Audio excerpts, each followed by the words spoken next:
Hey, what's up? What's up?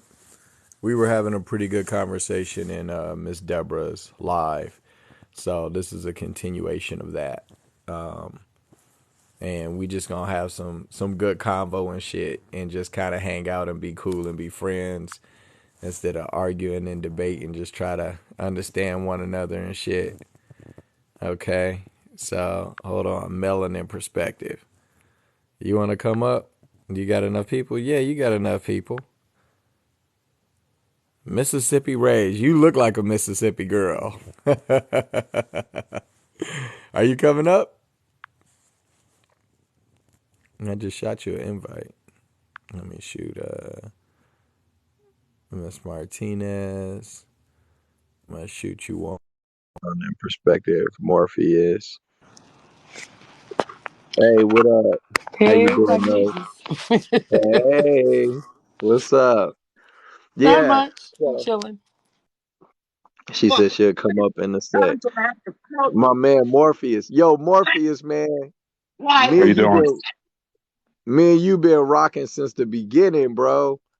Yeah, I'm a fan. I've been a fan of you from jump, my man. Yeah, Mr. man, it's Morpheus crazy speaks how facts. He speaks facts. yeah, Just you like know, Black Jesus.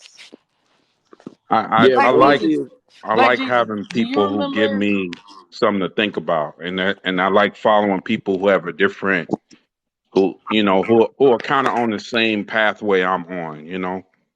right? And I clicked with you right away. Once I heard you start talking, I'm like, yeah, I know this brother. I know exactly where he's Real coming quick, from. real quick, real quick, and I'm on mute. Black Yeah, Jesus, what's you up? remember the Yes, whole man. dissertation I sent you? Yes, yeah, Listen, you had me thinking a whole another way.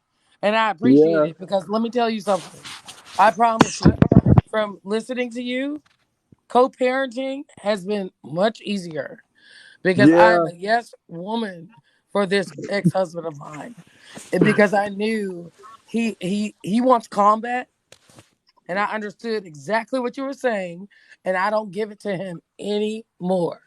And we are doing well. 8 months. right. Thank you, That is sir. just beautiful. Thank That you, brings sir. me joy. I appreciate it. Yeah, that brings me joy. Hey, do you guys know what to press on this thing so I can open up more boxes? I don't go live often enough. Let me see here. I got the interact button, host, guest. Let me see if I click on guest. Hey, Black Jesus. I'm not going to stay on long because I'm getting ready to start a shift. So you can, I'm just going to say There what I we got go. to say.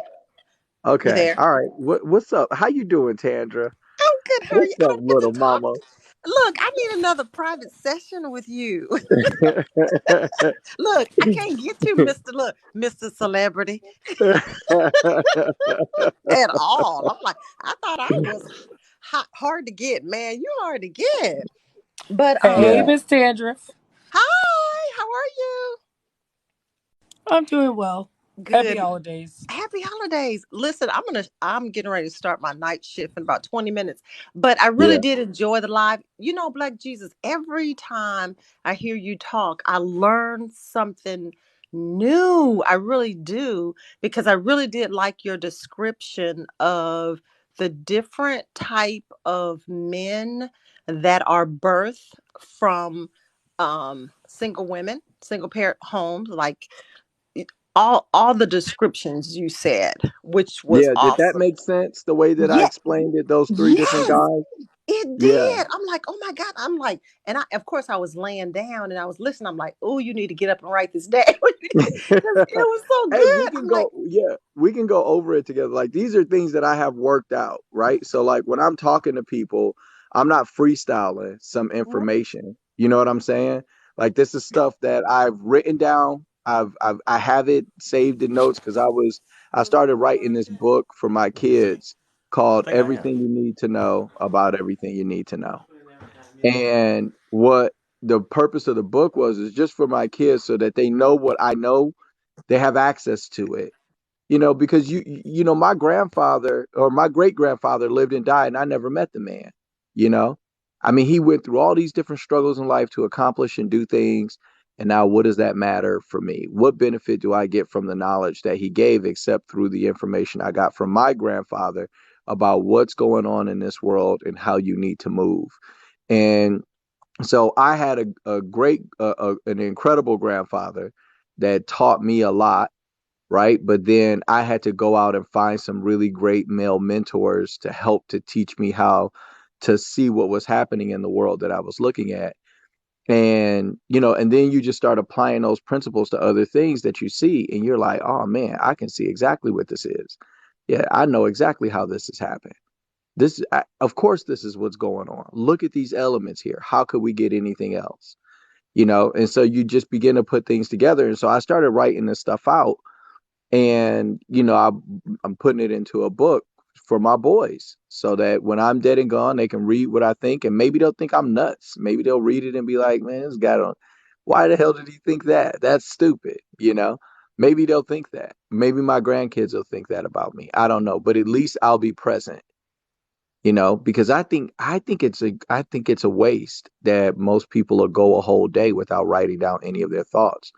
Like, I didn't even realize that I was journaling. I mean, to me, I have ideas, and then I would write them out. And then next thing you know, I'm online digging up articles and stuff to see if I can prove what I think is real. You know what I'm saying? Like, does this make sense? Is this actually happening? And then you go and you start digging around on the internet, and you're like, oh, well, holy shit, look at this. They burned down this many towns? That's crazy. But for me, I'm somebody where I do a lot of reading. I don't watch a lot of television.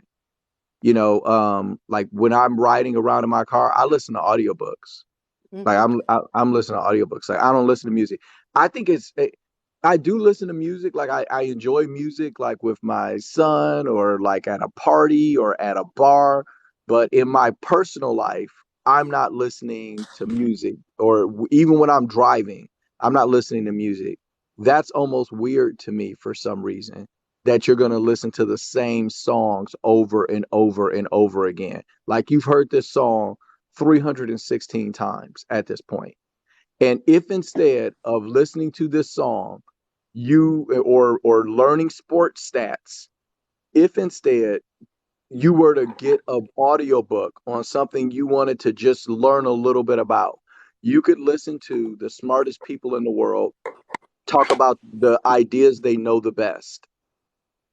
And so that's what I started doing. And, I've been like this since I was in high school. In high school, I used to walk around with this red Converse book bag. It's this big red book bag. It's ridiculous. I was this ridiculous person in high school. Okay. Like I was a second string quarterback for my high school, right? And I used to wear like this. I had like three fleeces that I wore, and that was it. And I used to hoop, but I didn't play on a basketball team. I tried out for the basketball team 3 years, and I made it all 3 years. I was a 3-point shooting champion, my high school 2 years in a row. And then I make the basketball team, and then I wouldn't even show up to practice or play. I don't know. I was just weird like that. I played football for 2 years. My freshman, sophomore year, I made it to varsity, but then I didn't want to play football anymore because I was sick of the coach's bullshit. And it's not like I was super focused on school or anything. I wasn't. Like I didn't take my education seriously in high school at all. But I was walking around with this red Converse book bag filled up with books. Joseph Campbell, Hero with a Thousand Faces. Like I'm reading,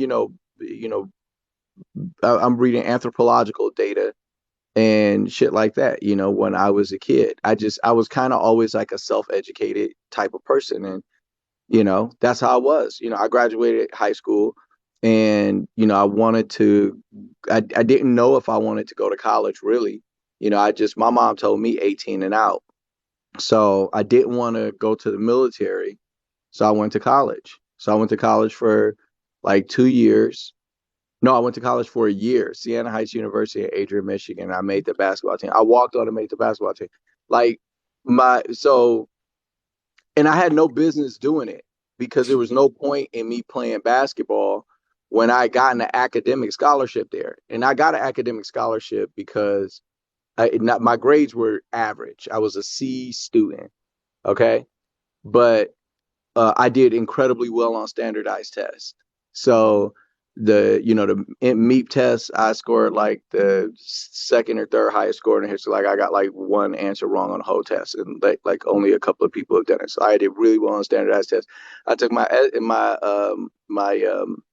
ACTs, and I did really well on my ACTs, and so I got a scholarship to go to college just based off my ACT score. That was it. And then I went to college and I played basketball. So I chased girls and was a fuckhead. I didn't take anything seriously. And I was there on an academic scholarship on a C average. And I still didn't take it seriously. Like I wasn't taking my life seriously, at all. And so I did 1 year like that, playing basketball, chasing skirts, and fucking off. And I was looking at my life and I was like, you need to get your shit together. And I signed up for the military and I left a week later. And I went to the Air Force. And I was a flyer. I was a computer tech on a top secret military reconnaissance jet. And, then all of a sudden, so I went to the military and it was cool. And then all of a sudden, they flew some planes into the buildings. And next thing you know, I'm in a war. It was nuts. It was fucking terrifying. It was crazy.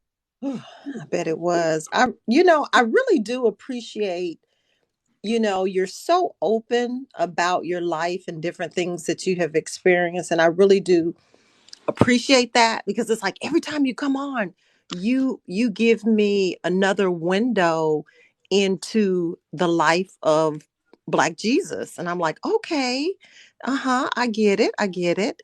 And what you said about that older woman, you having sex with her and everything. And so I started thinking about that because, counseling and mental health is my area and Yeah. I work with clients and stuff. So I looked at it from that perspective and just different things. But you've done well in your life, though. You have done well. So I really do appreciate your openness, your vulnerability, because I think you help a lot of people just from your story and just being open and honest. You're not trying to hide anything. You're just saying, this is me, this is my life, this is my journey, this is what I've been through. I've made some mistakes, I've learned from them, and this is me. So I really do appreciate that. But before I go, can you go over those four types of men that are produced? Because I'm going to write them down if you don't mind, and then Yeah, and yeah, then yeah, absolutely. and then I'm going to drop out the box after this, Okay.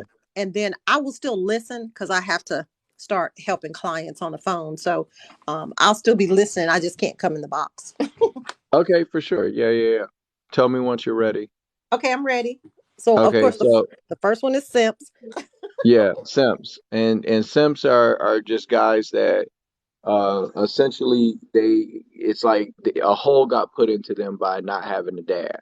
And the hole is one where they fill it up by trying to be the man that they wished somebody was for their mother.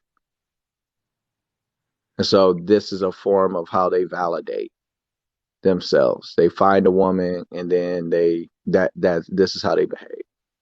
She can do no wrong. And these women lose attraction for these men over time because they can smell that you don't really respect yourself. And that is a turnoff. It's definitely a turnoff for women. Women are so privy to so much psychological schema. They can see so many different elements of the emotional, So, when women smell that particular type of weakness, that erodes intimacy over time, like 100%. Slowly just dripping, enthusiasm about your partner because you can tell that, he don't really respect himself. But anyways, so that's one type of guy. The second type of guy is the hypersexual guy. So these are your Pookies and your Ray Rays, right? And Pookies and Ray Rays aren't like they don't all have to be losers. They can be high earning men. There are high earning men who are sex addicts or hypersexual guys who just don't have any discipline. And for them, women just, the way that y'all consider them is that they're just horny humping dogs. Y'all look at them the simplest possible way you can look at them, just a zero empathy position, not assuming that there's something wrong with this person that's driving this behavior. But your Pookies and your Ray Rays and, your Chads, your hypersexual men, these are guys that the only place they really feel power is in between a woman's legs. That's how they learn to self-validate. That makes them feel valuable. And all of these people are trying to fulfill a need. They want fulfillment. Fulfillment is different than satisfaction. Satisfaction is, who you fuck and what you eat and stuff like that, where you travel to. It's all the dopamine releases. But fulfillment is like a general sense of accomplishment and a good, over a good summarization, a good estimation of what you've done with yourself. That's fulfillment. And fulfillment, I found, only comes from two things. One is self improvement through self imposed discipline, making yourself a better person for the sake of being a better human being.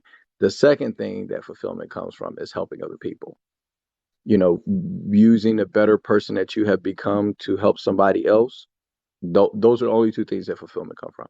But people who are born with these holes in themselves, this is how they, fill them up, right? So this guy validates through sex. That's who he is. That's, when he's in a box, nobody can, that's what's going on in his mind. That you want him, you need him, you know, you all, everybody wants him. Everybody wants me. And that they get like a value, it's a psychological schema where they're validating through this. The third guy is so you had your Pookie and your Ray Ray, you had your simp, and then the third guy's hyper violent guys. Your hyper violent guys are guys that never learn restraint. um they try to solve their problems using their physicality. These guys intimidate people. They threaten people with violence to try to, get things to go their way. And the violence doesn't always have to be physical. It can be, character assassination, reputation damage. Like they just threaten people. They're bullies, you know. But this is a problem that they have. It's not that they're assholes or humans that don't. These is a problem that they have. They never learn restraint. They, like, when you cross the border into manhood, like it is something that happens to you. Like, you ladies, you go from like 5 foot, or 4'8" to 5'4", but guys go from 4'8" to 6 feet tall. Like, it is a very male puberty is a very different process for men than it is for women. I mean, I know you girls are growing outward, but it's a very different process. And so you get these superpowers all at one time. Like, 1 minute you are as strong as a girl, and then over a summer you can hold a woman over your head. That is You what can lift a truck. testosterone does. It's crazy, right, Morpheus? Yeah, you can lift a truck, and it's like Yeah, overnight. Yeah, yeah, it's overnight. Like, as a yeah. man, just imagine you're as strong as a girl until you're like, 10, 11, 12, and then like right 12, 13, 14, 15. Like, it's overnight, 36 months, 24 months. Now all of a sudden I can push a car down the street. Now all of a sudden, when you're a guy, it's like getting some superpowers. And now the thing also that happens though is your penis goes into overdrive. So 1 minute you don't really care about your penis, you just use it to pee. And there's no big deal.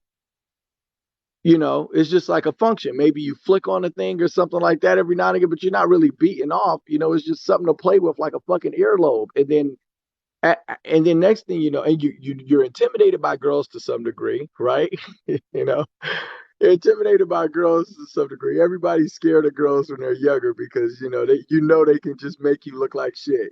They can fucking whine or cry or you know do the manipulative things girls do. So all little boys have a little bit of fear of girls because they know that the girl can manipulate people and get her way, right? But anyways, your dick turns on, And now all of a sudden, you want to pull the thing out, you know, 3 times a day, and it's getting erect and dissipating, and every girl you see is making you feel this way. You fantasize about this or that.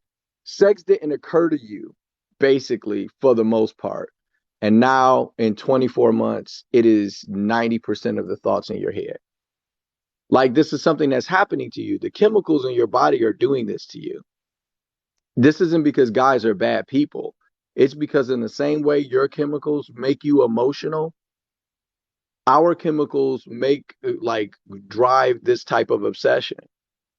And when you don't have another man around to teach you how to handle this shit, then you never learn to handle it. And you turn into an adult that's like got a fucking pit bull off the chain, and you fuck everything with a pulse, or you're aggressive as fuck. And so the men right now, I just went over the three archetypes, babe. So, I mean, you can, dip if you want. So I'm just kind of going off, but like the men are looking at this, and it is obvious to us what is happening. We're watching you raise these people that are wilding out because nobody is there to discipline them or teach them how to restrain themselves now that they have their superpowers. And the men are being told that they are useless and that they are the problem.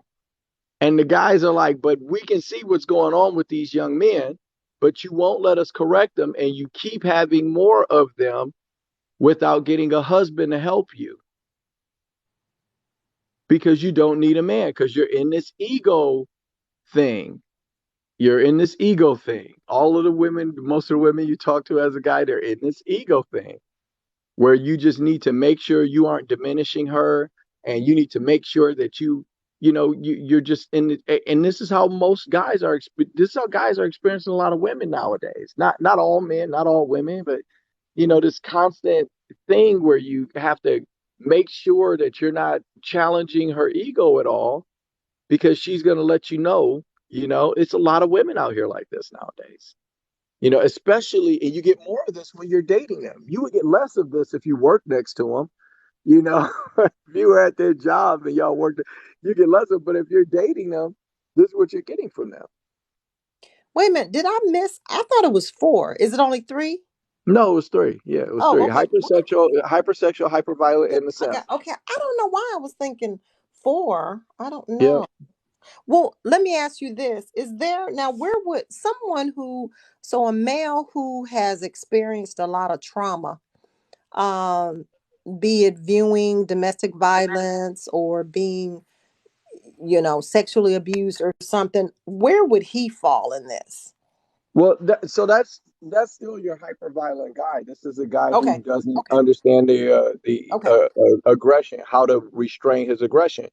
Because as a guy, like, now you got the ability to fuck shit up, and people are talking shit. So I Okay. can fuck shit up if I want to. So you have Okay. to, a guy needs to have the mental schema Okay. necessary to justify why he should talk about this, or how he should limit access, or you know what I'm saying, how to negotiate this without just solving it with the ready Mm, weapon. okay. And so most young men are not being taught this by their moms. The Right. mom doesn't know the boy needs this type of information because she doesn't understand his experience. And so a lot of these guys, they're growing up, they go into the world, and they're fucking wilding. So let me ask a question real quick before I have to go. How do we get women to understand this? Like this, I mean, and I am so sorry, but I didn't even get this, and I deal with so many different issues and so many different traumas and stuff. And just the way that you broke it down is very simple, but it is. And I just started thinking about different males and stuff. I'm like, yes, this is really true. So, how do we get women to shut up and listen? And I mean, Well, seriously, shut up and listen and and I had to say it that way because you can't tell me nothing and I'm gonna raise my child this way because I work in a school and right, so yeah. so it's like, okay, but your child is out of control. Right, Out of yeah. control. And so how do you get them to listen and just say, You look, got something on that hindsight? You feel free to jump in too. Like how do you everybody feel free to just talk, yeah. openly. How do you So get them to listen? Wait a minute, hold on one second, okay. then I'm gonna exit on out. Because I gotta start to shift. So how do you get them to listen? And then how do you get them to see if you don't take care of this now, this is what the end result is gonna be. This is the path that they're going down. They're gonna become hyper violent because I can see it. They're already exhibiting some of these behaviors. They're bullying at school. They're doing this, they're doing that. So how do you get them to listen and say, look, this is the path that your son is going down? Okay. So love you guys. I'm going to exit out, but I'm still going to be listening. Okay. Okay, cool, perfect. Appreciate you, Tandra. Hey, do you Okay. want to?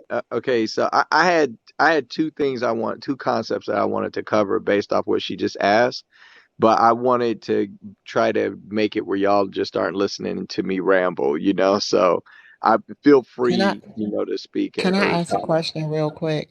Cause I gotta Absolutely. go to bed. Can you go down the rabbit hole? Did you go Yeah, down the rabbit hole? yeah, I'll go down the rabbit hole. But I Please. know that. Okay, all right, I'll do the rabbit hole. Do you mind me doing the rabbit hole first, hindsight, or do you think you might lose your idea? Because I feel like you had something. No, go ahead. No, go ahead, hindsight. Go ahead. Go No, ahead. no, no.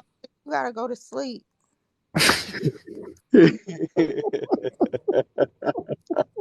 All right, If so Deb in the bed, she has to be where she need to be in like 5 or 6 hours. okay, yeah, you In got it. five Okay, all hours. right. I'll make it quick. I'll make it quick. Okay, so here's one of the problems that we're having. Okay, all right, so the- there's some basic components that make up the world of what is considered philosophy. Okay, but one piece of philosophy is morality, and morality is like this ongoing conversation about what is right and what is wrong. Okay. What is the right thing to do and what is the wrong thing to do? That is what morality is. Okay. Now, over to kind of inside of the same tree of morality is another set of ideas that falls under in philosophy that are called virtues. And virtues are qualities that move you towards balance or happiness. Okay, so patience is a virtue, right? Being a hard worker, being industrious, that is a virtue, right? Right. Right. So, so these things we figured out, okay? There's Africans. If you go back to Africa, you got Africans that figured out that this is the way knowledge was composed. And this is just a piece of philosophy. There's other parts of the realm of philosophy, but these are two components of it. And a lot of Greek and Roman philosophy actually came to Greece and Rome by way of Egypt, right? Right. Because a Hmm. lot of these Western nations used to send their people to be educated in Africa. They don't talk about that at all, but it's 100% fact. And even like Pythagoras. I don't know if you heard of Pythagoras theorem, but he was not just a mathematician. He had an entire cult of people who followed him. You know, and Pythagoras was trained in Africa, right? And he wrote about this in his journal in his own hand and described learning from black-faced people, people that he referred to as being black-faced, and so this Hmm. is Alexander the Great or Alexander of Macedonia. This is multiple Caesars that existed in different dynasties. Like this is these people come to Africa and learn, and all of them so Greek philosophy and Roman philosophy, which is really Greek philosophy, but Greek philosophy is the same as is set up the same way that African philosophy is. Okay, because that's where the Greeks got it from. We taught them how to think, right? So I said all of that to say that this information is like it's a truth, that morality is trying to figure out what's right or wrong. and that virtues are these things. Now, when you take a look at the way that people are moving in morality now, they have changed morality from a constant and they've changed it to relative. It's relative to whatever you're talking about. So what's right or wrong is relative to whatever you're talking about. Instead of right and wrong being a constant, it is now relative. So we can attach it to any. So now that's why you hear people say shit like this. They say, well, every situation is different and every person is different and every this is different and everything is a special snowflake. And now, because of that, it has become the inadvertent death of practical knowledge and practical wisdom. Now, you can't tell anybody anything that is generally true anymore because that is a judgment. And a judgment is judgmental. And being judgmental is being intolerant. And in this world we live in, there's nothing worse than being intolerant. You can want to have sex with elephants. You can want to live in a relationship with 16 people. You can want to have purple hair. You can want to do whatever the hell you want to do, and nobody can say anything to you about how you live your life. There's no such thing as morality anymore. It is all relative.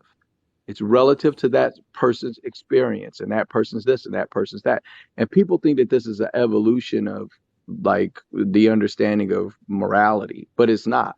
It's a de-evolution because now it's the death of practical knowledge. So now you can't tell anybody any goddamn thing. You can't give anybody any advice because you're judging them and you don't know their individual experience because it's all relative. And so that is why whenever you talk to people now and you ask them the basic questions about shit, they don't have any clue how this stuff works. They're like, what do you mean body count matters? Like, how can you as a woman do something as intimate as sex? It is the most closest a person can get to you. They can't ever get any closer to you than having sex with you. Like, why would you do that with some random person and exchange juices? Like, come on. Like, how is this even a conversation? How are we True. arguing this? And Um, why would we argue that? Like, it's not good for boys to do it with anybody. It's not good for girls to do it with anybody. It's not safe. It's not True. sanitary. That's true. Yeah. And for kids to be doing it, to act like with the stuff that they're going through with their hormones and how confusing this world has become, to pretend like we should be condoning and acting like it's, well, kids are going to do it. Like my kids in high school, my son's 15. And it's just everybody's screwing. Everybody is screwing. It wasn't like that when I was in high school because there was a Right. right and a wrong. There was a right and wrong. But now there isn't right or wrong anymore. It's slut shaming. It's fat shaming. It's all of these super sensitive concepts that essentially have made nothing wrong anymore. So the only thing that has survived that is still wrong is to be intolerant. Because you need to tolerate everything that everybody is doing, no matter how it infringes on everybody else. And so now we've got this super weird space we're all living in. And this is the fucking rabbit hole. This is where we are. There's no such thing as right or wrong anymore. It is all relative. So anybody can essentially do anything they can justify. And that is what we are watching play out in society. And we're calling it freedom. And it's not freedom. People are fucking lost. They are doing the True. shit they are doing because they are lost. They aren't finding themselves. You don't think you're a fucking wolf because you have found yourself. You think you're a wolf because you're fucking nuts. That's why you think you're a wolf or an elk or Urkin. I have a child at my son's school who is a Urkin. That's an alien race. What in the fuck is going on? Yeah, I never Tell me heard of what the that. fuck is going on. I mean, am I crazy? Am I the one that's tripping? Like, and I'm talking to people on a daily basis in these lives where they're arguing with me about shit that is obviously just fucking nuts. I'm like, what do you mean? Like, I talked to a woman the other day who told me, I asked her, she told me that all black men are in jail. I said, okay, well, you're saying all, but I'm sure you mean something less like what percentage of black men do you think are in prison in America?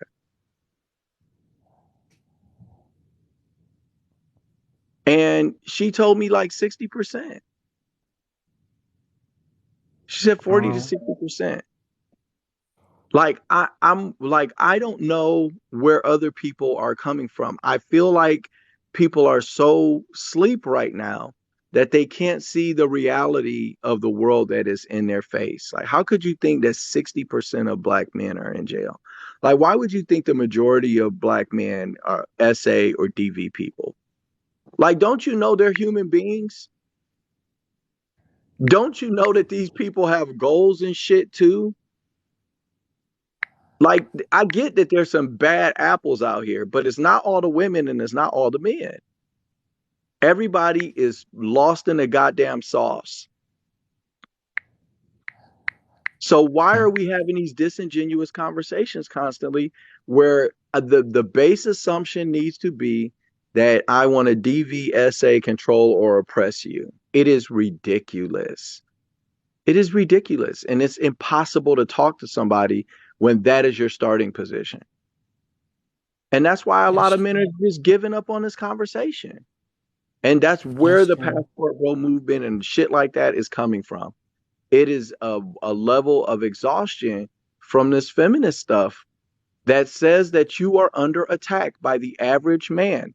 That the guy who's a garbage man making $57,000 a year that gets up at 4 o'clock in the morning to empty the goddamn trash, that this guy is part of some system that is made to oppress you.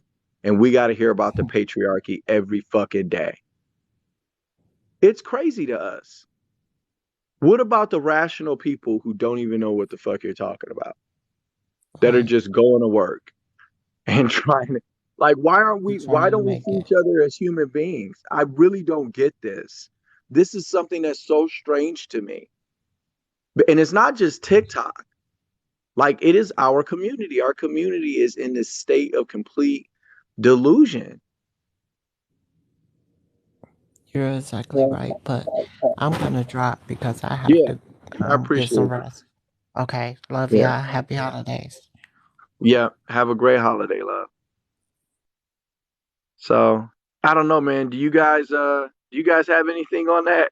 I mean, I know I just kind of pontificated, you know.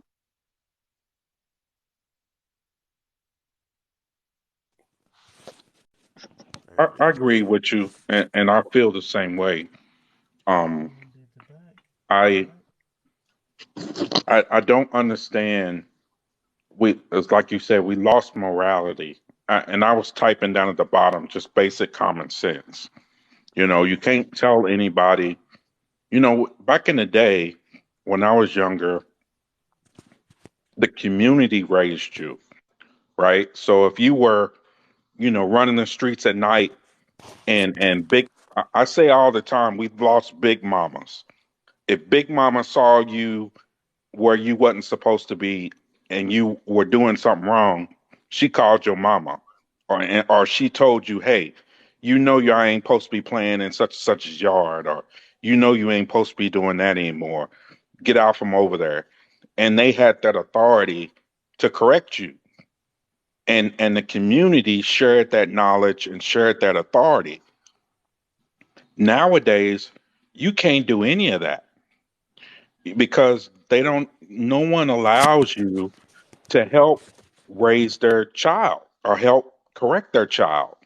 Um, I coached football a long time because I'm an advocate of sharing every knowledge, sharing my knowledge with the younger generation. And I understand how important it is to have people in your life that can guide you. Again, if you heard my story in the other live, it's Yeah. what allowed me to get where I am because I was lucky enough to have people who invested in me and who cared about me, who poured their self into me in order to correct my path. Because when you were given the examples, Black Jesus, about the three different guys that came from single mothers, I was the hyper aggressive one. I only knew how to settle, disputes by fighting because that's the environment that I grew up in. If you had a problem with me, I didn't know how to discuss it with you. I would just punch you in the face. My brother was the same way, and my sister was the same way. So Yeah, you know, I was the simp archetype. I had to yeah, solve. Yeah, so I didn't solve that. That's how I went into my marriage.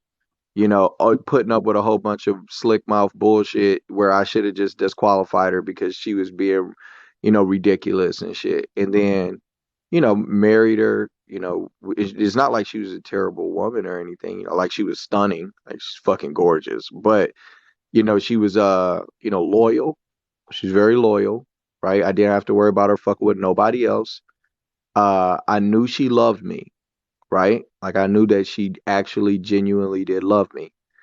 And the third thing was she believed in me, because yeah, I didn't start out same. at the top. You know what I'm saying? Like she really did believe that I was going to be successful, that I was going to be the man one day. And it wasn't like she like was encouraging me per se. It was just that I knew that she knew I was going to be somebody. I knew she knew that. And so I was like, okay, I know that she believes in me. I know that she loves me, and I know she'll be loyal to me. And I overlooked all of the like the mindset shit. Like, do you actually think the man is supposed to lead the relationship? Like, do you believe that men are trying to abuse women or use women? Like, I overlooked all of that.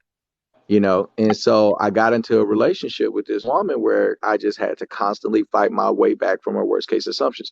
And then she had a whole bunch of she was aggressive, like super aggressive.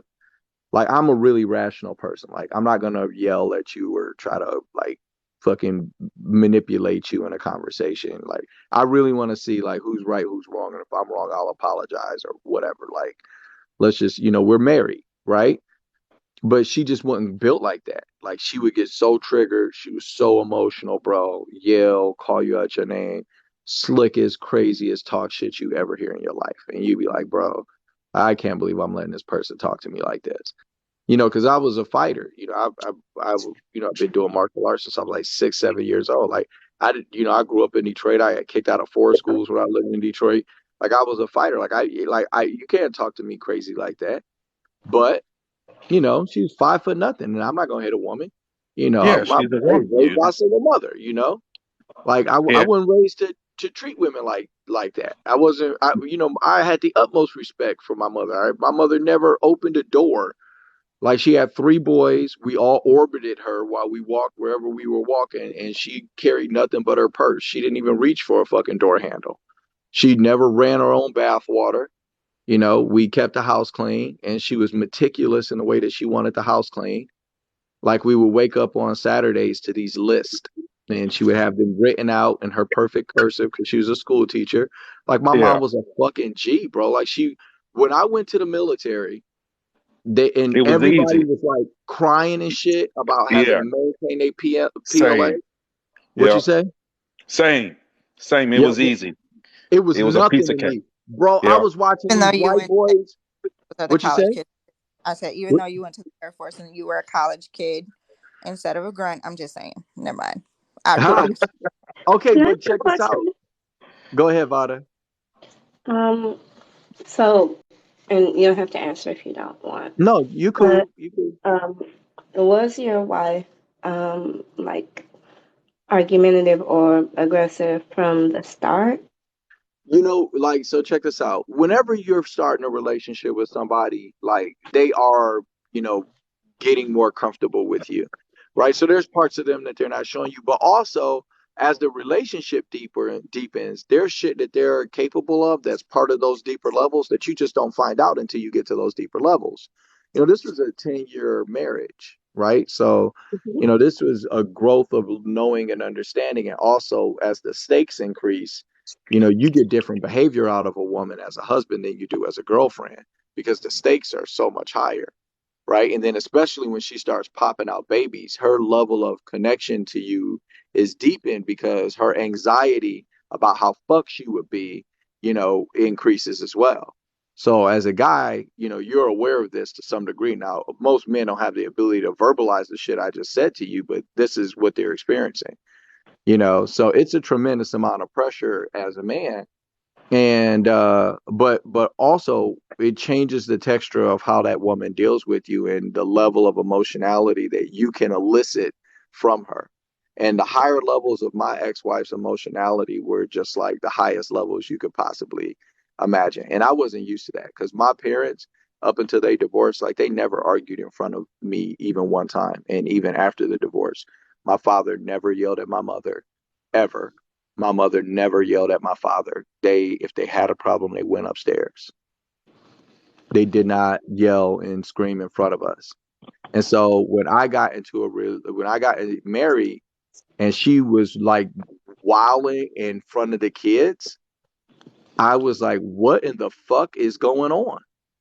No, we need to go to the back. And so because I've always been like a bigger guy and shit, and I've always been a big strong man. Like I'm a strong person. I'm a physically dense, strong, athletic male, right? And so like I don't bring any of that aggression to women. I had no clue how to deal with her. Like, and she was just going off. So, and she would do this shit in front of the kids. So for me, like I was like, okay, well, marriage counseling. And keep in mind, like I'm trying to build myself from a career standpoint. So I'm working 12, 14 hours and shit at this Yeah. time a day. And then I'm coming home and fighting every day over nothing, like And over so zero. that was my next question. Like, how long into the marriage, or did you notice once you became more successful?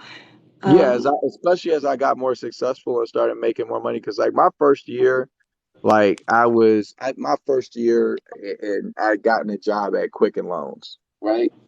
mhm. And I was there for like 6 years, and I reached like the highest level salesperson you could be there. And you make a lot of money there. There were people that were making anywhere like I think the average income for a place for the sales floor there is like 120 or something like that.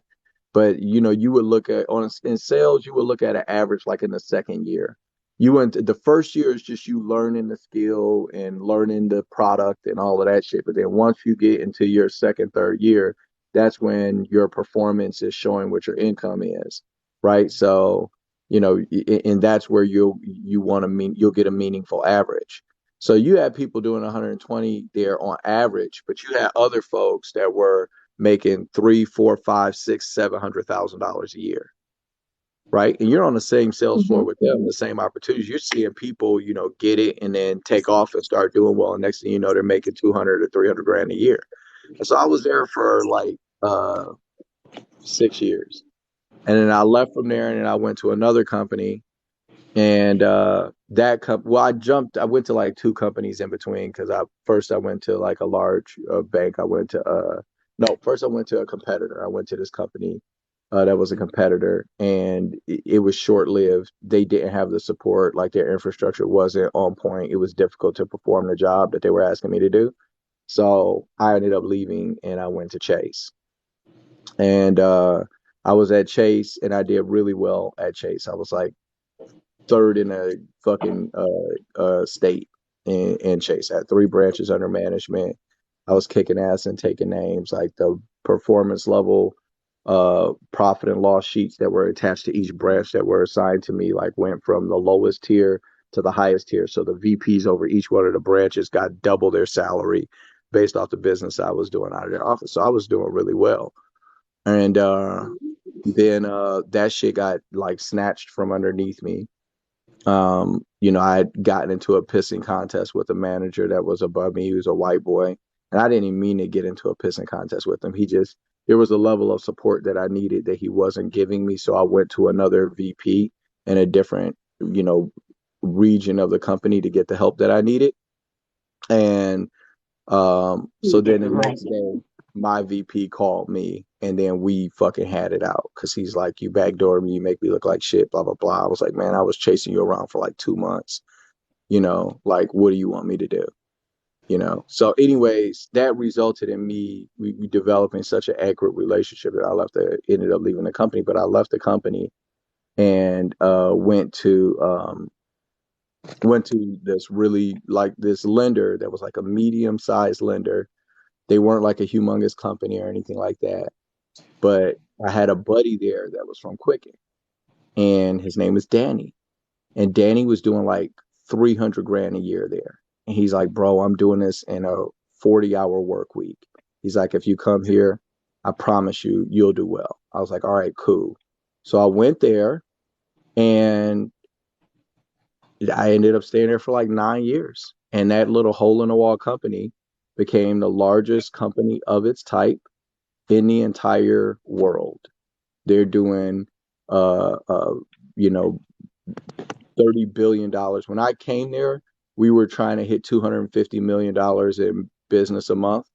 Mm-hmm. And when I left, we were doing 25 billion a month. The company had over 11,000 people. So I was there for all of that growth.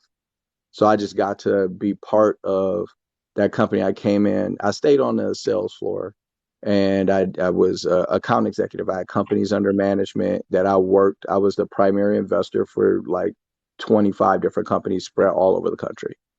And so I did everything with these guys. Like I taught them how to market their business. I taught them how to expand their business. They want to open new branches, how to train new people that they were bringing in. I even did process training for their support staff, like everything, taught them everything they needed, and then taught them how to sell the products that we offered.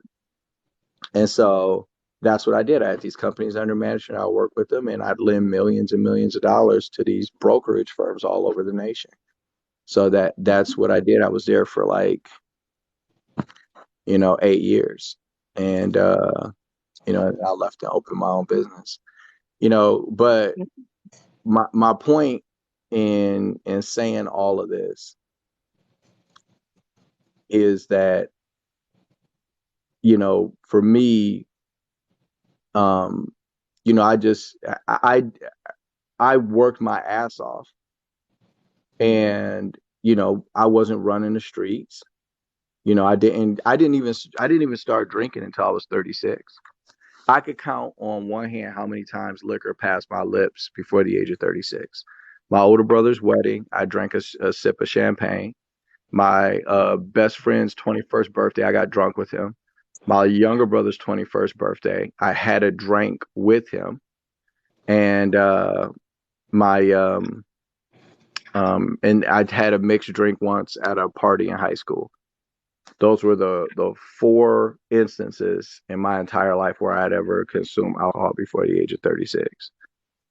So until I got a divorce, like I was a monk where I did nothing but every weekend I did a date night. Every weekend we did on a Saturday we did date night because I worked so hard during the week and I worked nonstop. So I knew that the person she was getting when I got off of work was a bullshit version of me because everything I had been drained out from the work I had been doing all day. So I knew that the half dozen in, half dozen out version she was getting me, and then she was in the home all the time. So, she was a housewife. So her Mm-hmm. interactions are like primarily with the kids. She isn't really interacting with a lot of adults. So when I got home, she needed a lot of attention, And so you that's know. what I was going to with it. And that it's not that it's right or okay, but I know often when, and so you should get with a woman prior to you like becoming successful if you're marrying young.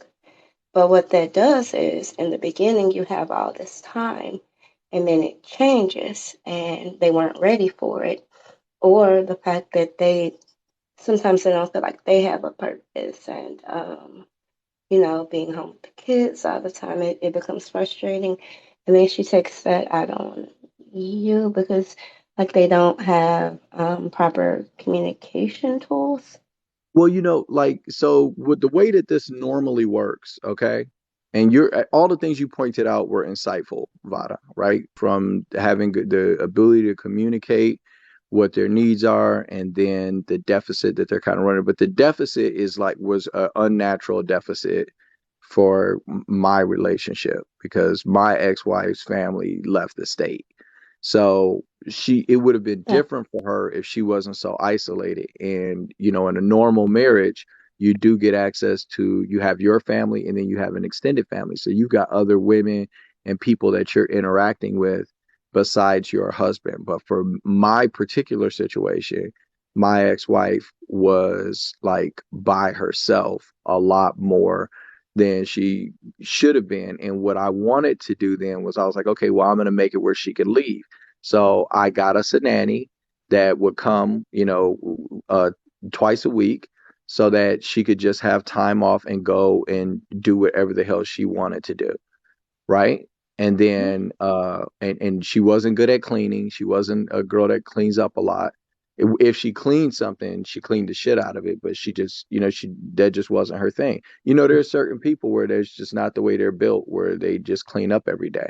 They weren't taught it when they were young, and so they're just a little bit messier than other person. She wasn't a nasty woman per se, but she just didn't clean up like that. But she would cook, and she could cook her ass off, right? But it was all the arguing and it was nonstop and the shit was in front of the kids. So the problem was when I got home, because of her level of coping skills, her level of communication, the frustration and stuff that she felt, she did not have the tools for it. And then it was compounded by the fact that she was isolated, and that, ultimately created, that in addition to what I now believe to be like some mental shit, but all of that compounded, and there wasn't enough communication in the world that I have a command over to be able to reconcile shit that don't add up. Sometimes, there is no right answer. And that would be a lot of the arguments that we were having were just, there was no right answer. It was like insane. Because I wasn't a dude, I didn't run around. I didn't have any side chicks. I didn't fuck around. I wasn't a cheater. I've always been a really hypersexual person, but I've always been really good at developing whatever woman I'm with to be able to deal with that. And I typically don't deal with women that can't handle me.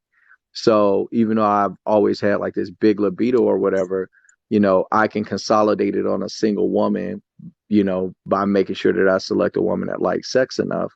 And, and, and I know how to develop a relationship where she's going to work to, make sure she meet my needs. Like she understands that I want more than the average guy. And so because I've been able to do that, I've never been a cheater. It's just not I don't want to sit up and have to lie to anybody about shit. I don't have that type of time. I don't have the mental capacity to sit up and try to remember some fucking lies. I don't care. Like I want to see my kids. I'm finally off work. I don't have time for that type of bullshit. So like the mess of cheating was unattractive to me. And then not only that, um, for me sexually, um like I don't know if you guys heard me and Miss or Deborah's live earlier, but like when it comes to sex, I prefer to be with one girl where you can learn her and she can learn you, and that way y'all can be real nasty with each other. When you have random sex and you're using condoms, you don't want to kiss the person because you don't want mono and you don't want cold sores or no shit like that. And so it's just for me, I'm not a big random sex dude because I'm not gonna be sitting up here smashing chicks raw, and because I'm not gonna mess my dick up or get anybody pregnant. And, so I've never been that type of guy, really. Like, I've gone through those periods like that where I tried to be that type of guy because I had access to it. But, it wasn't for me. It's not for me. Because I'm Mhm. not nasty enough to be doing what other people are doing with strangers. So I'm the type of person where I normally have always kept a girlfriend. So marriage was fine for me. I was happy being married. I could have been, if my ex-wife would have behaved, then I would have been, I'd still be married. So here's my question. Like if you were working all of these hours, right? And this is applicable for for a lot of people, which is the point that I was making before. right? When even though it was a joke, that's exactly how a lot of men, um, when they're younger, think, right? Um, when when you were advancing and she was at home and she was with the kids and she ended up having high amounts of stress. Was it that when you worked the 14-hour day and she wanted to like explain to you how stressed out she was, you just didn't know how to take that No, no, no, information? no, no, no. You see, I'm a good communicator. Well, Like I back can then, listen. I remember you No, said back back then I was a good communicator. I've always been like this. I've always been a talkative person where I get people to open up and I open up and all of that. Like I get along with everybody. I get along with everybody everywhere in my life. The only person on the planet that doesn't like me is my ex-wife. That's it. And she loves me. She just can't stand my guts. It's like, she just, I mean, imagine if you had me in your personal life and you dealing with some motherfucker that think he right about everything all the time and most of the time actually yeah, is. you Like, would piss me it's the fuck annoying as off. fuck. Yeah, you Yeah, would you be would like, piss I me the don't fuck. want to hear it from him. My brother's wife, like she loves me because she loves having these debates and stuff like that. But at the same time, she every time she gets so frustrated because she'll think she has something down where she's gonna bring up something. Did you think about this? And I'm like, yeah, it's this and that and this and that. And she's like, fuck this guy. You think you're right about everything. And I'm like, it's not that I think I'm right about everything. It's just that it makes I more don't speak sense. on What things I I said don't made know more about. sense than what you said. What you say, babe? Oh, I said I don't speak on things I don't know about, so I am particularly right when I do. Boom. Yeah, that's that Socrates right there. Did you say that because of the story of Socrates? I don't know. It's one of my personal um philosophies of a list Okay. of.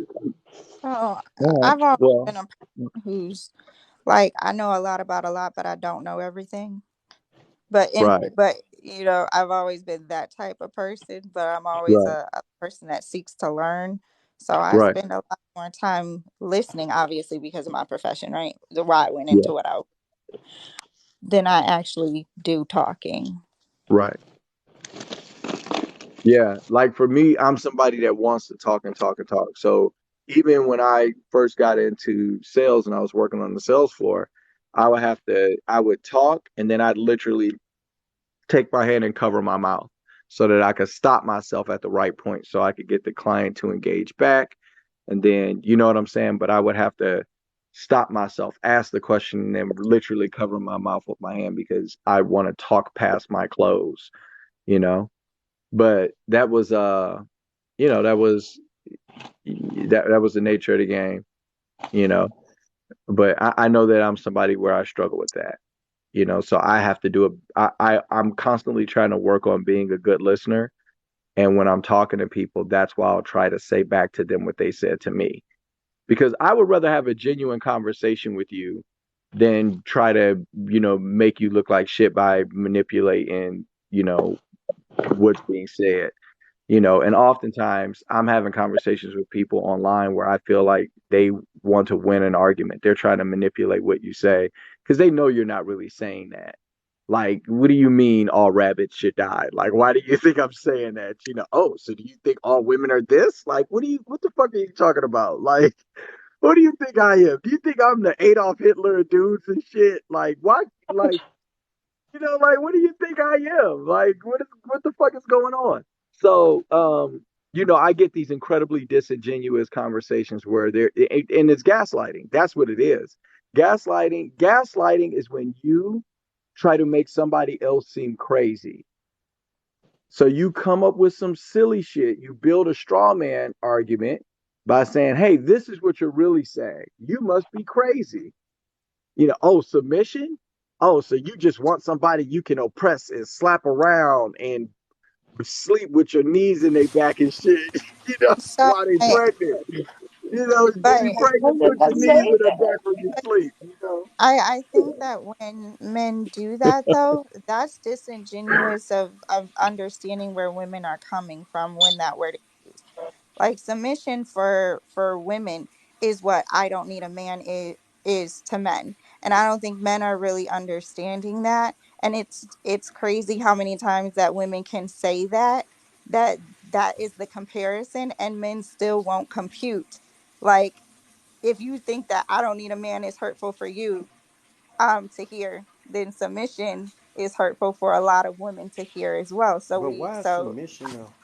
Oh, go but ahead. and this, and I'm going to explain why.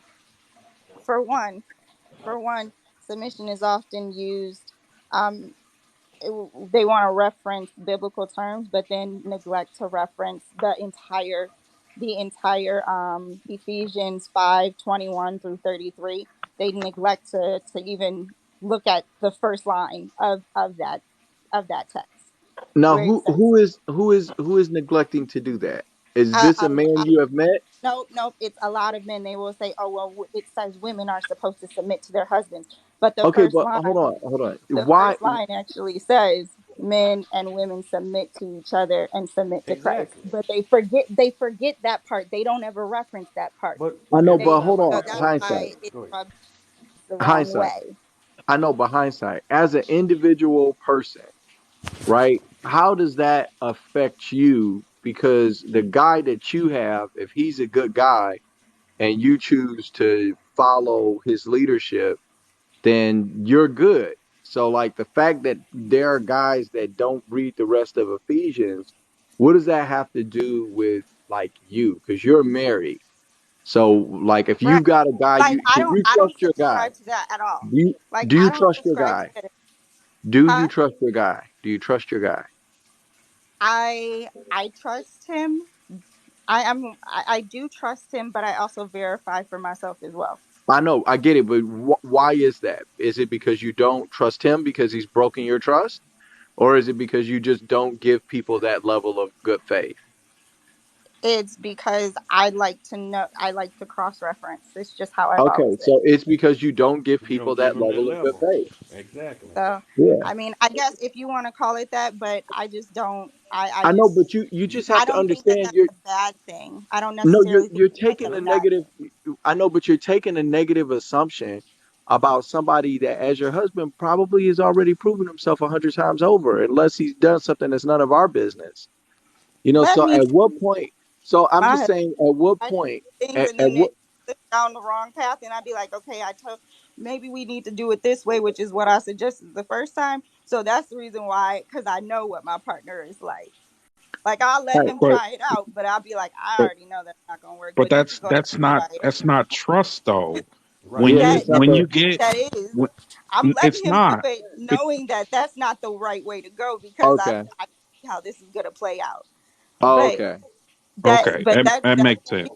because I can see how this is gonna play out. Like, I let him do it, and then when he hits a wall, he'll come back and be like, "Yeah, so that Yeah. didn't." Yeah, I But that's know. I tried to submission. tell you that. Question. But Do that have is you submission though. but have you maybe No, had a conversation around feeling unheard, which may be more so what that is? Or and do you what Um, feel unheard? Do you feel unheard? who, and me? being that I think he knows Yeah. you're an Yeah. intelligent Hindsight. Do you woman, feel right? unheard? No, absolutely not. I feel perfectly fine. But at the same Okay. time, Well then. sometimes I have to it's like letting a kid touch something that's hot and you done said no multiple times and you be like, okay, go ahead, touch it. Touch it. And then they realize it You was gotta hot, let them bump and it then dead. and then they I don't know, do it. but you. I Well, know, I'm but not sure if that's being hurt though, because by now I think that would have built up a level of trust in Yes. your decision making, and that's But just humility, right? Like, you're my wife and I love you. Your opinion matters, and I'll start considering it more, or allowing you to handle some of those areas that you're stronger in, because we got a right, lot of but stuff to do, and I delegating I isn't. and that's so is why that I don't is subscribe to this well? to the Hold piece on. In hindsight, Maybe is because that he what's I'm happening prefers for to you? lead. Do Hindsight, you is that what's prefer to happening for lead? you? Do hindsight, is that what's happening for you? Because what you said is that you do feel heard. So if you do feel heard, then are you saying then that he hears you, but he doesn't take your advice or empower you in the stuffs that you know better no, than him? like he will he if he feels so strongly about something, I will be like, okay, well then you run with it. but I always have a backup plan because I know, because I already done played it out in my head Mhm. of how this is going to work out. But we're Okay. also very egalitarian with our stuff, where he knows there's areas that he's not strong in, and he's like, "You go ahead and handle that because I'm not even going to do it." And I do the same thing where I'm like, "I'm not even going to touch that with a 10-foot pole because that's just not my area of expertise. I'm just All not right. doing it." I might be misunderstanding what I'm hearing there, because what I'm hearing is like you don't trust his judgment and you think you do things better than him most of the time. And when he's doing stuff, he's, he's coming back later, and having to say, or, to you, like, oh, I should have done it your way, or, da da da da da. And I just, it seems like maybe to some level you really don't like that about you guys' relationship. My I I don't guess think that's But the it is. nicest way it's to say it. always been, I don't think it's necessarily like that. I think when people think of that, they want to see things in black and white, and marriage is not black and white. There are plenty of grays in Okay. marriage, right? So what you're trying to do is see things as black and white, and that's not exactly what it is. What it is I will allow, if he feels really strongly about something, go ahead, try it out. I'll go along with it, but I always have a backup plan if it should not work. Yeah, I understood that. I understood you have a backup plan if something doesn't work. And, if he wants to do it and you know it's wrong, then you're going to go ahead and let him do it because you feel if you tell him what you think, he's not going to listen, or you do tell him what you think and he doesn't listen. He No, does what he want to do he'll anyway. listen. He'll listen. Okay. But And if he then, feels so strongly about it, I don't have the energy to argue. That's my thing. Okay, if you feel that I strongly think about it, go right out. But why okay. should you And be then it arguing if doesn't he work just out. feels And so then he's, strong about it? Then he comes back and be like, okay, well, okay, it didn't work out. So like, what's your thought? Oh, well, this is what I was thinking. Then we try that. also I think that's what I mean by listen to or heard, right? Because like I hear you, I hear what you're saying. I think when we say that we're more so talking about like really taking it into account perhaps more so than like I feel you, but I really want to do this. And I think that's dope, right?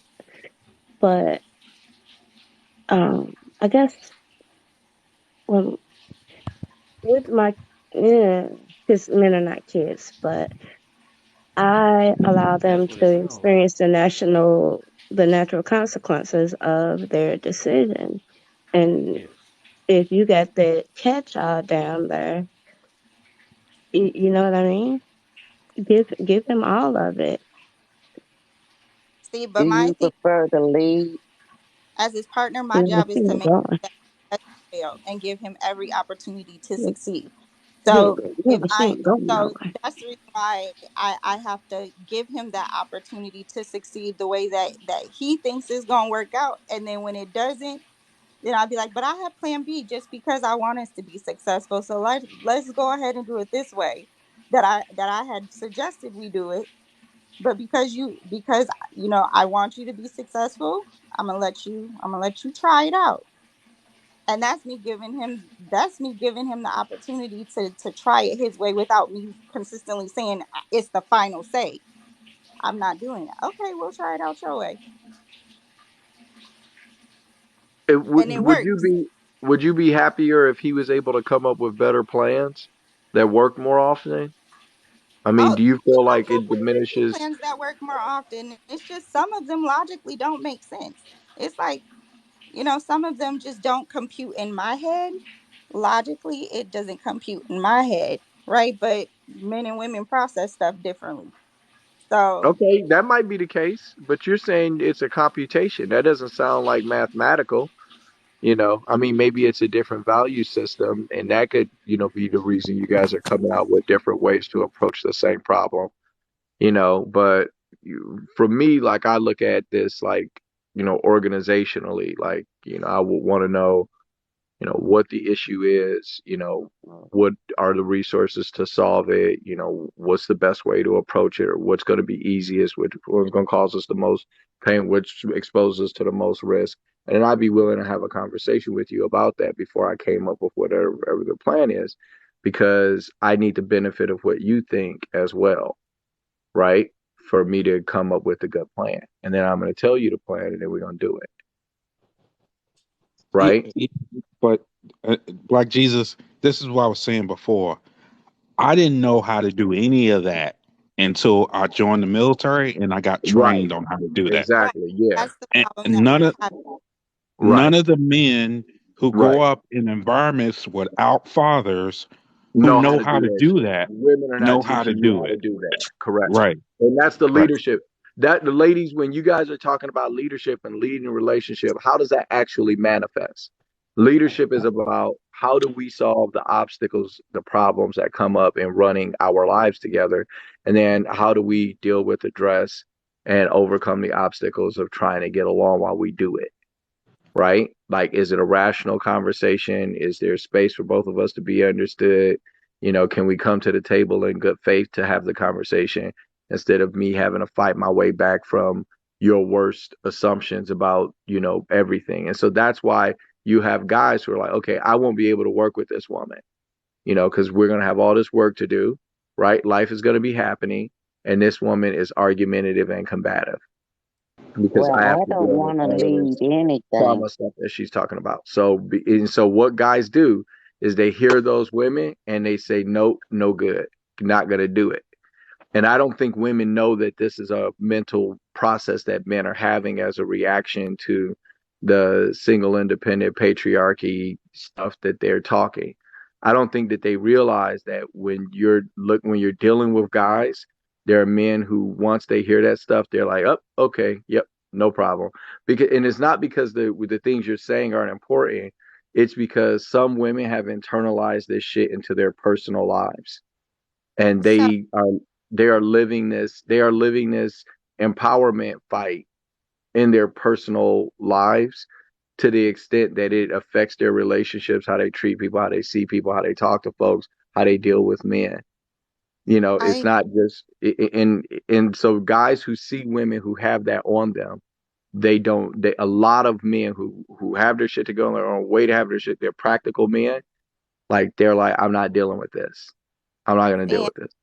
this is where I have to put on my social work and psychiatrist hat, because to blatantly like think that there aren't systems in place that either propel certain individuals forward and there isn't a hierarchy on how systems are in place Well, I'm not is saying that's not the case. quite problematic for you not to for men to not understand or even acknowledge that.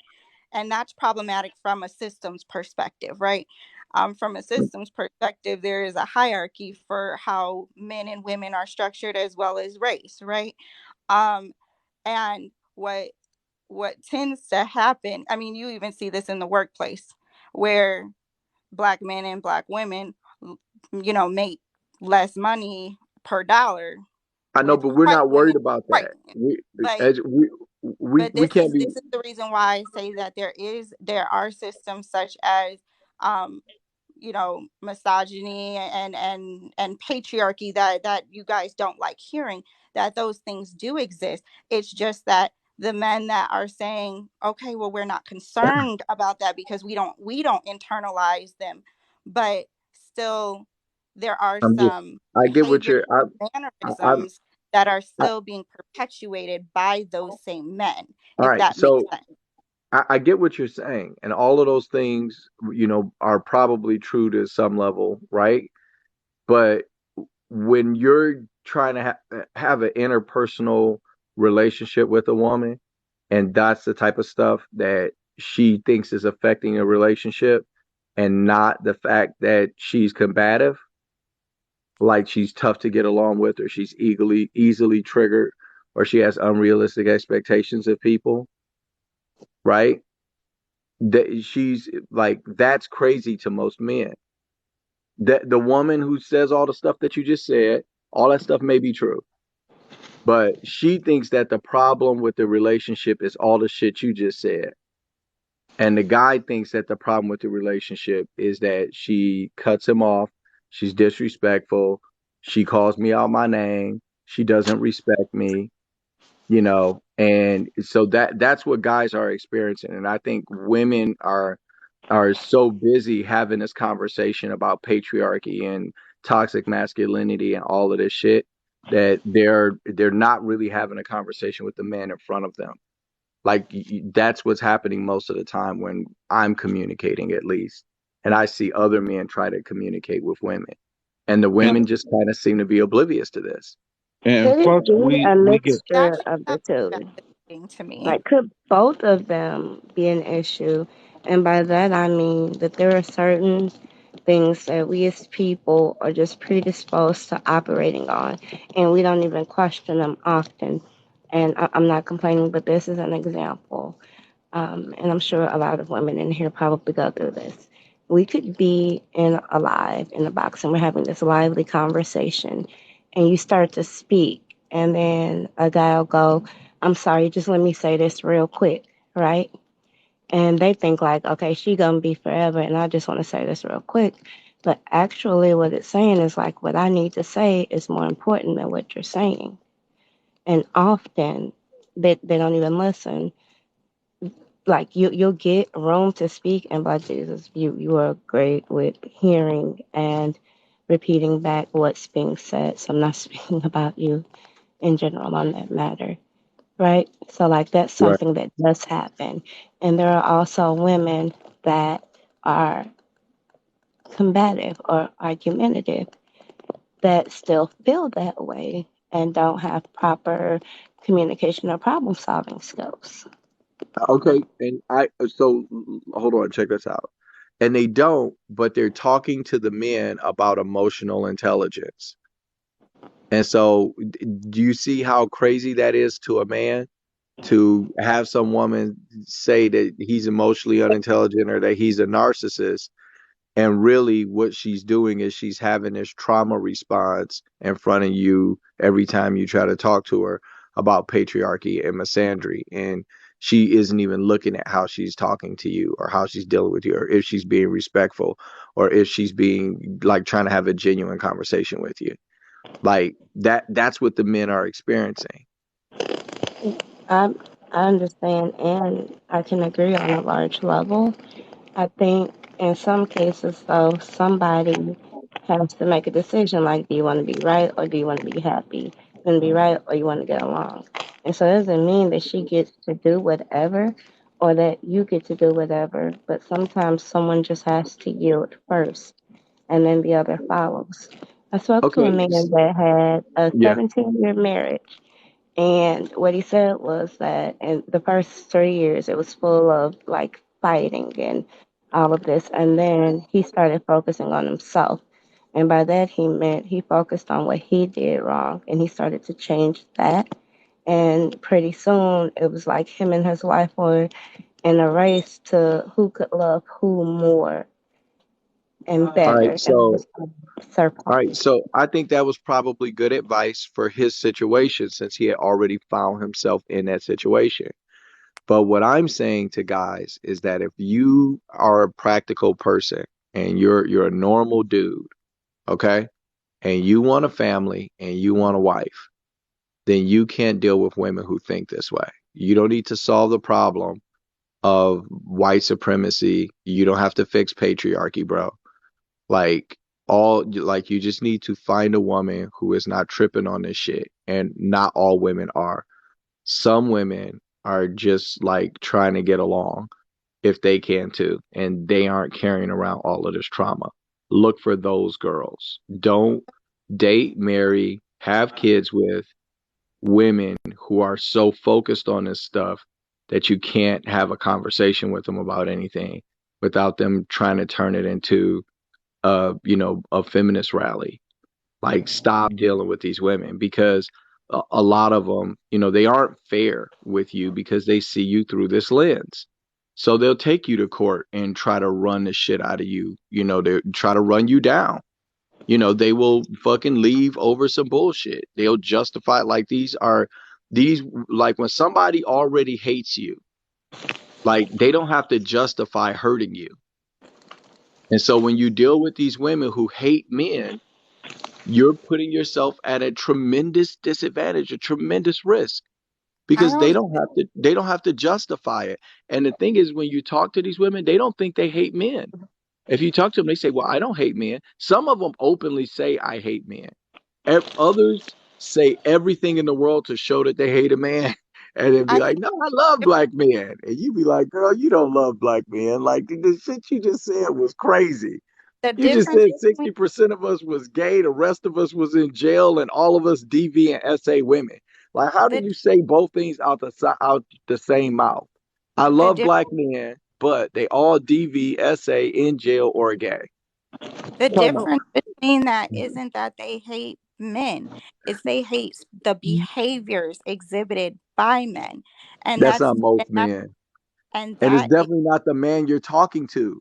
So when but you bring that shit again, up to a again, guy when you bring that up to a guy who again, has nothing to do with that, we're then addressing the things that are go ahead. discussed on the app, not Yes, yeah, individual yeah. people.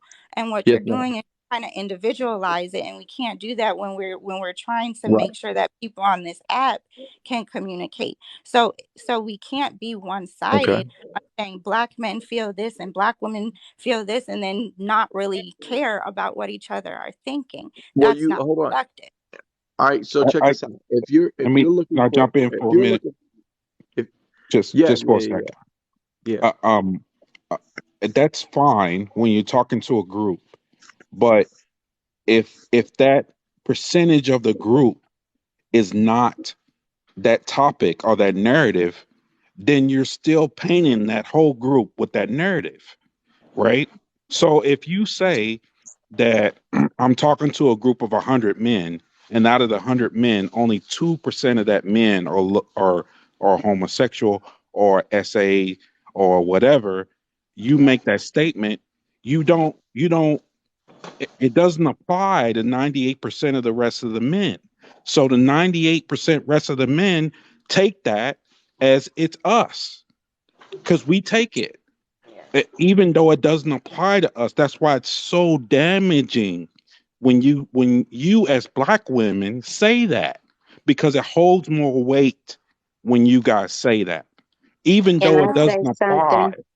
I don't think that it holds more weight because the things that I've heard We're black telling men you how it feels. We're telling you also how it feels.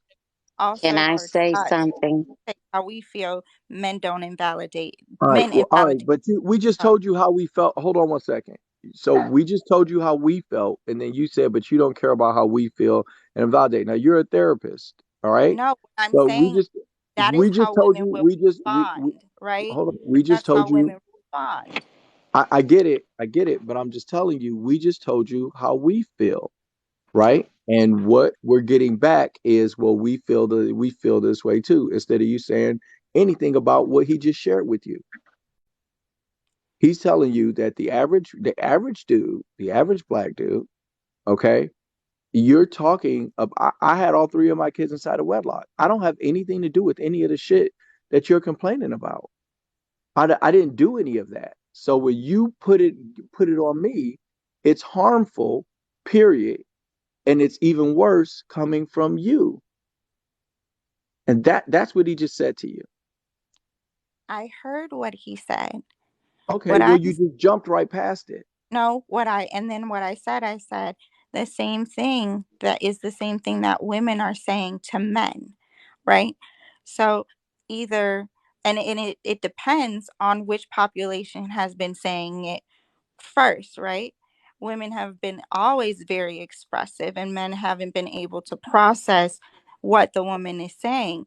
So if women have been saying this for decades, right? Why is it that men are now, because they are now saying things back to us, want women to listen, but haven't really processed anything that women have been saying for decades? And I think All right. that's what So, women are saying when we're all right. saying, okay, we hear you, but you still haven't processed what we've been saying for decades. All right. So let me ask you a question. Let me ask you a question. All right. So I myself don't check any of the boxes for the guy you're talking to right now. And so that's kind of the point of what we're saying to you. is that you're like, like, let's say that I was just going at you about baby mamas, and like, you need to take accountability for baby mamas, right? And you need to take accountability, but you're not a baby mama yourself. So you're like, okay, look, I didn't do that. Okay. So you have to stop pretending like I did it and I need to be accountable for it because I didn't do that. And so that's the conversation that we're trying to have with you right now is, and so what a lot of guys are doing, rather than battling against these humongous concepts of patriarchy and feminism and all of this shit, when they're just trying to have a conversation with you about, what's going on in our community and how we're going to fix it. Like, this is how people get together. This is how relationships work. We should be telling people this so that they're more desirable to these. We should be telling guys this so that they can actually run the household. Like, a lot of the women are not participating in the conversation. What they're doing instead is they're talking about fucking patriarchy and before when you couldn't own bank accounts.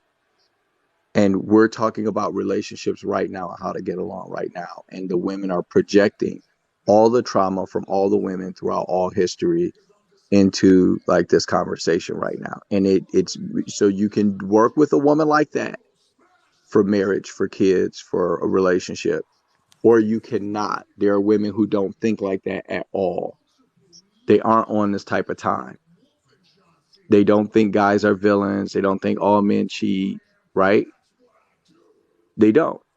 And so I tell guys to deal with women who have that mindset over there because you're going to get more done if you don't have to fight your way back from her worst assumptions because of patriarchy, misogyny, and toxic masculinity. Just get a woman who doesn't care about that shit so that y'all can work together and have a family and treat her right. And so that's So, what guys are asking for. And our women, when we're talking to y'all about this, keep trying to have a conversation about feminism shit. And most of that doesn't apply to us as a group. We've never had the institutional power to oppress black women. The average black man has nothing to do with any of this shit. So we don't need to take accountability for it. It's okay, not, if we didn't, the average black dude has nothing to do with it. And if you keep talking, not you, but if women keep talking to the average black man, like they have been a part of some structure where they're trying to oppress them, when this is just some dude that's just finished college and shit, and he's trying to, find a job and wish he could find a girl to work with, then these guys just avoid these women. Most rational men, when they come in contact with women who move like this and talk like this and think like this, and this is part of their normal mental schema, they think this stuff is a bigger issue than the fact that they yell at people. They think this I'm not, stuff is a bigger issue than the fact that I'm they're over talking folks all the time and cutting people off and got a bad attitude. They're saying that the reason is because they are casting me as masculine, but not because I'm behaving. Guys are done playing this game. They're just not I doing this shit anymore. I understand what you're saying. I definitely understand like the way that you speak to people and the way that you treat people. It definitely does matter. I understand that, but I think that in general for men to say, "Oh, well, just find you someone that doesn't acknowledge the fact that there are systems in place that they've had to live under." That just doesn't make any logical sense when we are all But living that's under what men are systems doing. but that's the thing. You're live like all of us are living under black men and women are living under a structure that ultimately, if it came between the power They, structure of men and women, that stuff it doesn't does But not apply but to the that doesn't black apply. man Can I didn't set up say that structure. something? like Yeah, We didn't. that that's what we don't I'm have trying anything. to The guys explain. you are talking to, Okay. the guys you are talking to, and the men that are around you that you're trying to get along with have nothing to do with any of that shit. And so Yes, they when they do. listen, hold on. They are doing the same thing that everybody else is doing. They're going to work and trying to figure out paying their bills and what they're going to eat and worried about their diets and if they're too fat and this, that, and the other. I'm going to tell you a big issue in our community, and I don't know if I'm going to be able to explain it the right way, but I'll make it short. Like, our women think that we as black men and black women need to be united in toppling the United States government. We need to be united. The 13% of the people here who are mostly born from unwed couples at this point are supposed to come together and topple the most powerful government and military in the history of mankind. That's what Black people need to be doing more so than they need to be getting along and getting married. We need to be trying to topple a global that is the that and there's a lot of women who are on this type of time and they don't realize that rational men who want to have some kids and enjoy those kids and grow old and have a family and they don't want to they want to do that. They don't want to try to destroy the empire. They want to Exactly. I 30s, but agree. do it in their 20s when women are ready to do it in their 20s because they're not self-sufficient enough to take care of a family. But in the process of them doing that in their 20s, they sow their wild oats in their 20s, and then those same women that they went through who are now in their 30s, they're like, oh well, we don't want you because you got too much trauma going on. Like, this cycle just doesn't make sense. And the same thing for Well, I men mean, but y'all with get to women. self-sort. You're Like, these guys aren't graping you. You get to self sort. If you're one of the good girls that decide that you don't give it away, I you got to date understand. me or be my girlfriend. Hold on, then that's not your experience. But if you're one of the girls that says body count don't matter and you deal with guys that you have sex with men with no commitment, then that's what you're gonna get. That's not because guys are doing this to you. You're doing it to yourself. You're giving away Mhm. sex to guys that you don't have to be in a relationship with. That's a But choice. If you chose not to do that, then all the trauma you're talking about, you would dodge. It wouldn't happen to you. Yeah, And and but again, in that scenario, you took onus away from men completely, and that's How the is it? challenge. How is it? I'm just saying, if you choose to do it, you're going to find guys to do it with.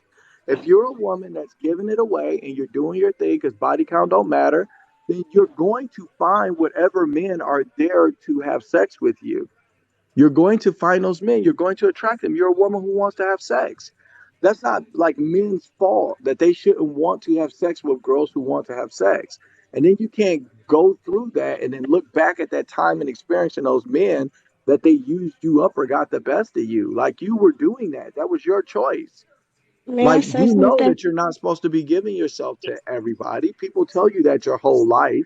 You decide that you want to do it anyway. Not you. We're not talking about you, hindsight. We're talking about this I mean, I think theoretical that people girl. in the comments just are so upset that there is a person that is actually saying that you're looking at things unilaterally and they're upset. And this is what tends to happen with a lot of these conversations is that anytime someone says, "Well, that's not how we see things on our end," and then everybody in the comments like, "Oh my gosh, she is so evil. She is," and Well, that's hold not on. at all what I I'm didn't know. saying. I wasn't reading the comments at all. I'm sorry. I was just Like, talking to you, so I wasn't reading the comments.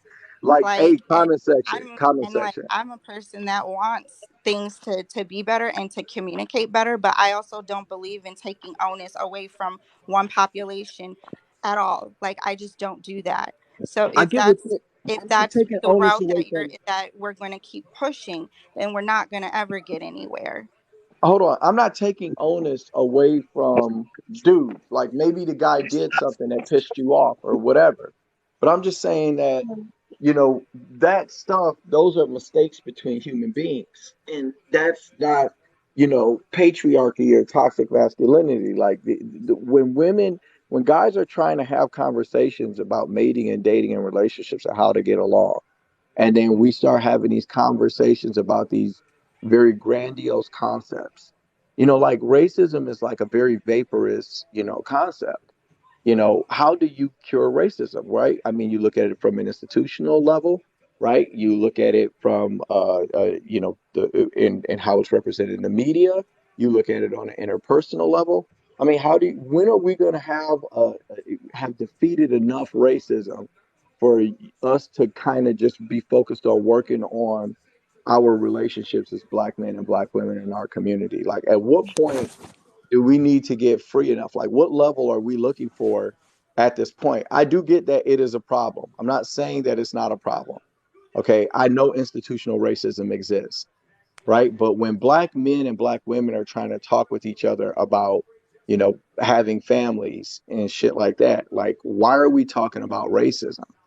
Can I? It doesn't it's something where it's blocking us from dealing with one another. The reason that you're yelling at me is not racism. The reason you're yelling at me is civility. The reason that you're cutting me off and gaslighting me is not patriarchy. It's because you're not having an honest conversation with me, because you're locked into this. And so what men are doing, instead of engaging women who are enwrapped in this feminist mindset, right? Instead of engaging these women for relationships, they are just passing on them because the guy's goal is to, get married at some point. Has if when he gets to that stage, he wants to get married at some point, have some kids, and then be able to work on down a path with a wife. Like we're Mhm. just talking about not all men. We're talking about the rational guys out here, right? The practical, rational dudes that don't want anything bad for anybody. They're not abusive, right? They're just normal dudes. And what I'm saying is that when women can't differentiate those men from whatever the hell men they are talking about with all this patriarchy shit. I Can I don't know what interject? patriarchy See, guys you get on the phone where they're just like, you know what, women need to kiss my feet and shit like this. I don't know these guys, but it, apparently y'all talk to them so much that y'all But think that a normal dude is that as well. see, and then can I it's say coming something? like what Morpheus said. Men don't want to pay for every negative thing that has happened to women throughout history. I, I get that, but like when you do that, when men do that, they're invalidating the fact that negative things have happened, right? And that's where I'm trying to get people to understand you can't say things Then like that that's when because then that it's person needs to get invalidating help. the experience that those women have had, right? And Right. that's I'm not not the trying to that's not invalidate fair. them. I just don't. I'm not. Can I'm I not trying to interject? invalidate them. It just isn't relevant to the interaction you and I are having in this moment about how we can work together. So, like, if I'm listening to you and you're listening to me, then let's talk about how we're supposed to work together. But instead, what the women are talking to us about are these giants that you can't even measure that live off in the woods, Mhm. and and that's the racism and the colorism and the patriarchy and all of that shit. And so there are a good bit of men who, when they hear that women are fixated on this shit, if you if you talk to a woman who is fixated on this shit and it's the lens through which she views the world, then it's just easier if you're a man. Like, can't you understand how it's easier if you're a man and you just want to go to work and have a wife to avoid women who think and talk like this? Can Can't I you see how interject? a man would think that would be easier? Can I interject quickly? Yeah, absolutely. Okay, so I think a lot of it is really this miscommunication, and it's firstly, just so we know, I'm on the side of Black family and Black community, so I want everybody to be heard, everybody to be understood.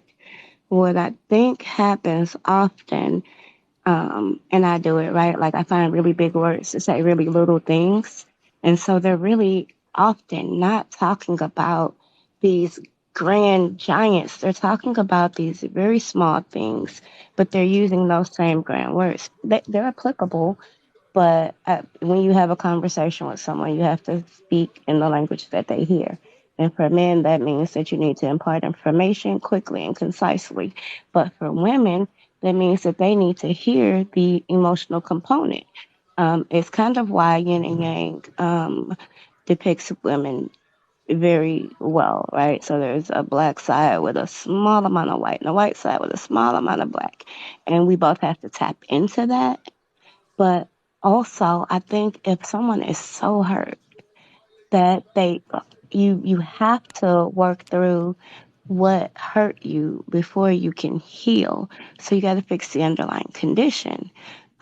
If your blood pressure is high and your legs are swelling, well, you have to bring your blood pressure down before you can deal with the swelling. They're mutually, you know. Um, I think that there's so much hurt and anger and frustration. And so when we go back to like women and sex, I think so men's goal is to get as much sugar as they can with the least amount of effort, and women are trying to get commitment without giving their sugar to too many men. I think the problem comes in with and women have to take a part in it, but they are looking for something because women are told, like, you get married in your 20s, right? Men are told to settle down in your 30s. So in their 20s, they're looking for love. They're being promised love often, even if it's not always rational, because when you're in something, you get them Google eyes, and See, shit that I don't don't make buy sense that start part. to make sense. I don't buy that part. I don't buy that part. I really don't. I think I'm sorry. I have too much faith in you guys' intellectual ability. I experience too much intelligence when I talk to women. Hmm. They are able to peep Just game. told you They can how talk Have many to you people seen and For see My through Man, bullshit when I talk Black we to them. Jesus? And then, have Have Have you seen this show For My Man? no, I haven't seen it. So it's a What is show it? about women who do wildly criminal activity, um, rape assistance, torture, robbery, Right. unalizing, Yeah, yeah. all of that for their man, like in conjunction with their man. And I don't Right. doubt that everyone knows that, like, none of this shit is right, right? But they do it, and often I enough know, but that a I show think is that's made. wild to say. I think that's wild to say for my man. And as if you're doing it because of this man and not you're doing it along with this man. This man gives you the courage to do some shit that you wanted to do. And you a nasty, crazy motherfucker too, because 10 out of 10 women would say no to that. You got to get together, 10,000 women to get one that would entertain that type of shit because most people aren't psychopathic and irrational and want to hurt people. So Well, to try to act like these crazy people who got together, it's really indicative of some type of patriarchal control that men have over women. That's I don't crazy know to about us. patriarchal. I think it's more love, but even like pimping, Hmm. Sure. right? Like, what makes you do all of this work on your back and hand a man that slaps you and beats you all of I your money, and he gives you I back don't what he wants you to have? I don't know, but I don't know how the microcosm of pimping is applicable to normal relationships between two rational people. Can I No, jump in here I'm now? I'm kind of giving an example of Yeah, how yeah, yeah. I it get it, can but be, I and that's want to. not saying like men are inherently evil. I'm more And so it saying kind of that in does. search of It kind of love. says that, No, doesn't in it? search of no, I'm so the example I'm trying to understand. In search of love, Yeah. women accept or go through certain things. I'm telling you, I'm telling you. I know that you got girls who do fall in love, but boys do the same thing. Boys get the puppy love. I did the puppy love thing. It was when I was in the service. This girl, Jen, and she fucking gutted me like a fish. Boys go through that too. That's not like something men are doing to women. That's something that happens to both men and women around that age. They like when whenever you start, you start having sex with people. You do the puppy love thing. If you start fucking or 13, then you're gonna find somebody to puppy love on. 14, find somebody to puppy love on. Guys are out here getting hurt in the same ways that women get hurt. Like I everybody agree. goes through that. Their first heartbreak. But the dominant feminist narrative gets you to not see us as two beings sharing this experience as men versus women. And so women are like, well, guys are doing this to us. They're not doing anything to you. They're fumbling through their, you know, adolescent years just like you are. They aren't evil. They don't know any better. And unless they have dads around to explain to them what's happening, the worst they're going to do. How is this not obvious? I think that it should stop right here. It's not a man against woman Right. situation. There are so many different groups of men and so many different groups of women. Me myself, I prefer a man to lead. I have other duties to do inside of the family. And just like you used the analogy of the rabbit hole, it's not going to be until we come back around as family so families can start nurturing on one another, seeing about our elderly, taking care of the babies, encouraging young women how to be a wife and mothers. These things have got to go back and be retaught. I mean, we have gotten so far out of whack that everybody's educated, everybody wants to use their education. But then when it comes to the domestic side of it, then there's so many lacking. But we have got to come back all the way back around and become that village again. Uh, Me and my husband, we set up a situation that in our elder years, we would have this large home that, I mean, all of my grandchildren are here, whether their parents are here or not. A uncle, a auntie, me, somebody's here all of the time. And if they need something, there's enough people right here in this house that could take care of it without a child having to go out after 6 o'clock at night by themselves. And I believe that until we get back to being realistic about all men are not this, all women are not this, we have different groups of people. And we need to recognize that.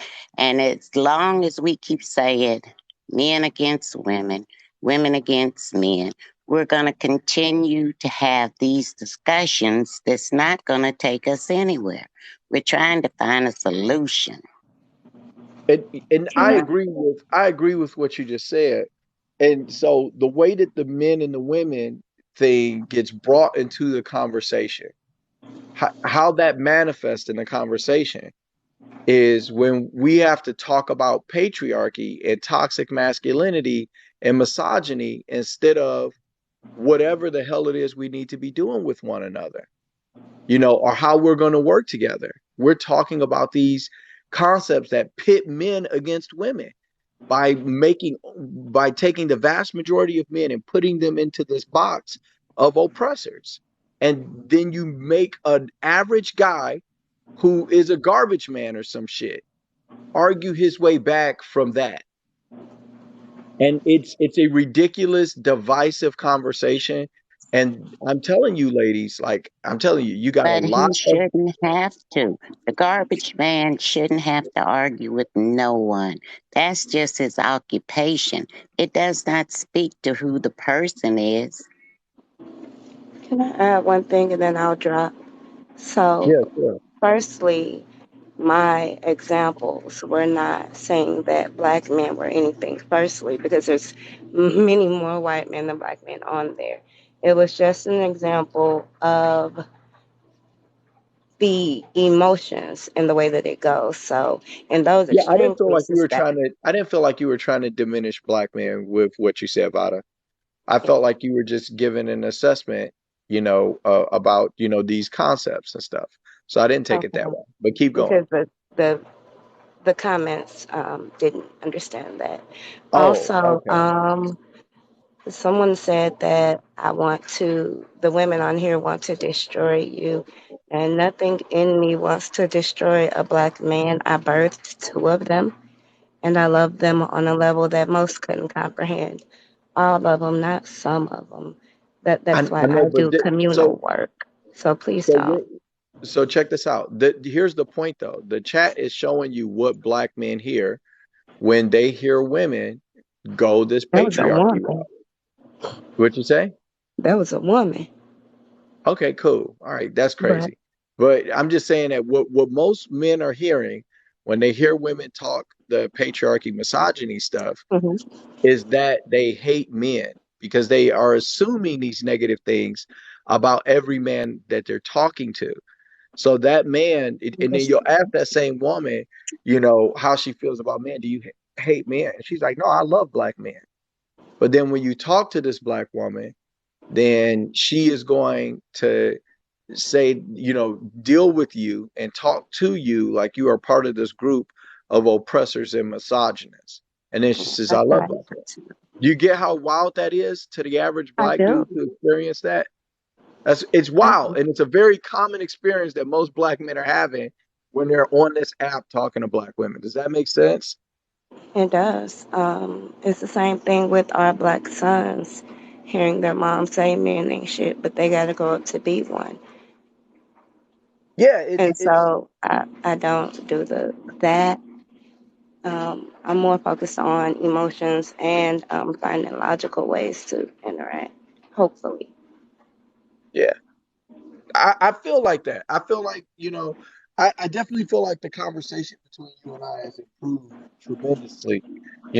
I've seen just a tremendous amount of growth in how you communicate things and see things, since you first got on the app and I first started interacting with you. Like you just been kind of in your own spirit of like growth and shit, where you're just gaining a little bit more peace.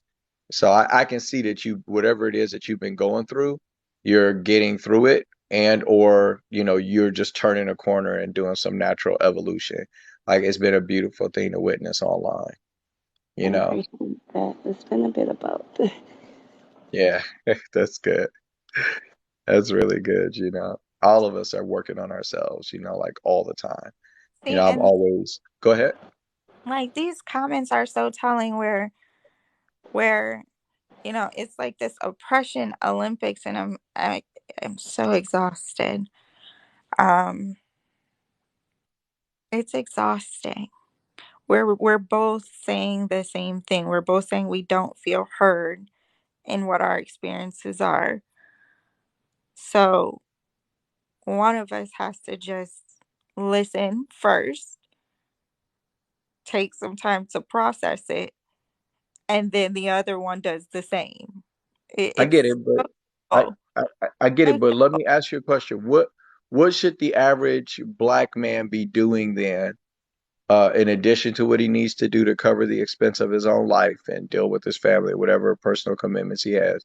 What should the average black man be doing for his wife to try to do something about misogyny or toxic masculinity? What's something he should be doing to combat that, in addition to running his normal life?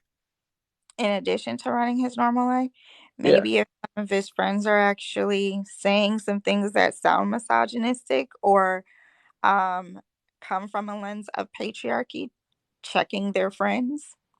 All right. There's So some that's what, those all same right. ideas as well. All right. So, so the man has the option of the woman that is looking for that, right? To feel like she's got a good guy. Or he could be with a woman that just doesn't think that misogyny and patriarchy is ruining her life. Oh gosh, I And feel like you're just not hearing or I just am not hearing you. No, I internalizing am hearing you. the I fact am hearing you. Hold I on.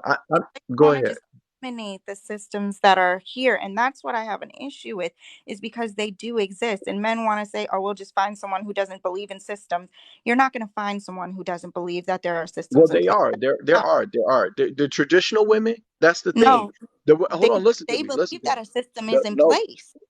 listen, they do, but they're not there. That's not you don't have to battle against that with the girl that y'all, the ones that y'all call pick me's. You don't have to battle against any of that with them.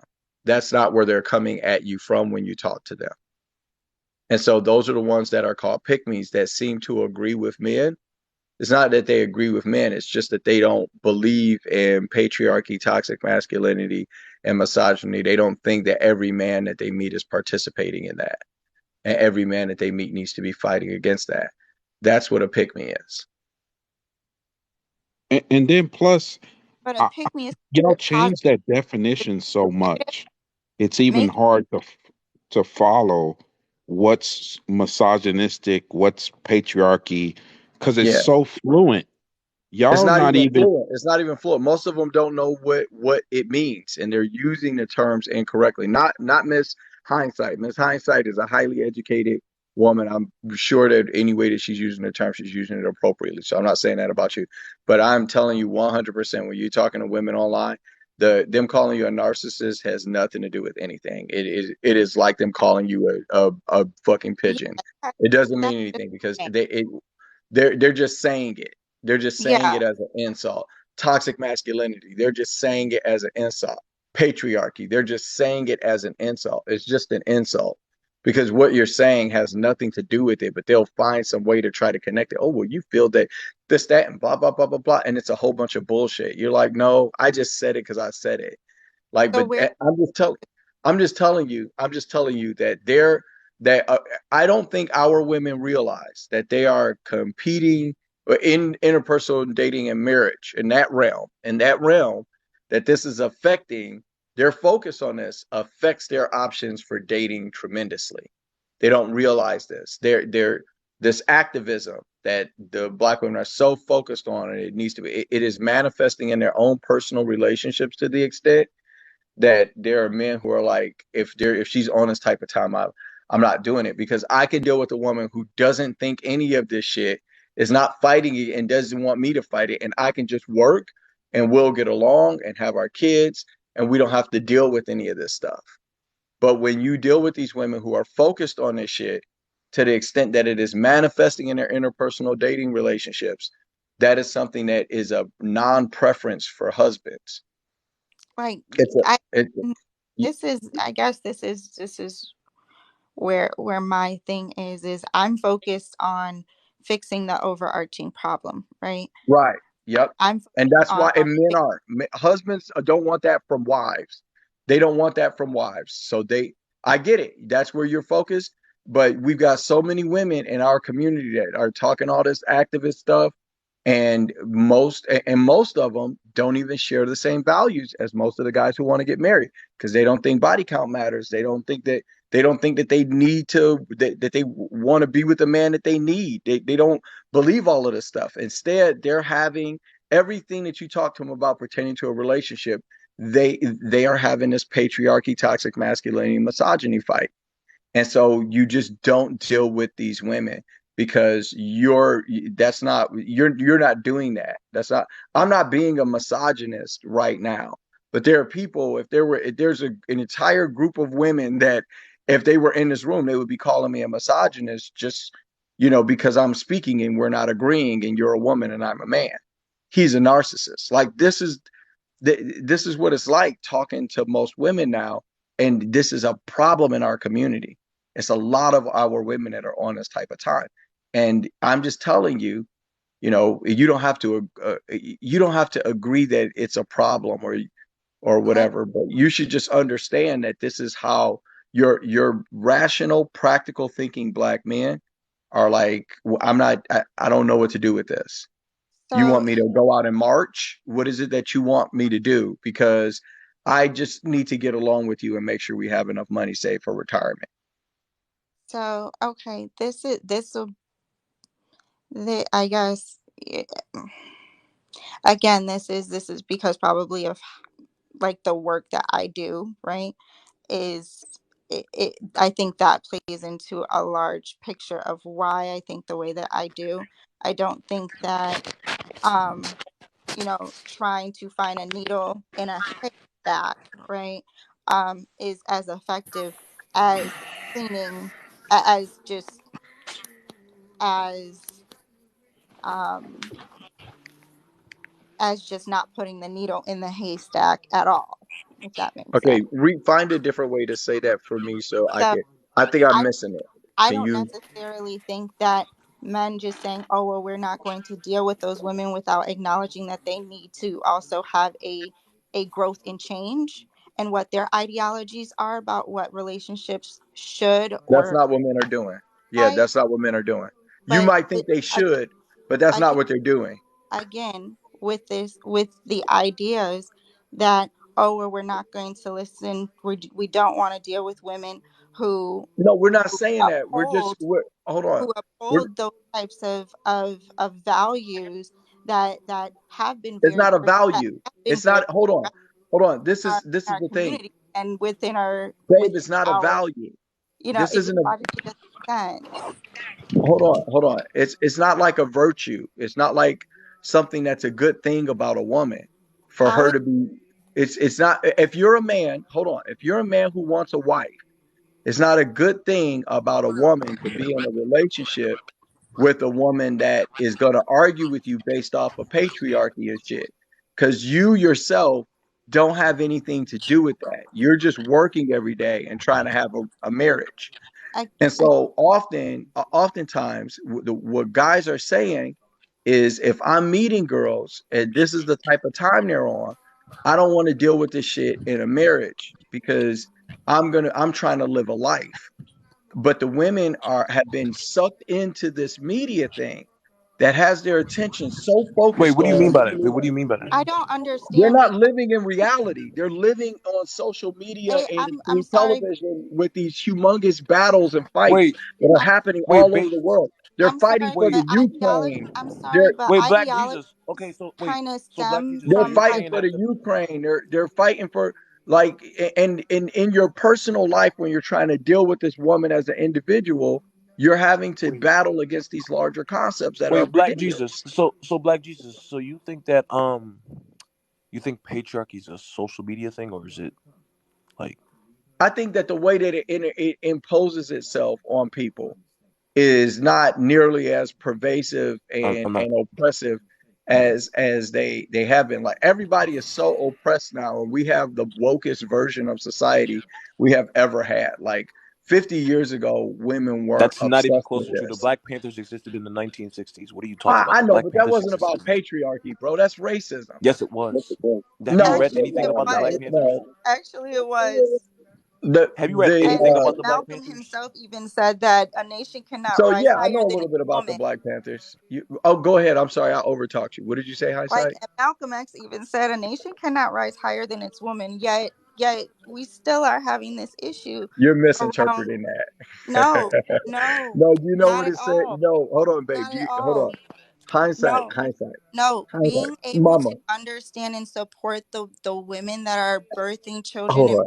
bringing them into this world, that should be something that's That honored, cherished, and I do think understood so. and valued. But that Okay, ideology hindsight, is very, very. I don't think hindsight, understood. hindsight. Both Listen said to me it. for 1 second. Elijah said it, and Muhammad quoted it. Thank you. No, yes, and what he said was, a nation can rise no higher than the moral position of its women. The moral position. The moral position of its And women is their, hold on. The moral position of its women is their ability to decipher right from wrong.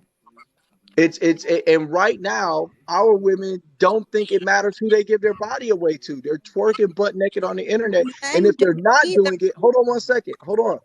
And if they're not doing it, they're condoning it. And if you don't Some condone women. it, and if you, yes, some women, but it is some women, What's the but issue? it's the most of them though. It is most of them in our community. It's a very small percentage of them that have those traditional values, but the majority of them are either doing it or saying that it's okay to do. And so a nation can rise no higher than the moral position of its women, because And at that's based whatever on level, man's because at idea of whatever level morality. hold on, because at whatever level the moral position of the women are is going to be the limitation of the children that they raise. So if those women moral position is that you can have sex whenever you want with whoever you want, then they're going to raise sexually loose girls who end up dealing with more out of wedlock pregnancy and unplanned pregnancy. And that's what we're My seeing. point exactly. That's And exactly what I said earlier. That's what we're seeing. again, the point that I'm making is we want to use morality, but whose morality are we You brought it up. No, you using? brought it up. You brought that Men's phrase up. You morality, just missed right? you ma'am, you brought that phrase up. And You just I'm misquoted it. expanding upon your point. If you want to say, okay, the morality of a woman, morality wasn't. Women did not create what morality was. See, this is back to that. Listen. Does it But work? this is Let me why ask you a question. why I want to ask you a question, this is hindsight. why we say all of this is interwoven, but men want to separate it, and it's Hold not. on, hold on. Well, hindsight. Do you advocate for women's? Do you advocate for, and you think that it's okay? It's good advice. You would give this advice to a young girl in front of you. Sleep with whoever you want. Just do whatever. Sleep with whoever you want because body count doesn't matter. If it feels good, you should do it. Would you give that advice to a young girl? I wouldn't advocate for that, I but mean, to some men, body count doesn't matter. that's not my life to All right, decide, I get it. I get it. So, right? so if that's not if you wouldn't so a lot of times, oftentimes, so maybe you're not one of these ladies, okay? But oftentimes, when I'm talking to our women, they are arguing these points with me. They don't realize this is what they're arguing for, but it is 100% what they're arguing for. If a woman wants to have sex with 10 guys, then she could do it. That's what they're arguing That's for, not what's giving you going advice. on here. I That's get not it. I Because what's she know. can't. What do going you mean? A on. woman can have sex I with know who that she isn't. I wants. know that isn't. I know that that is not. My point is that a lot of the women are arguing points that they themselves don't practice because they're just arguing for freedom from patriarchy. And if you're trying to talk to a person Yes. about what is the Mhm. best thing for us to do, and you're talking about freedom from patriarchy so much to the extent that you're telling little girls to screw everybody on sight. And that's Nobody's wild to telling little me. girls to screw everybody. Nobody's telling little girls to screw everybody. Come on, bro. That's Right? a little If they're telling facetious. them body count doesn't matter and have sex with whoever you like because it's your body, it's your choice, what does a 15-year-old girl do with that information? Well, I why aren't mean, we if a having fit, conversations with young men, men who are I get also it. I get it. I think that but you got that's the my agreement problem on that that. I have. You That's the got my problem that hold I on. have. You got my agreement that we should be telling men that they need to value their bodies. So if But the you have dominant hold agreement on. But about the dominant message with the that as women much as that men as hold you on. are saying for or you Hindsight. say Hindsight. men as No, I'm not. I'm not gonna. I'm. You. I just Who gave you pays my the agreement. biggest price? Hindsight. I just gave you my agreement. I just gave you my agreement. The men should be valuing their bodies. Okay. So the women should be too. But when we're talking to most women, they're saying body count don't matter. Do what you like. Your body, your choice. So why tell the women something like that and tell the men you need to value your body? And do you see how when you say these things out of the same mouth, how they don't even make sense? And then on top, you it should say be you for got to both. pay the biggest price because the men abandon you with your child. So if Right. you I pay mean, the but biggest yeah, price, yeah, why and would you're you talking. advise that? Yeah, he's Why are we talking teaching men impact. to be with? Why are Yeah, we teaching men to stick by the women? yeah. So he's and these guys are Why are we talking teaching men to stick impact. by the women? That You say we why are. what? That's 20% of the men. It's Yeah, not yeah. Like all of us. we're talking about. Hold on, bro. We're talking about comrade. We're talking about good dudes. Okay, we're not talking about guys that like try to run 10 women and all this craziness. We're just talking about good dudes. And when a Nice normal guy. good Oh, dude, the nice guy mantra. what? No, I'm just talking about a normal guy. You're a normal guy, right? You're not some dude that's running 10 chicks that's trying to wow I out, mean, right? Right? well, no, but the thing is though, the whole Okay, well, nice I'm not guy. either. Hold Hold on. on, So, let me explain. The hold whole on. So, I'm not either. I'm not either. So, you don't have to deal with me like I'm some type of dude that is wilding, and I'm not gonna deal with you that way. So now that we're just two guys having a normal conversation, it is bad advice to tell little girls, your body, your choice, do whatever you want, body count don't matter. Because what a little girl does with that information is she starts having lots of sex early, and that results in unplanned pregnancies, right? I mean, I would agree with that, but I would say that Okay, number shit. one, you can. But hold on. You can tell a chick all the time. Oh, don't have sex, don't have sex. Does that mean she's not gonna have Right. sex? No, they're just No, not gonna do it. it doesn't. It doesn't mean that. She may choose to do what she wants to do, but the information that she should be getting from adults that we're agreeing upon as adults needs to be no, you shouldn't be doing that. And then she's going to do what she wants to do. But the fact that she's going to do what she wants to do, because it is her body, it is her choice, she is living her own life. But we as adults shouldn't be telling her that that's not going to lead her to a worse outcome. But right now we're having such an argument with patriarchy that we're losing the fact that we're telling young girls to go and fuck whoever they want. But you have to realize, like, telling shorties to go f who they want. I don't think that's necessarily good advice, but that's like such a small fragment of when What shorties is? talk about the patriarchy. Like that's such a small. And the I thing get is, it. though, I get it. black men don't I get even it. But this benefit. stuff Black manifests men in don't even all the benefit from conversation. patriarchy. I But get black it. men But don't even that's benefit from patriarchy.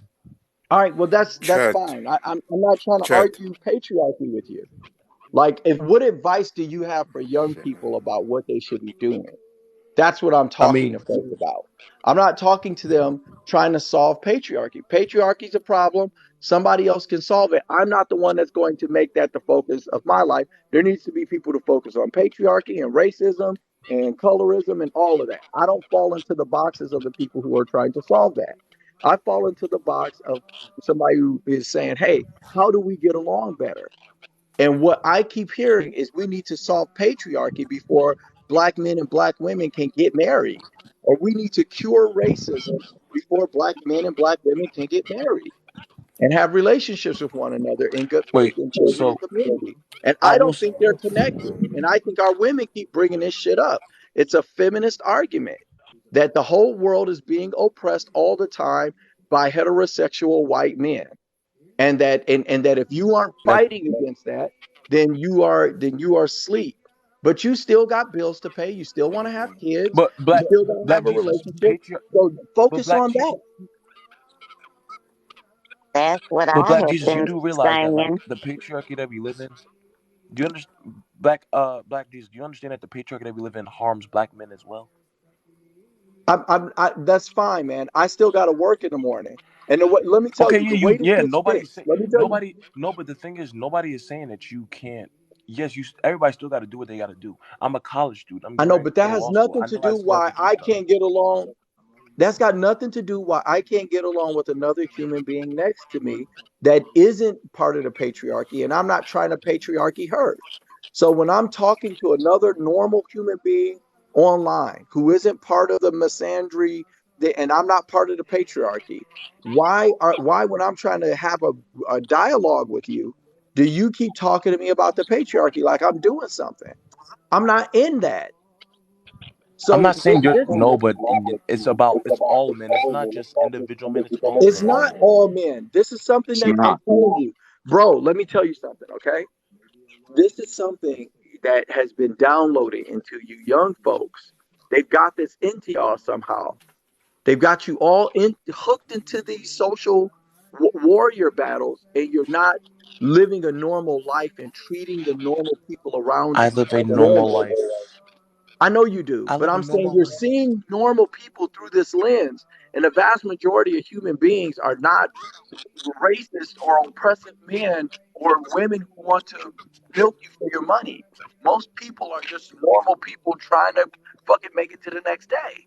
And until we can come, that's what good faith is. When I say come to the conversation in good faith, it means grant the assumption to me that I'm not a bad person trying to do you harm. So we can talk about what you think are issues.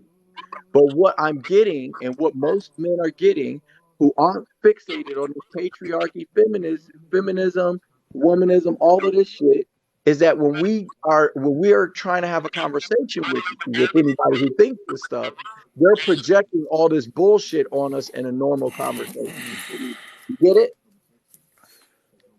We're going in circles, guys. Okay. All right. We're rambling in circles. Like, I explained it the best way I could. I can't do no can better I? than what I did. Yeah, please, please. Let me get to Yeah. this point that I came here to talk Go about. ahead. There's a biological consequence Hmm. to the over exploitation of your own sexual desires when a woman continually has intercourse with a man. The sperm, some tiny elements of the sperm remain in the walls of the woman's vagina. Now, when the woman eventually decides to have a baby, the new partner's sperm is intermingled with the old sperm cells, so you can get deformity once the baby's born because there's old sperm cells left inside the wall. That's one of the reasons why it's not good and healthy for women to have an over sexualized activities. I wanted to say that.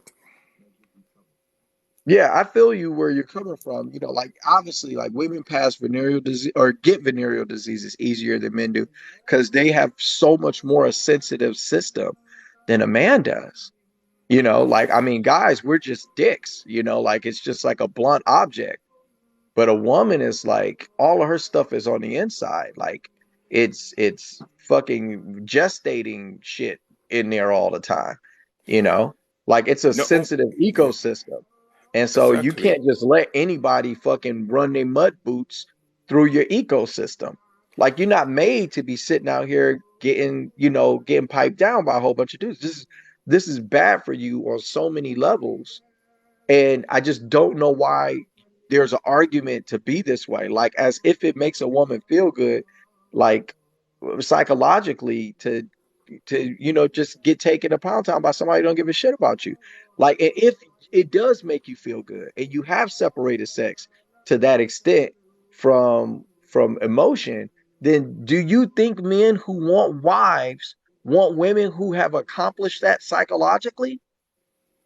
No, they don't. So, we're having this conversation about patriarchal control, and the guy is like, "No, I just don't want a woman that's a hoe." And Not she's like, only, "No, it's yeah, patriarchy and this, that, and boom, boom, boom, and boom." And you're like, "No, no, no, no. Listen, if the what it takes for a woman to just have sex with no emotion and no feeling for fun, the psychological schema she needs to develop to do that, I don't want that present in a wife or a mother for my a children." lot of I'm so many women who are over sexualized, it's known in psychology and psychiatry that they suffer more mental problems further down the line. It's known within biology that the the enzymes and the segments which are left behind on the tail when they are confused. when they stick to the woman's womb. My psychiatrist is getting exhausted. Well, listen to this. No, just listen to this. Like You gotta let her those sight go, bro. You gotta let her go. 'Cause tho- the reason she getting exhausted those is because yeah she's holding back.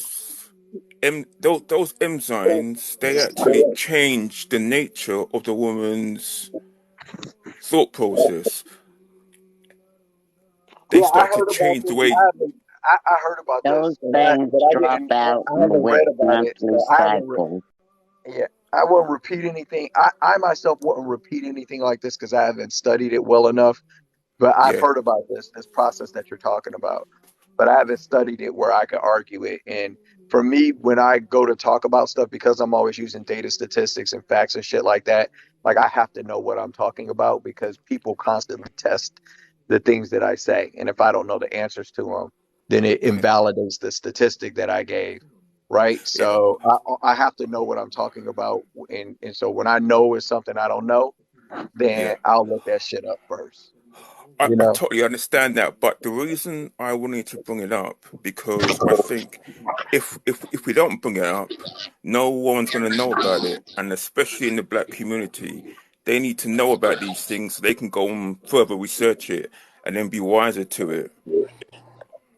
Yeah, but when we're talking about this stuff, they're not taking it as, I need to get wiser about it. They're taking it as he's saying this because of patriarchy. He wants to control my womb and oppress me. Mm. This he has a It's deep seated desire because you have to understand the basic assumption about you as a man is that you want to dominate, control, and oppress women. That's like the argument that you have to fight back from whenever you talk to one of these people.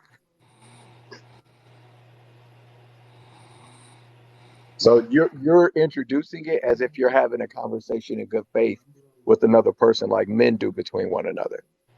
But between men and women, that's not the way they communicate with us. We have to deal with the patriarchy shit.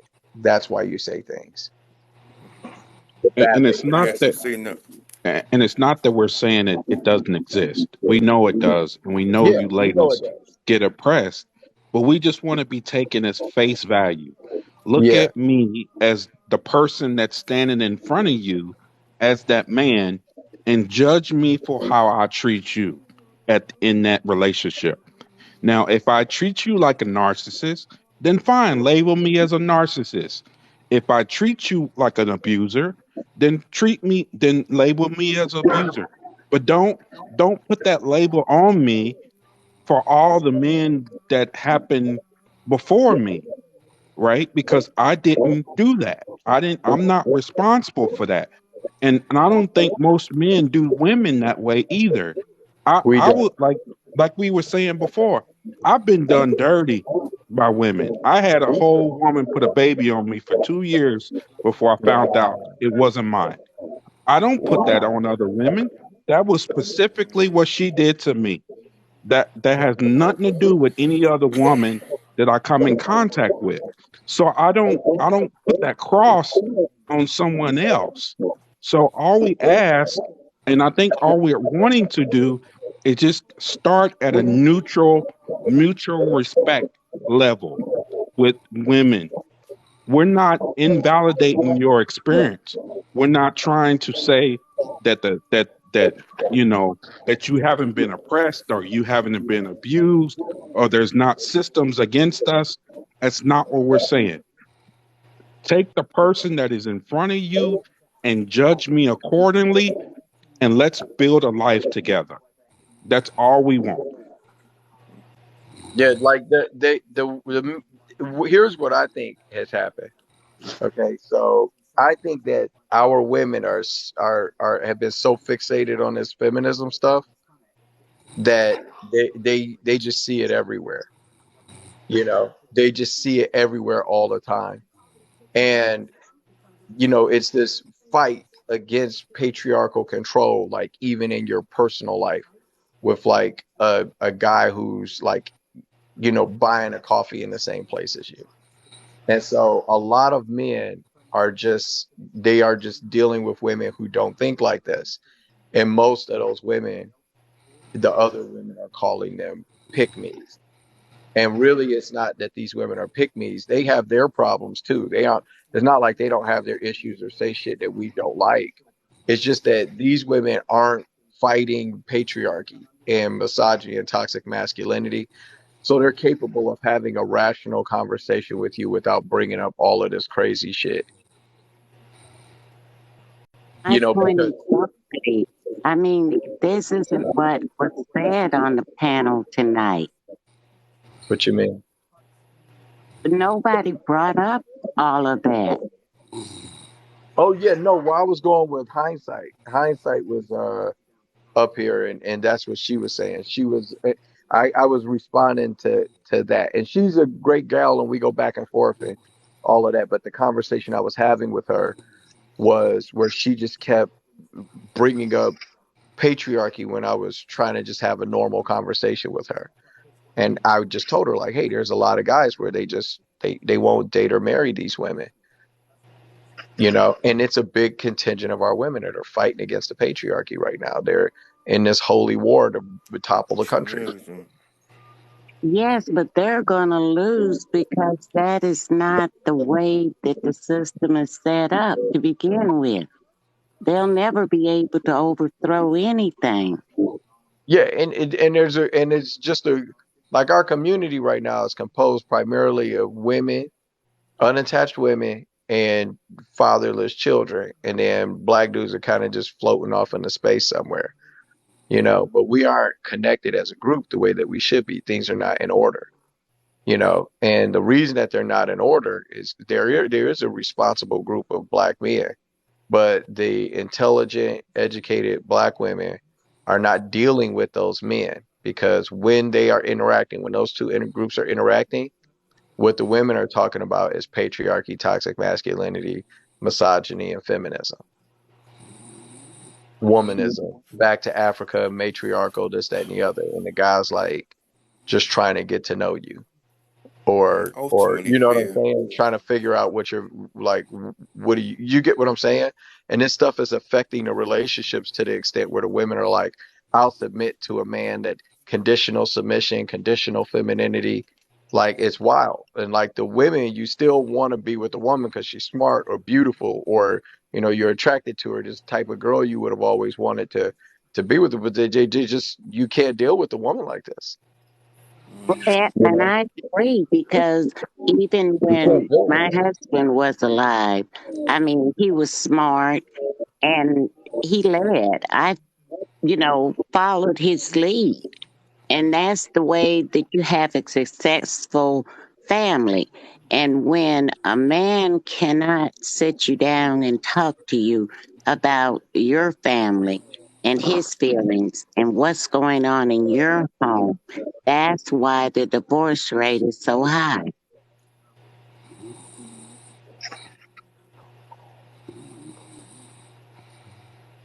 Yeah, And it's I, wild. be- I believe we need to circle back around, get our so-called pecking order back together, um, God, man, and woman. And those that want to be a part of having a family, they'll listen. And those that don't, they will have to be left behind.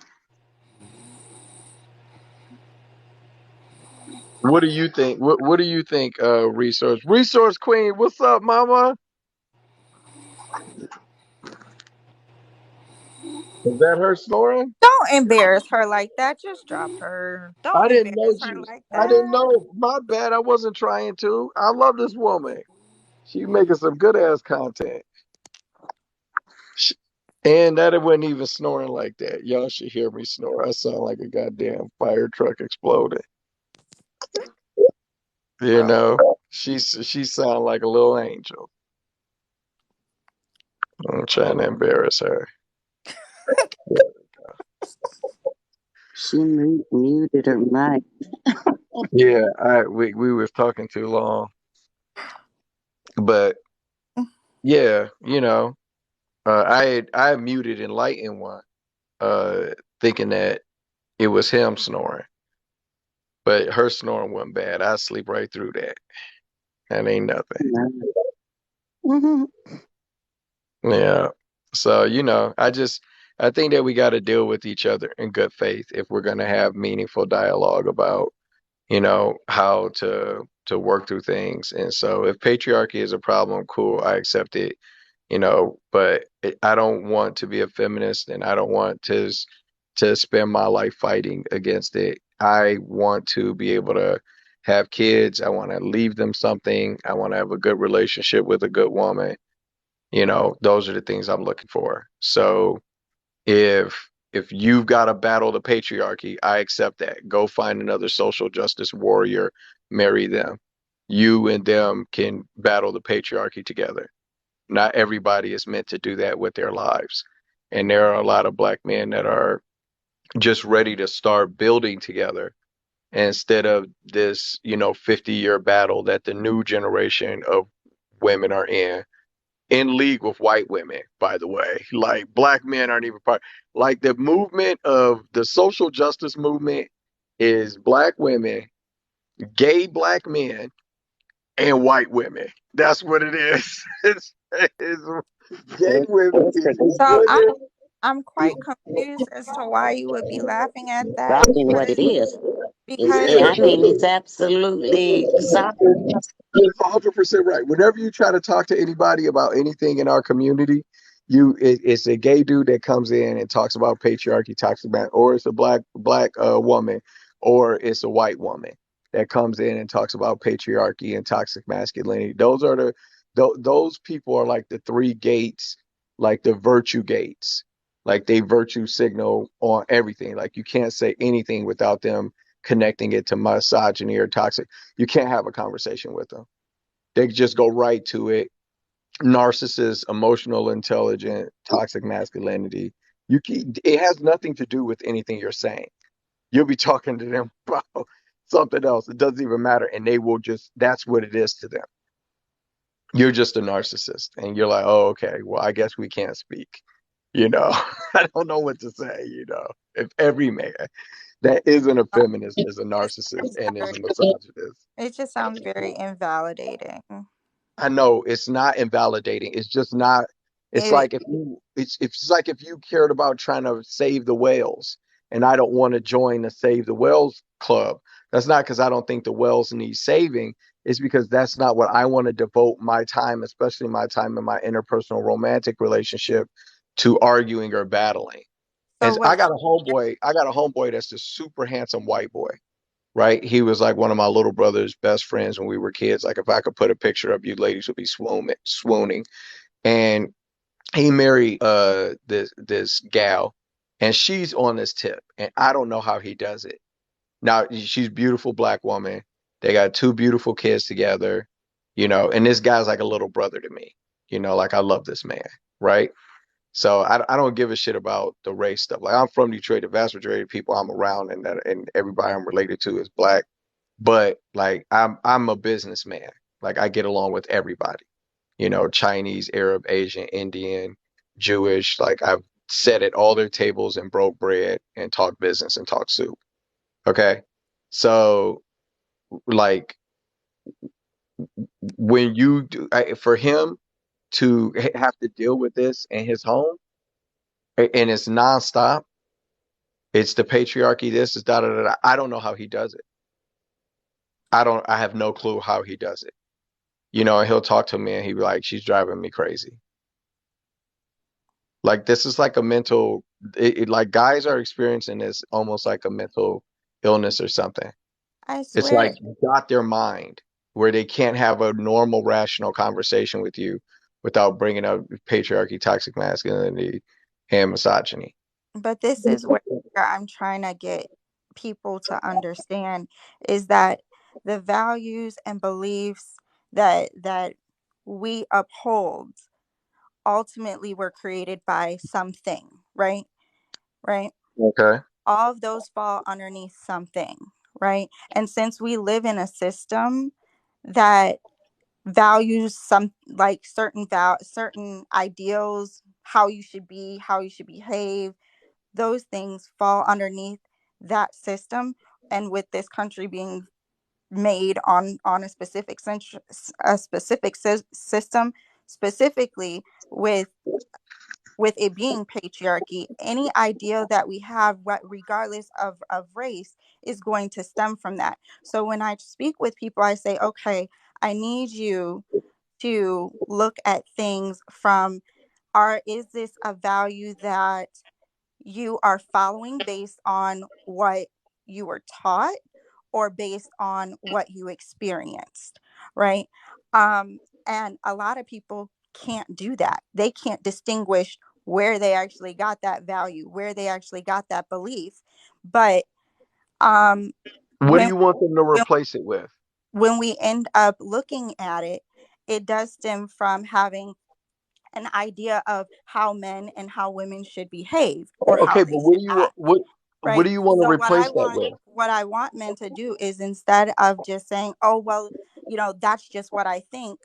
Okay, well, if that's how you think and your woman is saying that this is impacting her and how it's impacting her, for you to actually look at it from that lens, am I perpetuating that? Am I making her feel that way for her to say that, right? And Huh?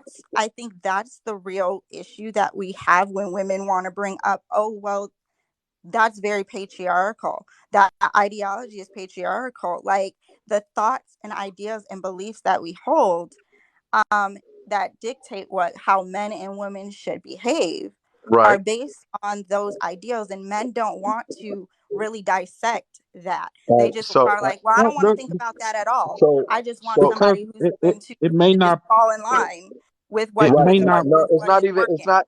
Hold on. It's not even to fall in line. It's just somebody who isn't obsessed with this and views everything through the lens of this. So this is the Western woman mindset that men are referring to right now. And so that's what they want to they don't want to marry into it. And so I tell men, hey, you can find traditional women who aren't infected with this here. Okay, you can find these women. They aren't obsessed with all of this craziness. They'll just have a normal relationship with you. You can still fuck it up, right? If you don't treat them right, or you're whack as shit in bed and you're not even trying, you can still fuck it up. But these women exist here because a lot of men are like, hey, all of the women are obsessed with this social justice thing now. This is all they talk about. This is all they're on. So, and they see it Women in have a everything, everywhere, all the time. Black So if women I have want a always wife, been involved in social if justice, you're, hold on, if I'm a man, I get it, and men don't want to marry that. So if men, but men if want the benefits of those things that women are no, they fighting just want to for. get It they. makes logically no sense for you to say, yes, we No, I get what thank you're you for saying. You helping can't. us get those rights. Thank you for helping us be able to have the right to vote and Uh, to get a job No, that's no. fair Wait, paying wage. wait, wait, But wait, all of those things that you didn't know, we wait, don't care about those wait, things anymore. wait. We don't all want you right. to care So about those yeah, The things. the the right to vote did not come from black women. Is Actually, that what you're saying? all of the rights that are afforded today were propelled by black women, but we were Oh, excluded from them. yep, the and that's why right they to came up vote with. came from That is black right. women. That's why they came up with no. A lot of the you here's what you got to understand. Okay, in the '60s, when the feminist movement started to gain traction again. Okay, I'm talking to you, Morpheus, because she's right about this. Okay, Okay, so I'm when the listening. Yep. In the '60s, when the feminist movement started to really gain traction again, it was doing it off of the steam of the civil rights movement. And the civil rights movement was about, black people fighting for equality. We were like the face of essentially like this global redemption campaign for America. That's what Martin Luther King became. And that's why they talk Hmm. about him in all these other countries, because America's black spot to the world was its racism and slavery. And Still Martin is. Luther King, it is, but you have to Yep. understand on a global level how we wear the white hat is by saying that we were redeemed through King. A lot of people don't realize that this is the way the world is looking at us, but we were redeemed through King. That's why we have the moral position to tell you, don't do this to your people, don't do this to our people, or to those people over there. You don't have the right. But then at the same time, we can treat black people like shit in this country because you aren't allowed to question us. We got clean through King. So, and black women were a tremendous part of that because the feminist movement and the things that they were able to advance for women, because the feminist movement rolled the steam in the coattails of this of the civil rights movement, and they enlisted our women. They Right. enlisted our women in this argument that they were having with white men about patriarchy and domination, because black men and black men were the butler, black woman was the maid. Like black women Correct. always worked, like we were primarily working with one another. And we had just the same problems that other communities had. Outside babies or raising somebody kid that ain't yours and you don't know it. Like that shit's happening to the Asians, the Arabs, the Indians, and all of them folks. Everybody has a degree of that happening in their community. Right. And we had a degree of it happening in our community at that time as well.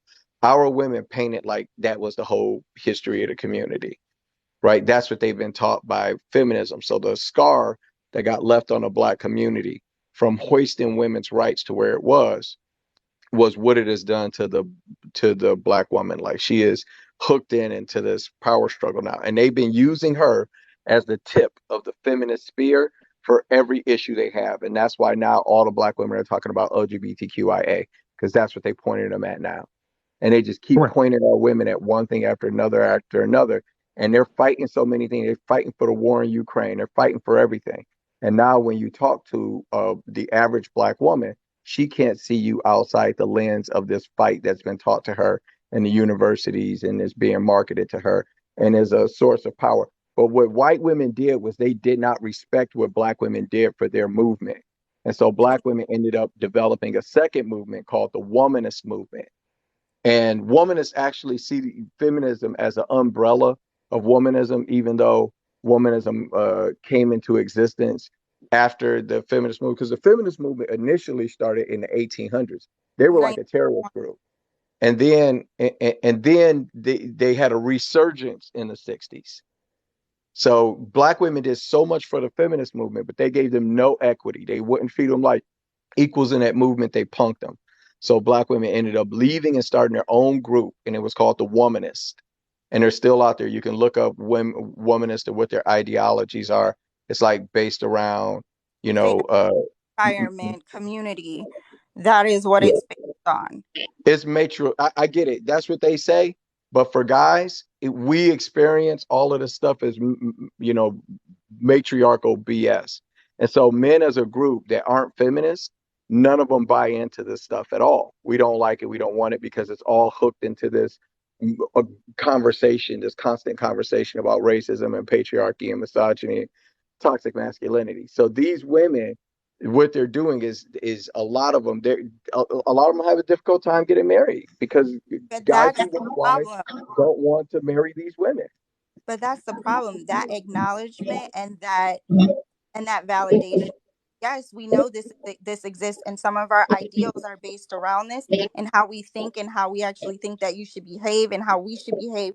Those are things you guys men don't want to acknowledge those things and how that actually creates problems Yeah, for us to be able to communicate. And because they don't want to acknowledge that, how can when women are saying we see this as a problem because we don't want to go back to the 1920s. I know these women um That are and just going that's to end like up. and These that's women are just going nobody to end. that's nobody where we are. That's I've Yeah, where we these. never are. heard any black man in any barbershop, any locker room, any chat room I've been in trying to take black women back to the 1960s. I've Ever, never heard that. ever. Never, The average ever man has have I nothing. heard that. Yeah, the average man has nothing to do with this, but they bring this to The average every man that they man deal does with, and have because of something that, that hold he's on, he's that you internalizing it.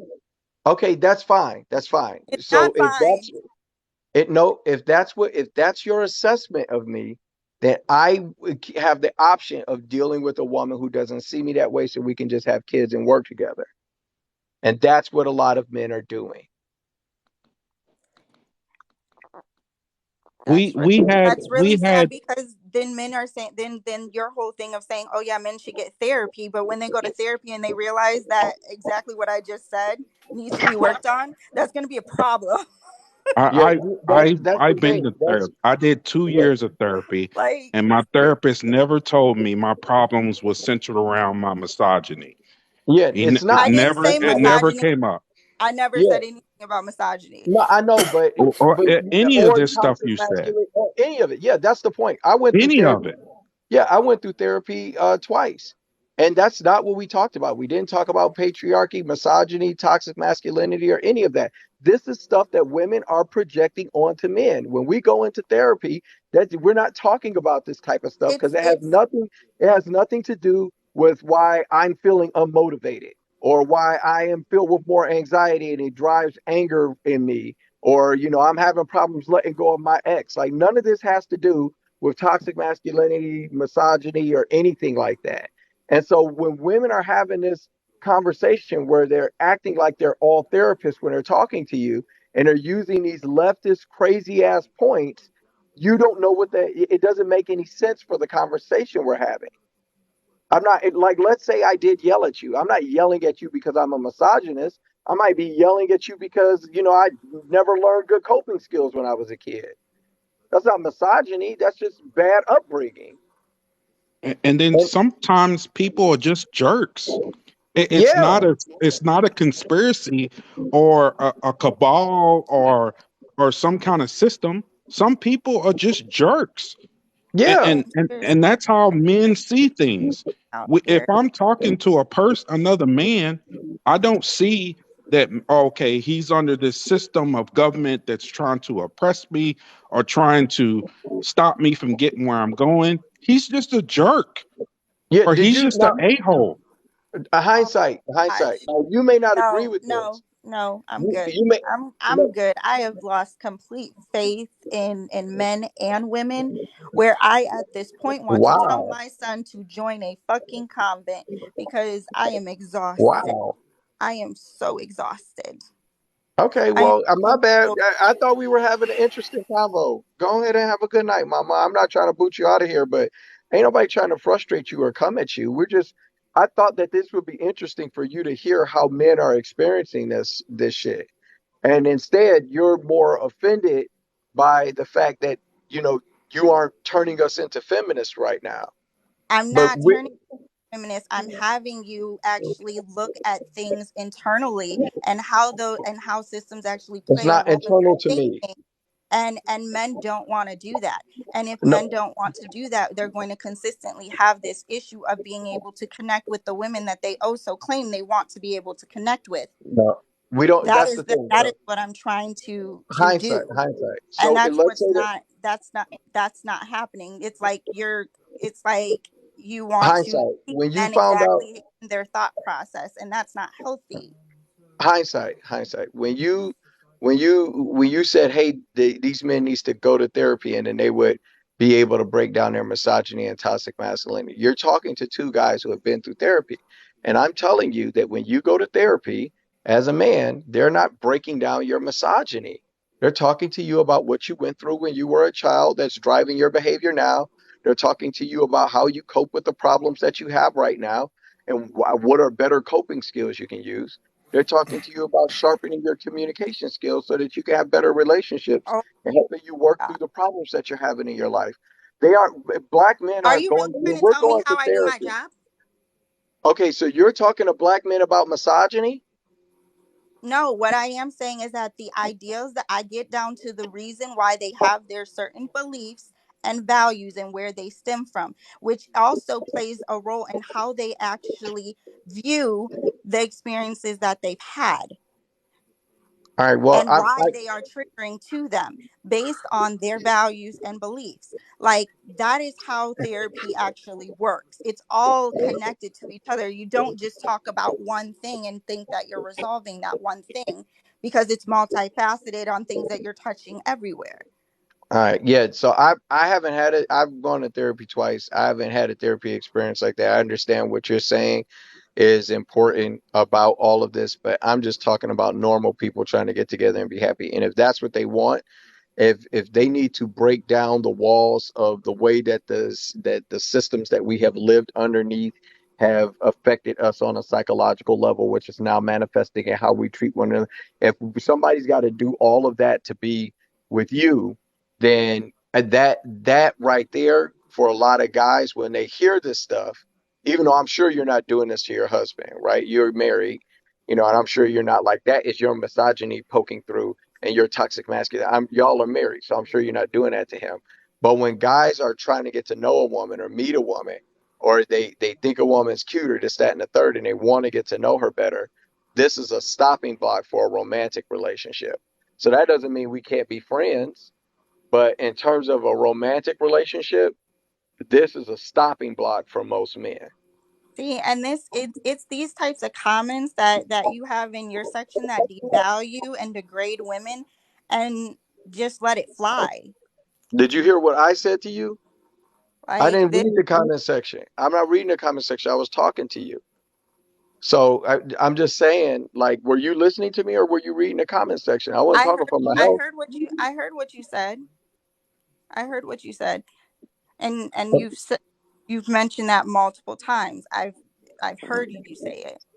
I just feel like it's not landing on your planet. What are you hearing me say so that I don't feel the need to repeat myself? Will you please do that for me so that Yes. I don't feel the So need? what Go I ahead. heard I'm you say listening. is that men do not want to talk about what the overarching systemic problems within relationships. They want to talk specifically about the issues that they have within their That's relationships not what I with said. their. That's not what I said.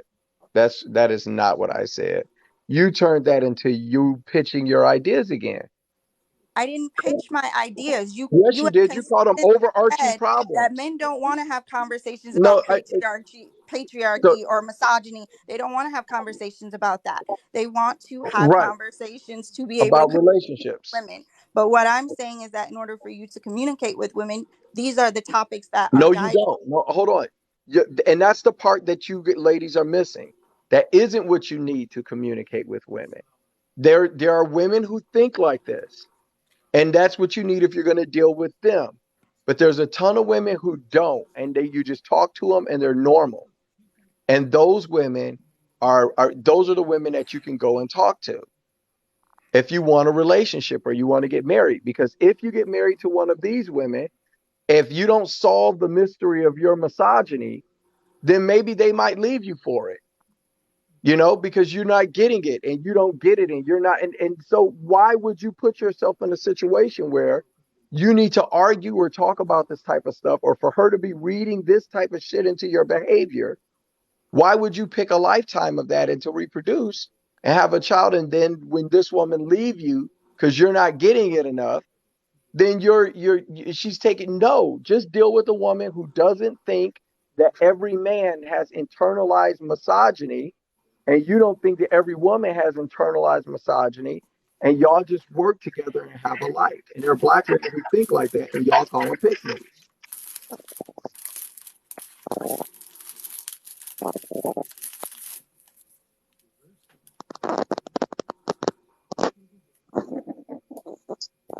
And so And you when I and say you find see a the traditional masses of woman, go women. ahead.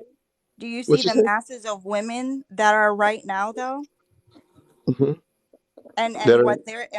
what they're actually thinking, and Mm-hmm. in comparison to what men are actually thinking, right? We have this disconnect between what women are saying that they want and what men are saying what they want, Right. and no one is willing to compromise any of it. Right. Because one of them isn't an issue I can do anything about. Like if I can't solve misogyny on a national level, and if I'm trying to be fair with you and you're trying to be fair with me, then that's what we're doing. And if I'm failing on that, it's because I'm not seeing something you're seeing. It's not because of misogyny. And so when you have a woman who is trying to graft this type of shit into your normal relationship, you are arguing over shit that all the time. And it doesn't have to do with anything because you might have just made an honest mistake. But for these women, there is no honest mistake. It's all patriarchy, toxic masculinity, and body positivity, and all of this shit.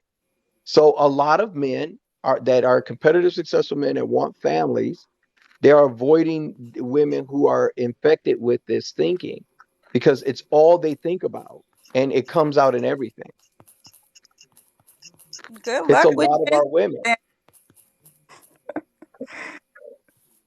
It's a Gen lot Z. of our women that communicate like this. Good luck with Gen Z. You say good luck with Gen Z? Yeah, good luck with Gen Z. Okay, well, did you understand what I was saying? I mean, you gave I me like a I smart ass I comment understand. back. I understand what you're saying. I don't necessarily agree that we should be stuck in that mentality of functioning that way, because it's just not a healthy way of thinking. But you know what? If it works for y'all and Basically, for you everybody, guys to be stressed out and frustrated about women we're not experiencing being y'all as this stressed out way, and frustrated. No, we're then we're we're experiencing y'all as being stressed out and frustrated. That's why everybody's so easily triggered and getting mad all the time over nothing. Like the women are blowing up over nothing, and that they immediately start, oh, you're gaslighting, you're a narcissist, you're da da da da da. They're the ones who are upset. Guys aren't focused on this on that shit. What they're complaining about is that Western culture is so fixated on this through social media and the media. The women are so brainwashed by this shit that you can't have a conversation with them anymore. So it's worth it to just leave them alone because this is the type of person the country is producing, where the women are disconnected from the reality in front of their face because they're so busy seeing the cosmos of racism and patriarchy. They see it in everything all the time. So it's better to get a woman who hasn't been infected with this mindset. So you have somebody that you can just work through your issues with as a couple and have a relationship. My girl doesn't talk to me about patriarchy at all, ever. Ever. She doesn't talk to me about misogyny at all, ever. Ever. we Never. also know there's a cultural difference between black women like myself and yours. And who? And yours. What are Someone's yours? is someone echoing? Yeah, Yeah, someone's what did you say? Between black women and whose? I said there's a difference in the cultural difference between black women like myself and yours. And black women like mine? Yeah, yeah. It's just Like it's there is a cultural difference, and we have to still acknowledge that as being a premise as well. I get it, but the guys that are best for marrying, like the guys who want to be married, who aren't cheaters and beaters and quitters and spitters, the guys that are decent dudes that want wives, some of our best and brightest black women are focused on this shit, right? So you got good women that should be with the good guys, but the good guys that are competitive and successful, they aren't on this type of time. We're not activists like that. So we just want wives. But the women that we should be pairing with are Single, independent, don't need a man, toxic masculinity, patriarchy, blah, blah, blah, blah, blah, blah, blah, blah, blah. And nobody wants to marry that shit. And then the women are saying, oh, well, you know, trauma and this, that, and nobody wants to argue with that, you know, every night. So guys just aren't. That was part of the problem that I had in my marriage. It wasn't that big a deal for her. When she got divorced, when we divorced, she went hardcore into that feminist shit, you know, and then now she's older and, you know, the options that she has are changing and stuff like that. So now she's just hardcore on this. I'm single, I'm independent, I don't need a man shit, you know, and really it's just being upset because we divorced, you know, and you're not getting married. She's probably not going to get married again, you know, it's not going to work, you know. And you know, but what guys are experiencing when they're talking to women who are filled up with all this general contempt for the average man because of the patriarchy is they just don't want to date or marry these women. They don't want to deal with that general contempt themselves. They don't want to deal with that out of a woman because they themselves didn't do anything to this woman. They just met her. But she makes him responsible. Y'all make the average black man responsible for this shit. And a lot of us, we didn't do anything to you. We don't know what you're talking about. I didn't do anything to you. You know, imagine me having a problem with like hoe culture. Like, what if that was the way that things were and that was the dominant perspective? And I just got to just like rail on you about hoe culture. And you were like, but I'm not a hoe. I never did any hoe shit. And you're like, no, you know, but hoe culture this and you need to take responsibility for it. Like I had all three of my kids in wedlock. You know, like why would a woman come to me like I, you know, don't take care of my kids or you know what I'm saying? Like why come at me with that? What does that have to do with me? You know? Like my kids are with me all the time. They're with their mom for the holidays this time because they were with me for the last holiday, but like that has nothing to do with me. So like what happens to the average normal practical thinking dude that isn't trying to oppress you? But whenever he talks to any of the women, this is what he needs to put up with. You're just saying that, hey, you just need to stomach it because that's what women are going through. No, he's going to be like, okay, I've had enough of this. Every time I talk to you for the rest of my life, I'm supposed to deal with this type of shit. This is what we get out of the women. No, I'll deal with the women who aren't focused on this. So I don't want to argue about it and talk about this every day. Some days have just got to be a normal day. And that's why it's so weird when I talk to these guys who are focused on this shit. But these are, when you talk to these guys, they're almost always simps as well, right? And so there are some of these guys that agree with women, whether you notice or not, that are doing it just to get likes and views. And they're knowingly, you know, don't actually agree. They just say this shit like it's a game to them. Like there are a percentage of guys that are like that. And then there are guys who really feel this way, right? But it's so weird to talk to those men, you know, who are like focused on the patriarchy. Like a guy that's focused on the patriarchy. Like, don't you have a job? You know, because it's like there is no institution for us to destroy that's going to solve that problem. You're talking about like every person in the country, like working on themselves psychologically as a group. Like what you're talking about is so nebulous that it's ridiculous. It's an unaccomplishable goal. And it's like you guys have all these degrees and haven't figured out that you have set what it is that black people need to do to get together, this unaccomplishable massive psychological goal for 41 million people. It's crazy. You know, or the other task is we need to topple the white supremacist structure. So basically you want to topple the US government. That's what we need to do before we can get with a black woman. It's too much. It's crazy. It's crazy. We shouldn't have to talk about that between you and I. You know, we both agree it exists. It sucks. Why are you making me a part of it?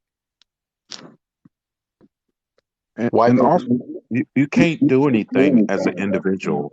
We have more power as a family and a community than we do as an individual with black women and you know see and kids trying to fight a system than anything else. Getting we did more during the civil rights movement as a family. We wasn't doing that as individuals. When Yeah, you see people marching back in the 1960s, it was families. It was black men and black women marching and kids. So that's what they're trying to destroy, and we're helping them do that by not cooperating with each other and building our families back. The black family is the most powerful entity on this earth when we're all together and we all united. But as long as we keep fighting each other over these things that mean nothing, we're doing the work for them. We can't fight any of that stuff as an individual. We have to be a family. You have to start there. Everything starts there. We You are have to be trying a to put family first. you're trying to put broken people together and say family, let's make families. That logically doesn't make sense. I'm sorry. well, if you're gonna, if you That's want to, not what if I'm you, so saying. hold That's on, not what listen. I'm But saying at I all. know exactly, I know exactly what he's saying. This is what he's saying to you, Hein. Okay, so let's say that we agree. Me and you need to topple the white supremacist power structure. Okay, now you and I are in agreement. So how are we going to best do that? Are we going to work on the microaggressions within one another from systemic racism, or are we going to start a family which reaches into an extended family, which turns into a community, which creates group economics, and now all the money that we're making, we're doing business with each other, all of that, and now that money's going into associations, affiliations, organizations, and special interests that argue for appropriate policies of appropriation to our community and policies of protection.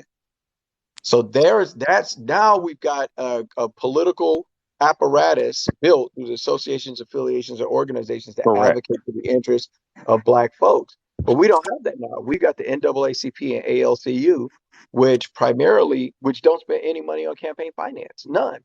So the way that politicians, when they get into office, when they run for office, they have to raise millions of dollars so that they can run these humongous ad campaigns so people will vote for them, right? And so when they get donors, tons and tons of donors, and these donors are associations, affiliations, organizations, and special interests. And then they give them, tens of thousands and hundreds of thousands and sometimes even millions of dollars. They get elected, and then when they're elected, they owe a favor back. And these associations, affiliations, organizations, they have lobbyists, and these lobbyists are like sales reps, account executives for the congressmen that they help to get elected. And they maintain a relationship, and that lobbyist hands legislation over that they want to get passed. And then all the congressmen that got donated to by that special interest all vote on it and push for it and try to get it pushed through. And that's how Washington really works. It doesn't really work through our voting. That's a charade that we're all participating in. And Again, so without us having any of those apparatus, then we can't do anything real about racism except try to get policies passed that aren't getting passed. And that's why it took us like 40 years to get an anti-lynching bill done. And since the civil rights movement, end of the civil rights movement, and Asians got an anti-hate bill done just like that because they have powerful lobbies to push through the ideas that they want. That's why we don't have that. So if you want to fight racism by changing it in the hearts and minds of all white folks and Black folks and men and women, that's one way. Or we can get policies of protection and appropriation to the different class of business class, whatever it is that we want for us and our people, but we have to develop structures to do it. And we're not going to do that arguing with one another about misogyny, patriarchy, and what toxic I said was, masculinity. We're not going to build that together. We're not going to build that together if our women are having children by multiple men outside of wedlock because they're on this back to Africa matrilineal matriarchal stuff where they are having children with men that don't have a commitment to be with them or start a family with them before they start having kids. And we've got a culture and a dominant narrative with our women that is supporting this behavior. When women are saying that this is what I want to do, I'm a baby mama, we got so many women that are supporting this instead of shouting this type of stuff down.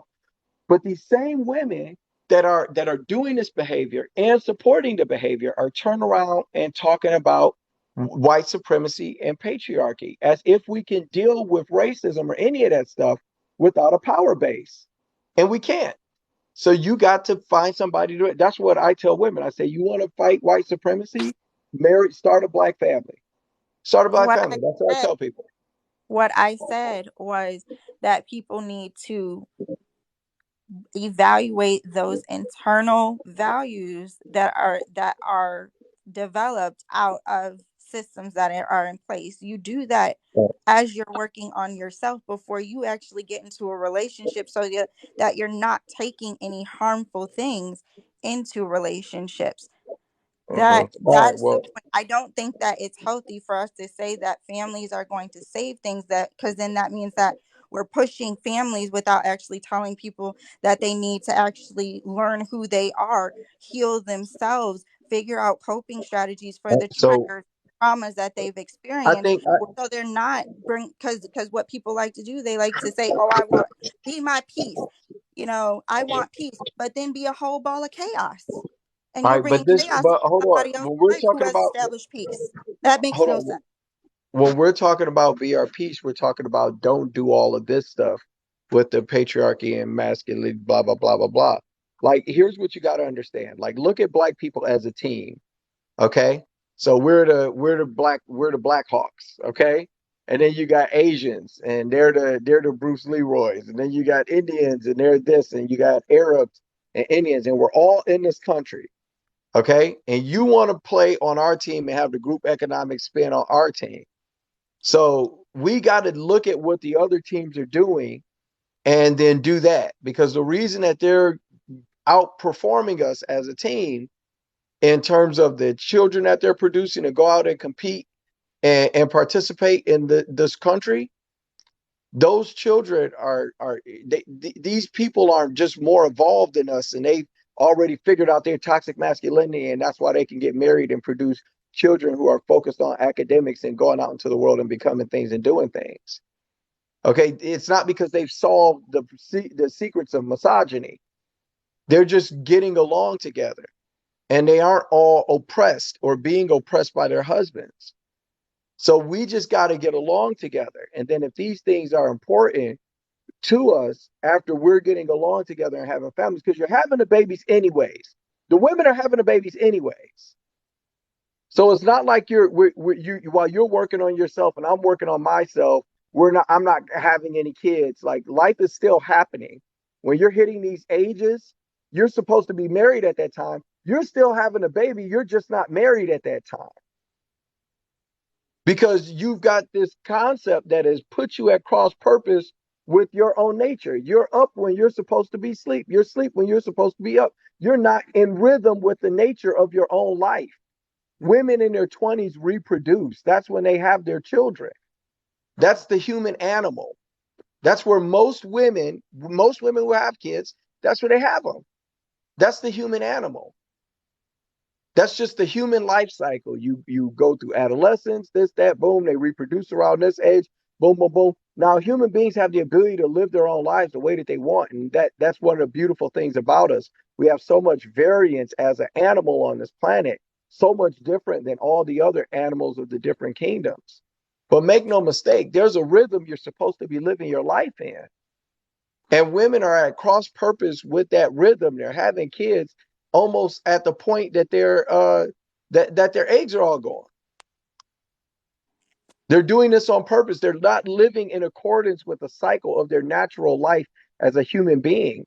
And then you talk to these women and they act like they're the most in sync beings on the planet, talking about natal charts and crystals and shit. And they're at cross purpose with their own natural life process as a woman, as a human being female. So no, you cannot marry women who are thinking like this, who are living outside of the rhythm of their own life. You can't marry them, you can't date them, you can't reproduce with them. They're not being rational. They're ignoring reality. And they're so fixated on all of these systems and all of this stuff, and they're looking for it in you, and then they're going to argue with you about it. And you just wanted to watch Spider-Man, like you just wanted to watch an action thing. It's not toxic masculinity. And you're like, yes, it is, because why do you want to see violence and aggression and blah, blah, blah? Listen, I got like 2 hours before I need to be to sleep so I can get up and go to work in the morning. So men want women who can be peaceful, and women who are focused on this shit are not.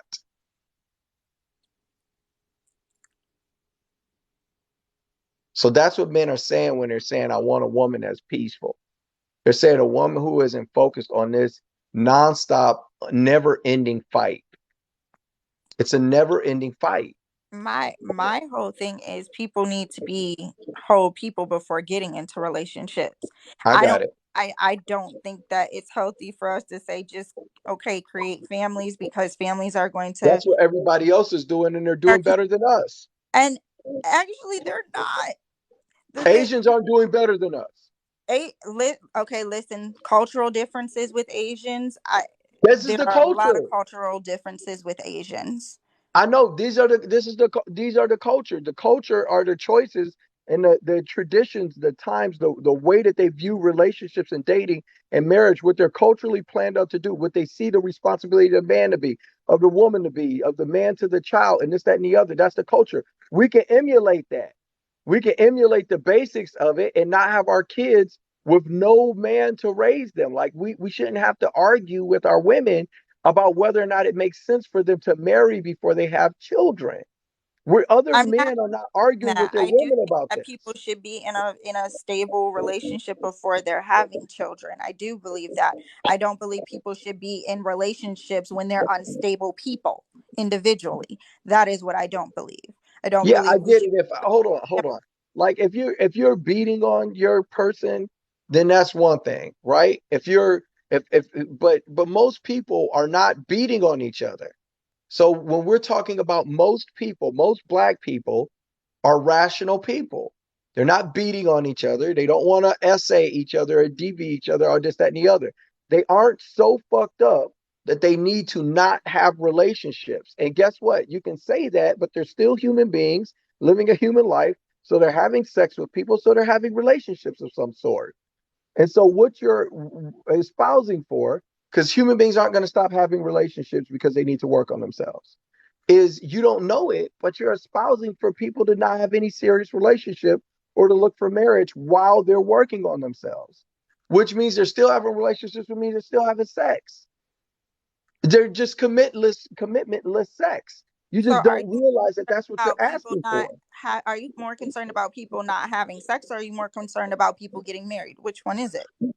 I'm just saying, if you're like, why not, if you're going to have a form of a relationship, if you're going to have a form of a relationship, right? It could be, just dating. It could be commitmentless sex. It could be a boyfriend, girlfriend. It could be marriage. Why not let it be marriage with the best guy you can try to get from a character standpoint and a performance standpoint? And if you're a guy, why not try to get with the best woman you can get that is going to give you what you want? So that's where people are at now. If they've got some unhealed traumas and issues and stuff like that, but it isn't manifesting in them abusing one another, then they can work on that shit while they're married and having kids and a family. But our women are acting like you have to reach this Zen state before you're eligible for marriage, and they're still having sex. So they're still having a form of a relationship. They just are putting off the one with the most commitment that they could get from a man. So But they're why still is having relationships. They're still having sneaky links and so silent why links isn't your and sex. agenda And then why they're is having children. They're why having is it children with these men. so why is it your agenda being okay, let's not focus on getting married. Let's focus on getting our mental health together. Let's not focus on relationships No, because you're not ready for one. because Why is that not the because agenda where okay, people are because I actually think healthy before going into a all right, relationship and advocating for their all right, mental and because I don't think psychological it. health before we actually get them in relationships where they make very irresponsible decisions within those relationships? All right, do you think the average black person in this country, because this might be a big difference between you and I. You think the average black person in this country has been traumatized to the extent that they need to make sure they go through therapy before they can have a relationship or get married? I don't think that every person needs to, but I'm the I majority. Do you don't think it's the majority? I think that a large majority of the black community does need Okay. some type of therapy. All Yes. right. All right. So do you believe the same thing is true about Asians? Not really, no. Okay. So Because why their family do structure is completely different and their experience is completely different. you said So their us family comparing structure is apples to completely oranges is different? not going to be productive. All right. Well, to me, hold on. To me, it is. We got to compare ourselves to the other groups to see what, because that's what we're performing against them. And when we talk about these things inside a community, what we hear when we have these conversations is what the white man's doing, how much money he's making, and how much money his man makes, and that Asian man, black men are at the bottom, and blah blah blah blah blah. So we're having these conversations where you're comparing us to other men. So let's look at what it is that those That's men are getting. that Hold on one I'm not second. comparing. Hold on. Hold on. I know that you're not. I'm not saying you are. I'm saying when black men are having these conversations, we're getting these comparisons. Oh, you're at the bottom, blah, blah, blah, blah, blah, right? So women who say this don't realize that the Asian man, his wife doesn't require him to get a whole bunch of therapy before, because if he's not beating on her and he isn't a bad faith guy that wants to dominate and control and oppress his wife, if he's just a normal dude, then there are normal Asian chicks that will just marry them and they'll start families. But in the black community, the average black woman now is filled up with this stuff. And so if you're just a normal dude where you're not going to beat up a woman, you're not at that you're not going to beat on a woman, you're not trying to cheat on her, you're not trying to you're just a normal dude. Not one of these guys that we know aren't the majority of guys, but just a normal dude, then you can't get along with the average black woman right now because she is hyper focused on the other dude that isn't normal, that is a much smaller percentage of guys who cheat and beat and have multiple girls and do all of this crazy shit. But because she's a feminist, she thinks it's all the men. So when she talks to you, who's a normal guy who doesn't cheat or beat and just wants to work and have a good family, she deals with you like she needs to resolve your internalized Pookie Ray Ray energy, and there is none. So if you want to marry and you're a black dude, you can't marry a woman who thinks like that. You got to marry a woman that isn't concerned with all of that so she can recognize that you're not going to cheat on her or beat on her or none of that stuff. And y'all can just go ahead and start working together. And then the women who think like you're describing, they should get with guys that want to be the social justice warrior or be with guys who see that this stuff is everywhere and they really need to break it down. But y'all should stop trying to deal with the guys who don't think this stuff, because the women who think like this come into rooms like mine where we're just talking about mating and dating and relationships, and then they start blasting us with this stuff that we're not even discussing. The women don't that we're talking to don't think this way, and we don't think this way.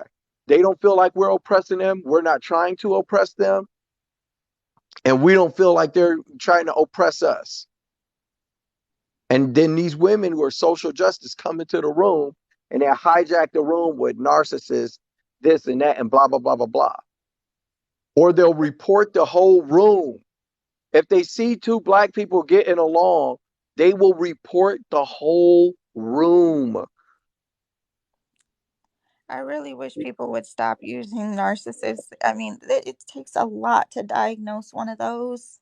Please. Yeah, I think it's nuts too. I mean, there's Because a now, certain like every man in criteria America, in order to diagnose. Oh, every man in America is a narcissist now. Like every black dude that you talk to, every white dude, any man that is a heterosexual man now is a narcissist. That's what we're hearing. I don't know if you know that, but I legitimately get called a see, narcissist. yeah, Like, I be on the healing side, the therapy side of TikTok because I try and avoid all of this madness. right. Um, which is the reason why I always say people should really be focusing on themselves before they get into relationships, because you cannot be a sufficient partner without actually knowing who you are, what your triggers are, because it just doesn't logically make sense for you to bring all of that stuff and that baggage into this person's life, and they didn't want that. Yeah, I just, I think that I don't think, I don't have this bad faith assumption about women I don't have a bad faith assumption about women. I think that there's this stuff I'm seeing, I think is prevalent. But even a lot of those women, I mean, what do they want? What do they do with their lives? A lot of them, they donate time, they donate their energy, they are highly successful, they're very well educated women, this, that, and the other, but you just legitimately, if you're a guy who wants peace, then you can't date or marry one of those women because it's a never ending fight. It's a never ending hunt pursuit. They are never not going to view the world through that lens. There's never going to be a point where we're not misogynist enough, where men aren't misogynist. So like, if you can, what if you could live in a world where that shit didn't even exist? Well, all you have to do is get a woman who doesn't think that every man is a narcissist or toxically masculine. And so, and most of the women call those women pick me's. Hmm. And they try to like drag those women. They're like, oh, you're just agreeing with the men. And it's not like they agree with us on everything. They just aren't focused on that piece. And so because of that, you have room to actually get to know the person as an individual and have a relationship with them. But if you wanted to have a relationship with the toxic masculinity narcissist, that girl, you're fighting your way back from her worst case assumptions Yeah. every time. Anytime you do something she don't like, you didn't make an honest mistake. It's the fucking patriarchy. And the average guy, if you look at the data for the last like couple of years, they're just checking out. They're doing one of three things. They're either going overseas, they're going to other races, or they're just not marrying. There's plenty of articles and studies that have been written about this in the past couple of years, and they're just choosing not to marry, I or I they're just, I get that. I yeah. get that. Like I definitely understand that point. Because a couple of people that I know have chosen to venture outside, right? And that's perfectly fine. Um, but uh, not but and I also think that, in the same token that those studies have come out about men wanting, not wanting to be engaged. There was a recent study that came out saying women no longer want to be engaged, right? Okay, That's but you true. So realize That's true. like a big reason guys don't want to get married. Like men want to be married. Like I talk to men all the time. Yep. All the time I talk to men. I have folks that I've done counseling sessions with, talk to. I don't I'm going to tell you something. And this was something that I used to ask. I bet I've asked no less than 2,000 people this question. I would ask guys this question right here. I would say, if you had the power, this is about to get a little, just follow me. If you had the power to have sex with any girl you wanted in a bubble, no pregnancy, no disease, no nothing, right? Or, or you could get the one girl that God put on earth for you, just the one. Or you can have any woman you want. All you have to do is ask. Sex in a bubble, no disease, no pregnancy, nobody finds out. Boom. Would you rather have that? Or would you prefer to have the one girl of your dreams, or no woman can tell you no? Which one? And do you know there is only one piece of shit who I will remember his name forever that chose option number one? Only one. So men want to be married. Okay. The reason that men don't want to be married is because of the dynamic I just described to you, that and because of the family court system. Hmm. But as far as wanting to have a marriage, they want that. They just wish that the family court system was a whole different play, because the family court system is so incredibly weighted towards women that it is terrifying. Yeah. If I could chime in, Black Jesus, I love what you're doing. Like I've seen you in a couple of lives before, And like you probably make the most sense on this app when you talk about things of this nature than anybody I've ever heard. I appreciate that, man. Thank you, Yeah. brother. And with the whole thing about getting married now, for men, it's more of a liability than Yeah, anything else. It's like, men have a lot more to lose than women. we got Let's to just get the laws changed, man. We have yeah, to galvanize to get the laws changed so we can have wives. Because we absolutely. do want wives, but we got to make it where it's equitable enough. Yeah, Because you don't want to leave the women exposed, overexposed, right? But you don't want to incentivize them to leave the marriage to take your money and leave you destitute.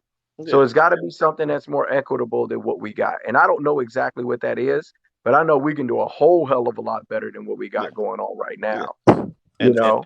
and another thing that I want to mention, I think you're doing a really great job here trying to speak to hindsight. She sounds like she's a very intelligent young lady, but Yes, he is, 100%. men don't want to be going through divorces. Men want that perfect woman for them. They really do. They want to. And it's a shame to say that I've been with my ex-wife for 20 years plus. We have 2 years, 2 kids together. My daughter's in college, and it's terrible that we can't be together. I was sitting here the other day and I was watching this couple just walk around the neighborhood. They must have been in their late or early 70s, holding hands, Right. walking around the neighborhood. And that was the most beautifulest thing I've ever seen. And I Yeah, think at man. the end of the day, I think every man wants that. No man Yeah. wants to be single. We want a companion to live throughout our lives with, and that's kind of what all of our goals are. If we're not like the person that chose the number one that you were talking about earlier in that scenario about the bubble. Right. Yeah. That But like, one motherfucker, man. yeah, but That most one men son want of a that. bitch. Yeah, but I've asked thousands of men that question. And every single man tells me that they would prefer to have the girl of their dreams. And even if that girl, like, she wasn't a 10, she was just the girl that God put on earth for her. Not the baddest chick in the world with the fake booty and the this, Yeah, that, that, but just the girl that was put on earth for him. And he can fuck it up. I tell him, I say, man, you can fuck this up if you don't treat her right. You can fuck it up. But at least you get her and she loves you and you have a shot. Would you rather have that or any girl in the world at any time you want? And exactly. only one son of a bitch has ever chosen. I hate that motherfucker because he ruined a perfect record. Like, I started asking this question back while I was in the military, and I made it all the way to this. I was working for this humongous investor here in Michigan, and this one motherfucker, and he was about to go through a divorce before, and that's why I shouldn't have asked him the question. But I was trying to make sure he hadn't given up on love and shit, because his wife had just fucking gutted him like a fish and was just a snake, you Yeah, know. But it bees like that sometimes. it's Sometimes crazy. it's like that, And you then, know. You, like, I really don't blame. Like, I mean, just, the way the culture is now with the, body count doesn't matter. And, I don't need a man, mentality, the patriarchy and all this stuff is like, it's almost like a cancer. Like, yeah, it's destroying like traditional marriages and relations. Like, I mean, it's terrible, and you don't have, and what you said earlier before I even got on here, you look at the black community, but you look at all these other communities. I know people said in the comments that we're not comparing, but obviously they're doing something right that we're missing we can out on. compare. Hey man, let me tell you something. We can compare ourselves. That's bullshit. What they do is they say Yeah, you can't compare ourselves because of the generational trauma and slavery and this, that. Let me tell you something. Like, slavery sucked. It happened. I get it, but it was 150 years ago. We had 100 years of marriage in this country, bro. Black folks had 100 years of marriage. We were married at up to 80% up until 1965, and we were released from bondage in this country in 1865 or 1868, one of the two. I can't remember off the top of the head, but it's 100 years of marriages, and that's where Black Wall Street came from. That's where all these underwater cities that you hear about. Now, I don't know if you heard yep, about this, but there's been tons of communities that Black people have built that white yep, folks have like firebombed and put lakes over the top of and shit.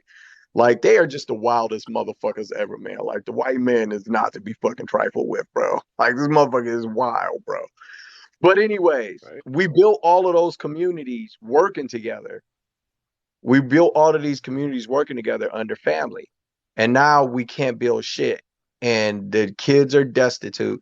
They're graduating at fourth grade reading level coming out of the 12th grade, right? And you got all this hookup culture and all this bullshit, and it's just getting worse and worse and worse.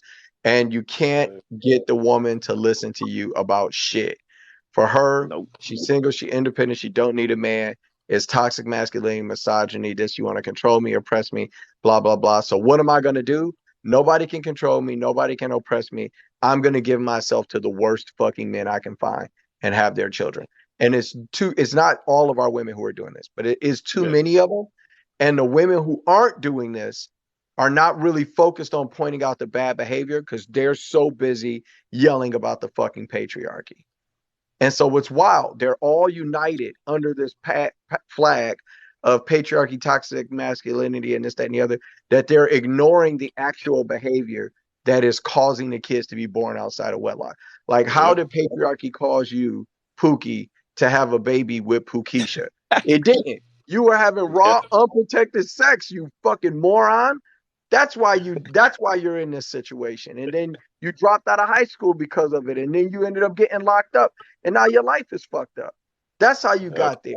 That's So the And first Hey, we're Black gonna time Jesus. I've heard Hey, Black men Jesus. so loud. hey, Is somebody? hey, hey, and then hey, what's up, Jen? Hey, my favorite person. Yeah, you here, know, what's you know up, what Jenny, happens. right now? How you doing? And, you know what happens I'm great. with these single mothers, right? Raising these single children, especially boys, they're repeating the same cycle over and over They're and over lost. again.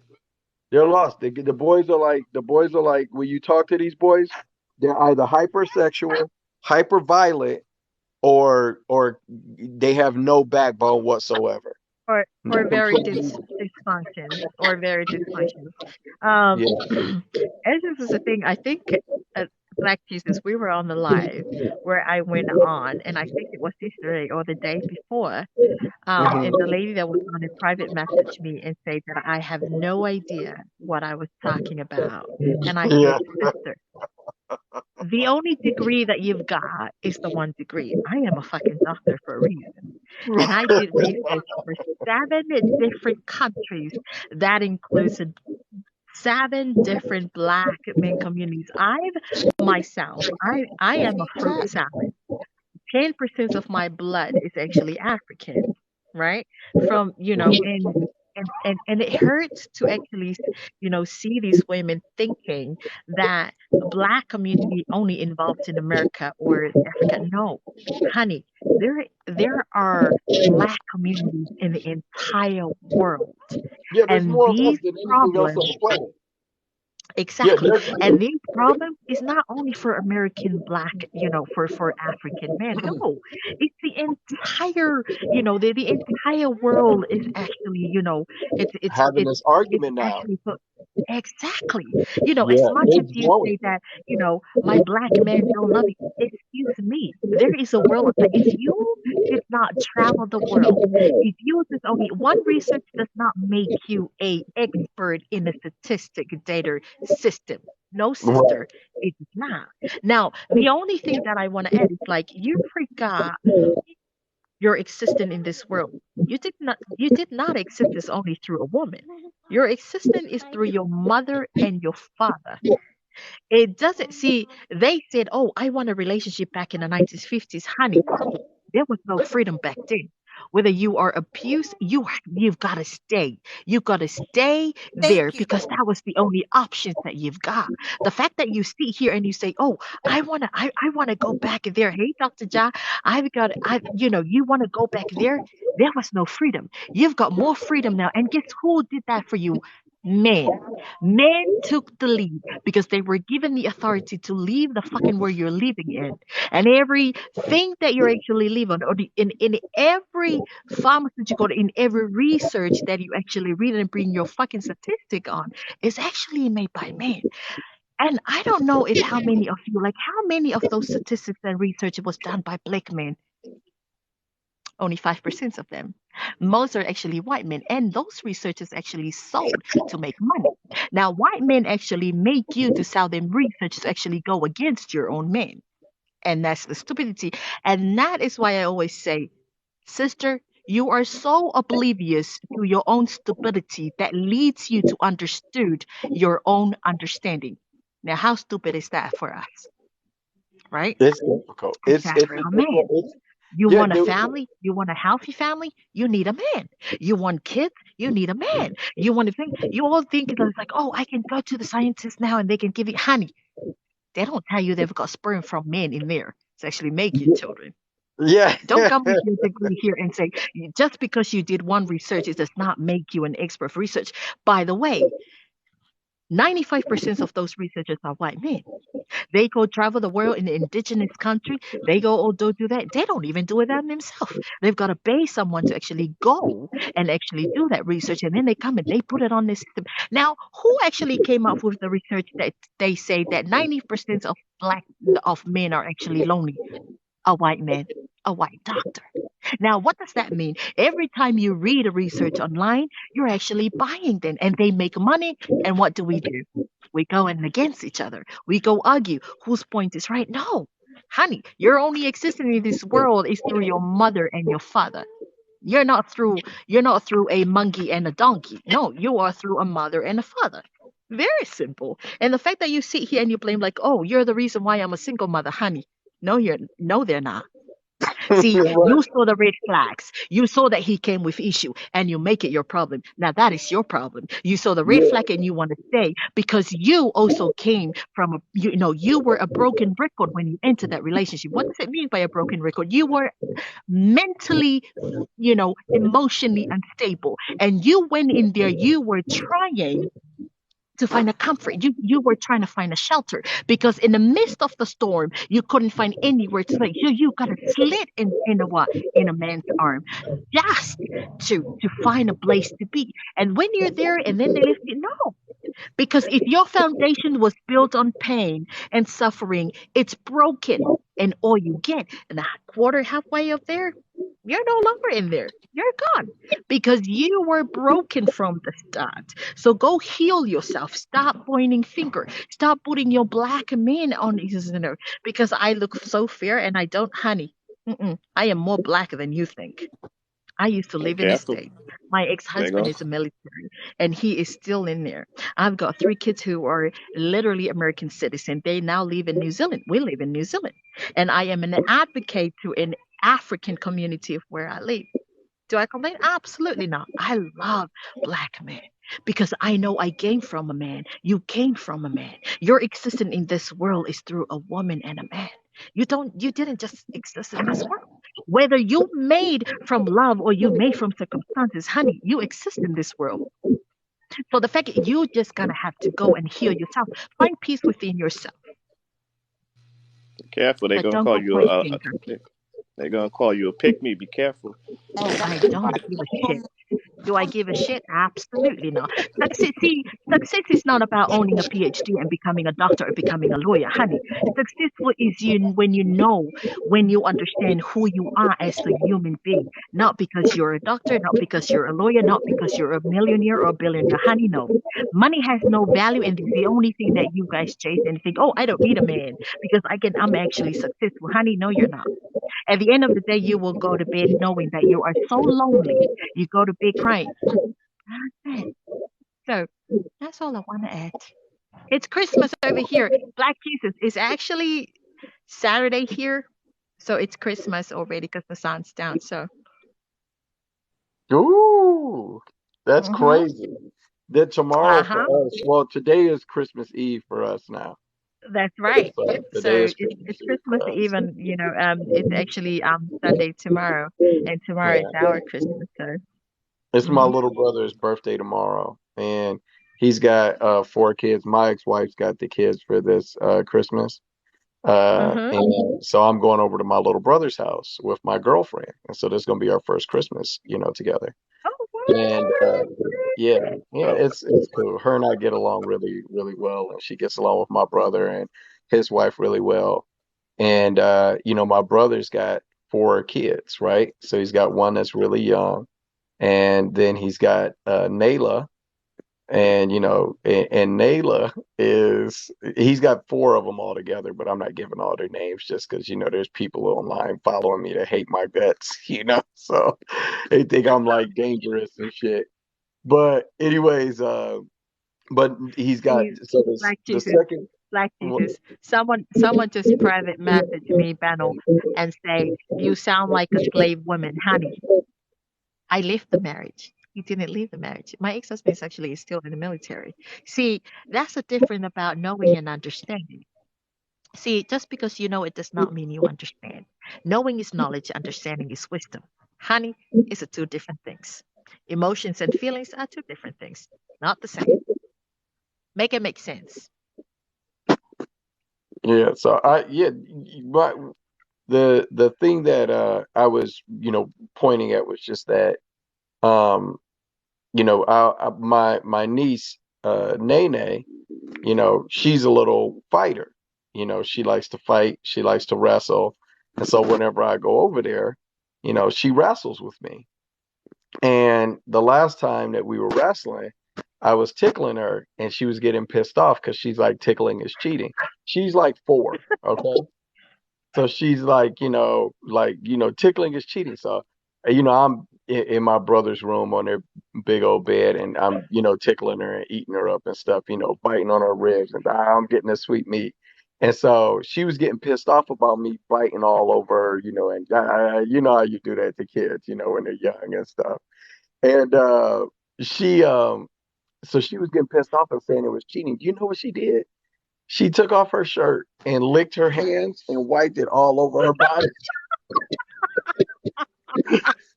She was spit all over her body. It was like, come on. I was like, what the nasty ass. That's funny. Go take You're a shower. doomed. You're doomed. Yeah. But You're so doomed. yeah, she's 4, she's like 4 years old. She's You're so so beautiful. doomed. Oh, she's so beautiful and so smart, but she figured out, she's like, come on, let's You go. are I was so like, I'm not doomed. getting nasty, you know. So I'm going over to You his are so house. doomed. Yeah, I'm going over to his Yeah, house tomorrow. And my mom's over there. and And it's gonna be dope, man. We're gonna have Christmas dinner together. And I got kids for all his daughters and stuff. And her sister, my brother's wife, her sister just got married to this excellent dude. He's a great addition to our family. He's a fucking solid man, a good man, and he worships the ground she walks Bless, on. He's such bless, a good bless, husband. bless. Yeah, it's great, man. Like I love being with my family and shit. I hate that my kids aren't with me this holiday. You know, uh, but Now, Black it is Jesus, my Black ex-wife's turn. Jesus, What's up? Black Jesus. See, 137 people watching.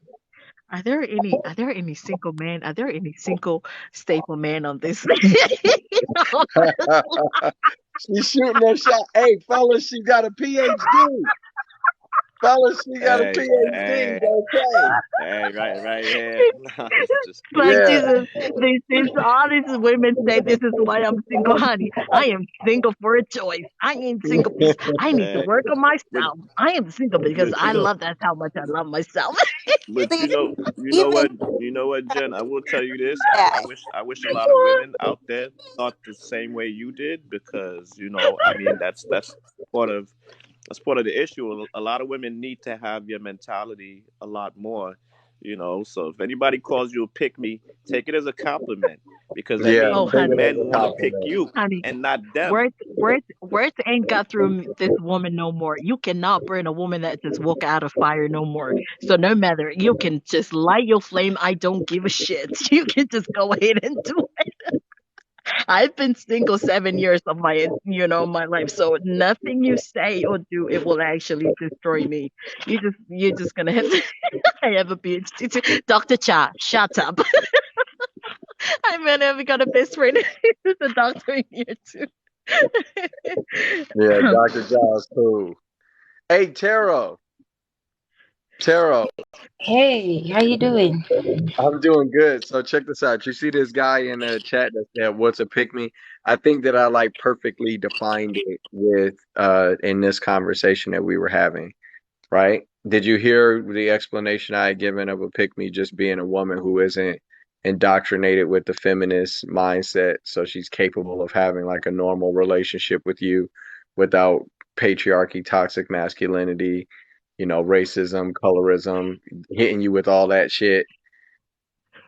Yep, I heard that, and I agree. I think, like, I hear what hindsight is saying, and what I was saying to her in the comments. I was saying, I agree with the therapy thing, like having it being done with therapy. I just don't think, like, it sounded to me her argument was more about like systems and things that are so out of your control, like worrying about things that are so out of your control as opposed to worrying about the variables you can control.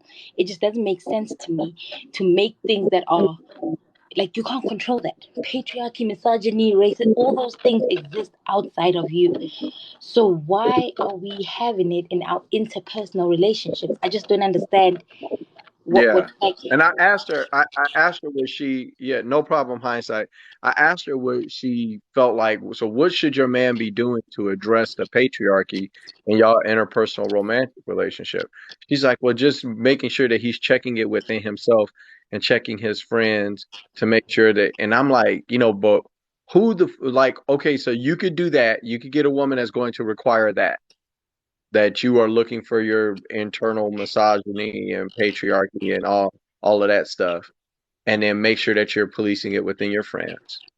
Or or you can get with a woman who doesn't believe that men are struggling with this and just have a normal fucking relationship. Yeah. Still might argue, still might, this, that, and the third, but still might cheat, she still might lie, Hmm. whatever, but at least you don't have this to deal with. And this is one of the things that I think I'm not doing a great job explaining when I'm making my videos, because one of the things that I'm telling men is to avoid marrying, dating, having children with, or even having sex with women who have this type of mindset, because you're like you're set up as the villain already because you're a man and you're heterosexual. Just because you're Yeah. a heterosexual man, you're guilty of all of the stuff that she thinks is the biggest problems in the world. And so, if why fight your way back from that? Why Right. choose a And and person where and you have to fight your way back from that? and how do you have a conversation with somebody who's assuming the worst about you already? They don't even give you a chance to mess up. Like off the bat, they just assume that you're a terrible person. It's exhausting. Like I was just listening to a conversation and I hear what she's saying. I don't understand how it can relate to personal relationships, which is what you were saying. So it's like, okay, yeah, yeah, you're right about what you're saying. And even the point she was making about therapy, yeah, everybody does need to heal and, whatever, but they're still doing what they're doing. So what we're gonna do? Like, they're not gonna stop having Yeah, kids they're out still of having wedlock sex, they're and still having whatever. kids. Yeah. Yeah, so So like, why not have a marriage if you're gonna try a relationship? Why not get with the best person you can and get the biggest commitment you can get, and then have your kids there? Because if you're gonna have kids, at 22 or 21 or 18, then why not do that with somebody where you're trying to make the biggest, longest commitment possible and do the relationship that way instead of on again, off again, three, four, five, six different dudes. You're still having relationships. It's not like you're celibate because you're having kids. right. And I just every time I hear a woman talking about, and not her because I know she's married and whatever, but I think it was in Auntie Deborah's life. There was a lady talking about she doesn't believe in marriage or whatever, but she has kids and wants kids. I just don't know. Yeah, because I'll tell you why. I'll tell you why. Like, women know that the best thing for children is a mom and a dad in the home. And people know this. Okay, this isn't a surprise. This isn't a mystery. That the outcome that's best, the best case scenario, is you've got a man that, that is a good man that wants to be there to run that type of show with you, to run that play. Okay. Now, if your plan from the outset is that you want to be a single mother, then I put forward that you don't give a shit about the child. because you know what's best for the And I child agree. is this. But you're shooting for this option, and the reason you're shooting for this option is because you yourself want to have a baby. And so it's not about the baby or what's best for that child. It's about the fact that you want to have a baby because that's your right as a woman, or that's your right as a mother, or you're lonely, or you want to have somebody that you can that will love you unconditionally, or whatever it is Mm-hmm. that drives the female desire to have a child. You want that. But it ain't about that fucking child's needs because Nope. that child needs a father, and that's not even on the table for you. And then So I even when you prefer have the child, that women who are like that are narcissistically, like sociopathically selfish. it's I extremely believe that selfish. women who are like that are sociopathically selfish. No, I have to agree with you because even when they have the child, when you have that mentality and you have a kid, that child is raised by babysitters and Cocomelon and whatever's on TV because you're not even Right. there to raise the child. So you never wanted a child so that you can raise a child or, nurture somebody. You literally just wanted an extension of yourself. That's what it Yeah. is. You just want an extension of yourself. And that's why a lot of them will say, oh, this is my twin, my mini me, or whatever, Yeah. because that child's not an It's like individual. It's it's like a puppy it's dog. more It's like having one of those it's puppies to more put in like their place. And then that's they right. It's say more like you hear repeating go the ahead. lyric. It's more like rewriting the lyric, but it's the same content. You know what I'm Yeah. saying? It's the same. It's the same. It's the different. It's the different sound, same lyrics, different context, right? And then that's the problem with most of us women. We sit here, we complain. Oh, you made me a single mom, or you made me this, you made me that. No, honey, you made yourself that. See, and that's the thing that is so hard to actually get in some of y'all old freaking brain. See, your you need to just kind of hold yourself damn accountable for your own damn actions. Oh, Jen, The I have to blaming, comment the on that blaming, part. the Sorry, let me no, quickly go ahead. comment just real quick. So my little sister, she's flying over to come and visit us, right? She's coming from South Africa to come visit us. She missed her flight. So I call her and I ask what happened. And she says, the plane left me. And I said, wait, did you miss your flight? And she says, no, the plane left me, right? Because she isn't wrong. She didn't miss the flight. The plane is wrong for leaving her. It's a Right. lack of accountability in every Yeah. single thing. I hear it. I hear it in women all the time. It's like even in, I don't know if you heard that Brittany Renner interview that Noble played when he did that live the other night, but she was talking about how she let men take advantage of her and how she gave herself to men who were unworthy. She like had to diminish all the men that she had sex with, but you just went through a whole phase. You're the one that diminished yourself. You weren't this high value thing that you no, Agree. you were the low person there. You were the one that went around having sex with random dudes, like, that had clout chasing. And you're acting like you're the one who lowered yourself in this scenario because there's this Uh-huh. grandiose ego and a lack of accountability. And that's why when I'm looking here in Exactly. the comment section, there's this lady, Libra Queen. She goes, how do the women get pregnant? They get pregnant by having sex with irresponsible men who don't want to marry them. That's how they get pregnant, right? You go up You allow further, it. she says, you go up a little bit further, she says, no fathers because y'all leave. So I had all three of my kids inside of wedlock, right? So I'm not part of y'all. So when you're pretending like the majority of black men behave this way and that I'm one of the guys that do it as well, then this is what I was talking about. These are women where their mindset, they see everything through patriarchy, toxic masculinity, gotta don't need a man, don't want a man, got want them, don't need them, body count doesn't matter, all of these things. And so whenever you talk to them, you're not having a legitimate conversation with them.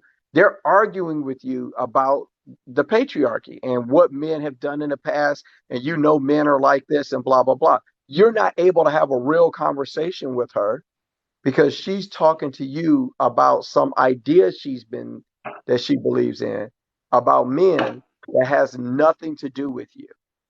And meanwhile, when I'm talking back, I am like, if it don't apply, let it fly. But the women who are responding back are women who fit the mold. And if you aren't a woman that fits the mold of a woman who had multiple children outside of wedlock by multiple dudes, if I'm making a point about that, then why are you defending those women unless you think their behavior is fine? And I don't think anything will confuse me more than that. Than women who've taken the steps, right? You've done things in a certain way in your life. Why are you standing defense for the women who are not doing things in a way that's beneficial for the children? Why, like, I just when I see married women argue this concept, or even like just responsible women, because there are other women who, you're 35, you don't have kids. That's a responsible woman because you're not out there creating single homes. Why are you standing defense for this? This is a bad Yeah, and behavior. then hold on, check this out. And so look at AD 91995. There's another example of it. She goes, "We can't talk if we don't know her full story. Let's not put all the blame on her." Okay, so listen, whatever story that led her to have multiple children by multiple men, nobody owes her understanding on that, right? So whatever the story was, it'd probably be interesting if her and I were friends. I would want to hear it. But as a random person on the internet, her story it doesn't matter. It doesn't matter. Like if you are one of the people in the black community that chose to have children outside of wedlock, that doesn't mean you got divorced. It doesn't mean your husband died. But if you're one of the men or women that chose to reproduce outside of marriage with a person that you never committed to stay with or be with, then you contributed to the statistic of 80% of children are born outside of wedlock. And that is the biggest problem we have in our community. The biggest problem we have in our community is that the people that we're making to fill up our community are people who are coming into family situations that are so unstable that they're not able to compete and perform in school and are not able to compete and perform when they go out into the world.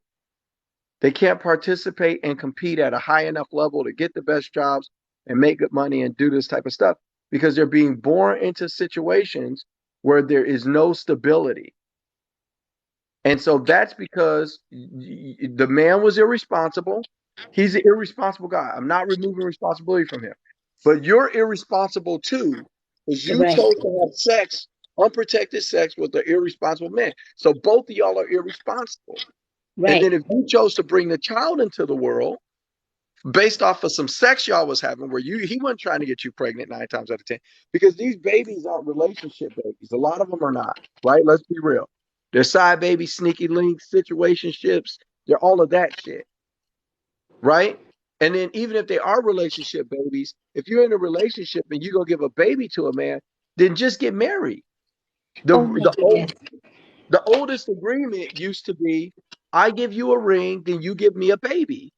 That's the agreement. Ring for baby. And the ring represents protect, provide, provision for a lifetime, die for if necessary. That's what the I ring was I represents. was in a And before live you where give I was somebody a speaking to. child, that should be the bare minimum commitment you get before you create a person for a motherfucker. That's a big deal. I was in a live where I was speaking to these girls who don't believe in marriage, and I was asking, "What is the reason for you not believing in marriage?" And they're talking about, systems and blah blah blah, the conversation. And so Yeah, I'm like, yeah. "All right, so that would mean you don't believe in having children neither." No, if two people love each other, they can have a child together. So you're willing to commit your womb to this man and commit your child to him, but you don't want any reciprocation of commitment from him at all. What? Like, if you're saying you don't believe in marriage, you should also Make not it believe make in children. sense. I feel like don't believe in children as well then, because Yeah, but how are you? because It's just hey, crazy. the reason why is because they believe that they don't realize it, but the child is for them. The child is not for the sake of the child. It's for them. They want to have a baby. They want to have a baby. That's that child is for them. It's their child. And that's why when these women, the number one purveyors of parental alienation in America are our women. And the reason why is because it's their child. You were never part of the plan. I've seen women that have done this. I've met so many women who have done this, who have had children by men that they never wanted to marry or never wanted to be with because and it they was knew their child. and they I've knew seen the guy women was that never going to marry them. yep, And, and, it could- or and And or they didn't even want them. I've And seen that's women No, get they pregnant didn't by want them. babies and this just because and they this is want my problem. babies. And this is my problem with most of these women, Black Jesus. See, this is the problem. Y'all all knew exactly what you did. Y'all all knew the choices that you made. And then when he does actually not provide what exactly, when he does not actually fall for the shit that you actually wanted, and now you actually play the victim. See, most of us, the majority of us women actually knew exactly what we did. It's either you used the man or you thought you see most of you actually thought like, let me have a baby and I'll make him pay a child support. Yes. 75% of that child support you ain't getting it. Don't you freaking understand the reason why the government, the system actually made that shit for you? It's actually for them to make money, not for you. And then you agree to actually spread your legs so the man can spread the words. And then when they actually don't provide of what you actually wanted out of them, and then you go ahead and complain, right? See, Yeah, but you that's why most of you your marry viewers before you actually carry Black it. Jesus. Well, Exactly. See, Black Jesus. welfare I don't know if like women. 80% of your viewer is actually literally private message me. Yo, I can read your bloody messages while I'm sitting online. Now let me tell you something. I'm a doctor for Welfare a rights reason. are created for Black It women. took me 11 years to be this person. See, you can't just sit there and use it that I don't know. See, I used to live in the States for 12 years. Used to absolutely work in that system you're talking about. See, Black men don't actually make you a single mom. Neither the white men. See, the man spread the words, women spread the legs. That's the difference. See, nothing makes a woman actually falls faster than a word that comes out of her mouth. So who is stupid over here? See, you can actually call yourself no, just leave it. You can actually call yourself as a smart woman, a successful woman, intelligent woman, honey. The world is actually filled with those kind of women. Just because you're successful, it does not make you actually a value of a woman that man wants. See, men don't care if you're actually successful. Men only need one thing from a woman, and that is respect. You don't give him that, he doesn't even give a shit. You think a man actually changed because you love him?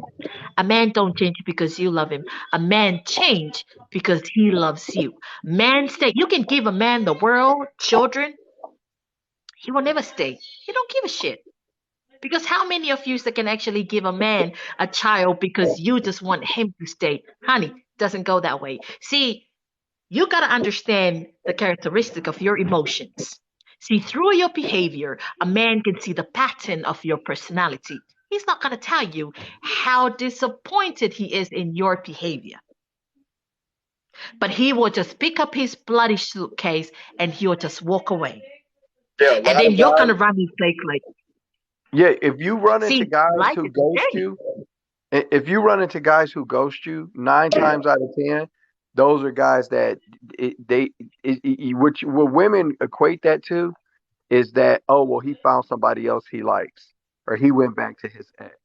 There are dudes that ghost you because after getting to know you, they was like, nah, I'm not doing this. I'm not gonna do this. No, thank you.